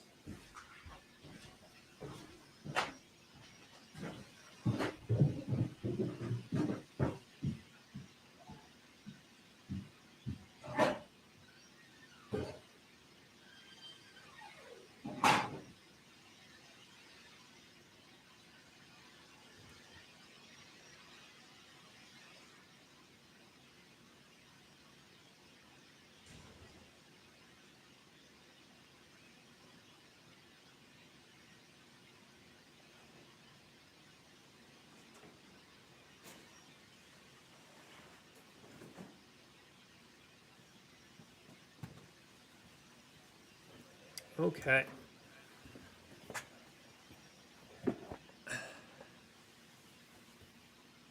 All right, so like I said, to wrap up the stream, we are closing things out with a view of Saturn. And again, our clarity is limited, and I think Saturn is even a better example than Jupiter. Because can you see this weird blending going on between the rings and the this weird blending going on between the rings and the main planet? It's like you can't quite distinguish between the two. And on really clear nights, where you don't have so much chaos in the atmosphere, where your seeing is nice and strong, and you get really crisp images of the planets, you don't get that sort of blending effect. A very turbulent Saturn we're looking at here. You see how much it's moving around as well, and that's because of the wind blowing into the dome and onto the telescope. So that's really the challenge for our conditions here tonight. But I bet if you look at it, if you're in Arizona, for instance, nice dry conditions, clear skies, it's a nice stable image. So this is just what we have to work with under the conditions we have this evening. Yeah, I'd love to see what your conditions are like where you are. If you have clear skies, share with us your view at our social media. Take a picture of the sky, your view of Jupiter, or if you found Saturn as well. Saturn is, for us, setting in the western sky or southwestern sky at this point. So yeah, there's Again, if you're wondering why we're seeing Saturn, I see some comments coming in the chat. It's just because we reached our, oh, now we're at $329 for donations. Thank you so much. Let me see if I can find that donation in case it's not anonymous. Well, Angela donated $5. Thank you, Angela. And someone else donated $20. Thank you both. I always like to make sure I give credit to those who are in a position to donate. Again, it really does help support us. You can also support us by liking this video. Oh, we crossed 1,000 likes. That was a big goal for us tonight too. So thank you for hitting the like button. If you're just joining the stream, subscribe to our channel. It's a great way to interact with us and chat with us on future streams. We have a huge slew of upcoming events this fall for you to check out. This Friday and Saturday, we have our Astrofest. And Astrofest is an astronomy event focused or actually presented by our Kopernik Astronomical Society. And that's our astronomy club here at Kopernik. And we're going to have so many awesome presentations that we will be streaming on YouTube, but you can also come up to Kopernik if you're local or if you're visiting the area in Vestal, New York. You can come to Astrofest in person. We have a schedule on our website, kopernik.org, which is also in the chat. And our keynote speaker is Dr. Kelly Lepo. She's an education and outreach scientist at the Space Telescope Science Institute, and she's going to cover the James Webb Space Telescope. We'll have 2 presentations where she'll discuss that program, and I don't know if you've seen the images yet. I mean, they were all over the news for a time there. Even more recently, some images of the planets that James Webb took. Those are all worth checking out. So let me jump into the chat here.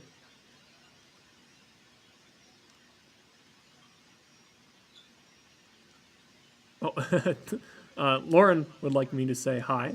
Hi to Lauren and Sarah. Welcome to the stream. Let's see, what else do we have?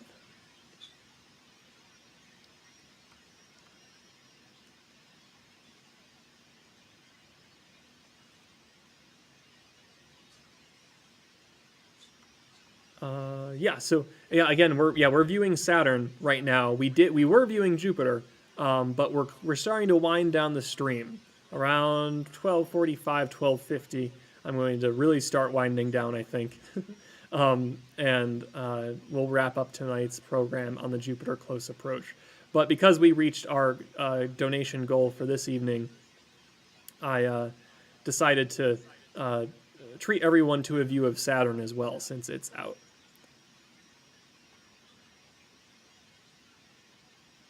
Oh, and actually, in the view above me now, you can see the tube of the telescope. The white tube is pointed out that dark window at the very back of the room there. So that window above me is a live view of the 6-inch refractor telescope observatory.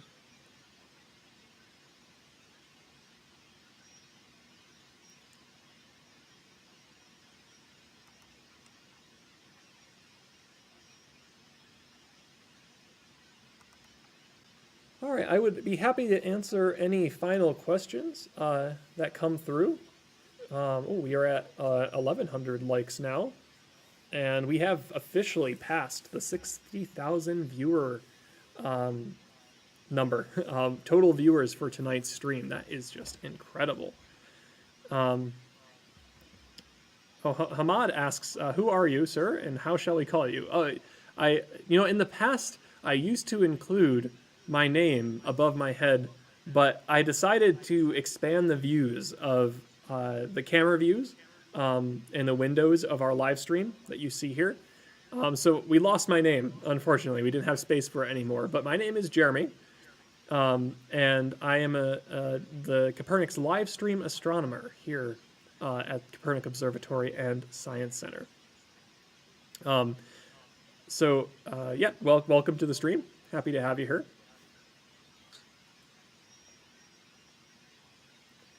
Ben asks, which planet do you like best? Uh, I think it's this one. If I had to pick one, I think it's Saturn. The Pluto, the dwarf planet Pluto, is another close one for me. If only because that was a big inspiration for me growing up. Learning about Pluto, learning about New Horizons that launched when I think I learned about it when I was like in third grade, and it launched when I was in, let's see, what would that have been? Sixth grade, I think. Yeah. It was sixth grade when it launched, 2006. And we finally got to see Pluto up close for the first time in 2015, 9 years later. And so I would have been in college at the time. And so it's just a really cool. Stream buffered a little bit there. Hopefully it's behaving okay. Yeah, it looks all right. But yeah, that was just sort of I got to follow that mission all through growing up, and I finally got to see Pluto, and it had this big heart on it as they approached. If you haven't seen the picture of Pluto, it's just crazy to see that Pluto has a big old heart across its surface.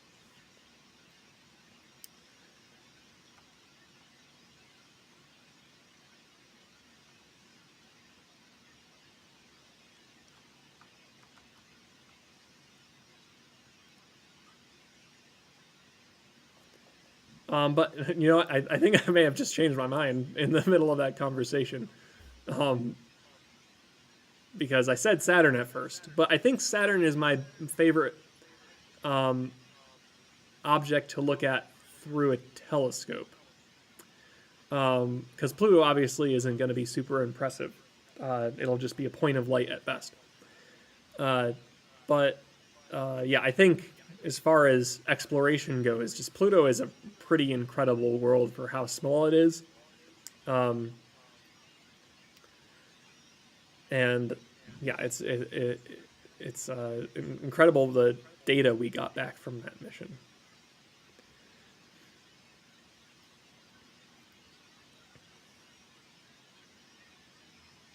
Ben asks, what is your favorite thing about your job? That's a good question too. And I think it's this is a really good one because there's several things. The live streams being one of them have just been amazing thanks to your support. These have been great to grow. It's been great to grow these programs on here.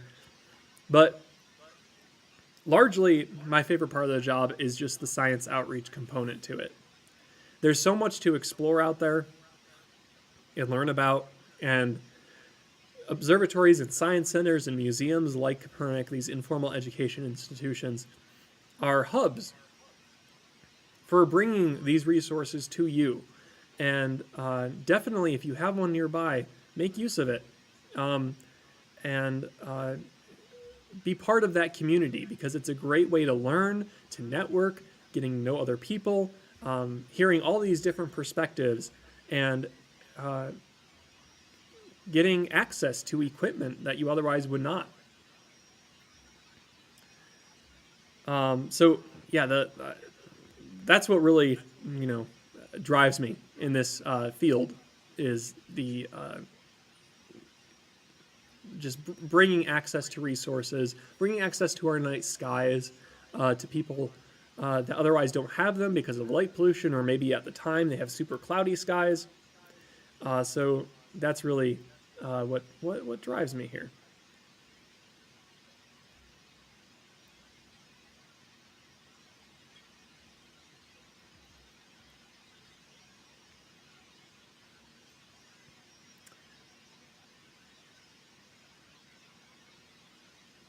All right.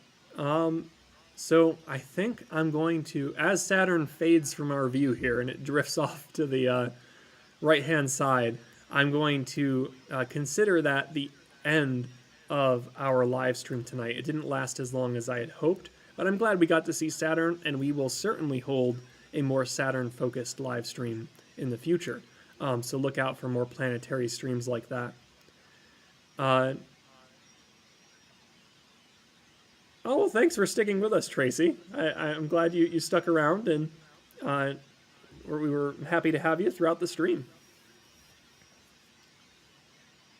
So at this point, I am going to have to hold off on questions. If you like, there are ways that you can go through Facebook to interact with us there and our other social media platforms. I'm going to, just because Saturn is now gone, I'm going to bring up our page here. And we'll just target Jupiter just because that's relevant to the stream. For the remainder, I'm going to chat. So, yeah, lots of ways to interact with us. Again, if you have something you want to share with us, go to our social media links in the description. And there you can interact with us more. You can send us photos. If you took a photo of Jupiter tonight, tag us in the photo and let us know what your experience was like. I hope you had clear skies, especially. I'll push one more time. If you are in a position to donate to Kopernik, we have a fundraiser attached to this program. You can click the heart in the chat and donate to the observatory. It is a great way to support us and support these programs, especially if you're like these observing live streams and want to see more of them. This is a great way to fund them and support us. You can also like the video if you haven't already, and subscribe to the channel. Stay up to date with the latest astronomy events with Kopernik. We'd love to inform you about what's going on and chat with you more on future live streams through our various programming. Our full slate of fall programs is available on our YouTube channel. You can see what's coming up soon. Our next set of live streams will be on Friday and Saturday for AstroFest. So you can tune in live or you can visit us at the facility. We are available for in-person programming, and AstroFest is one of those. So you can actually look through our telescopes, not just see it over the web. And if you're not from the area, come visit us if you're ever in Vestal, New York, or Binghamton area. Lots to see here. We are a premier observatory in the Southern Tier. So we don't just do virtual programming, we also do in-person visits. So I see good nights and thank yous from everyone in the chat, and I think I agree it's time to wrap up. So thank you again. I hope you enjoyed this view of the Jupiter close approach. Our next Night Sky Live program will cover, at least next planned Night Sky Live program, will cover the Orion and meteor shower. If we add another live stream, you will be updated as a subscriber to the channel. So if we have another, if we find we have some more time to observe the skies here, you can stay tuned for future Night Sky Live programs. With that said, thanks for tuning in, and we will see you again next time. Look up and dream big.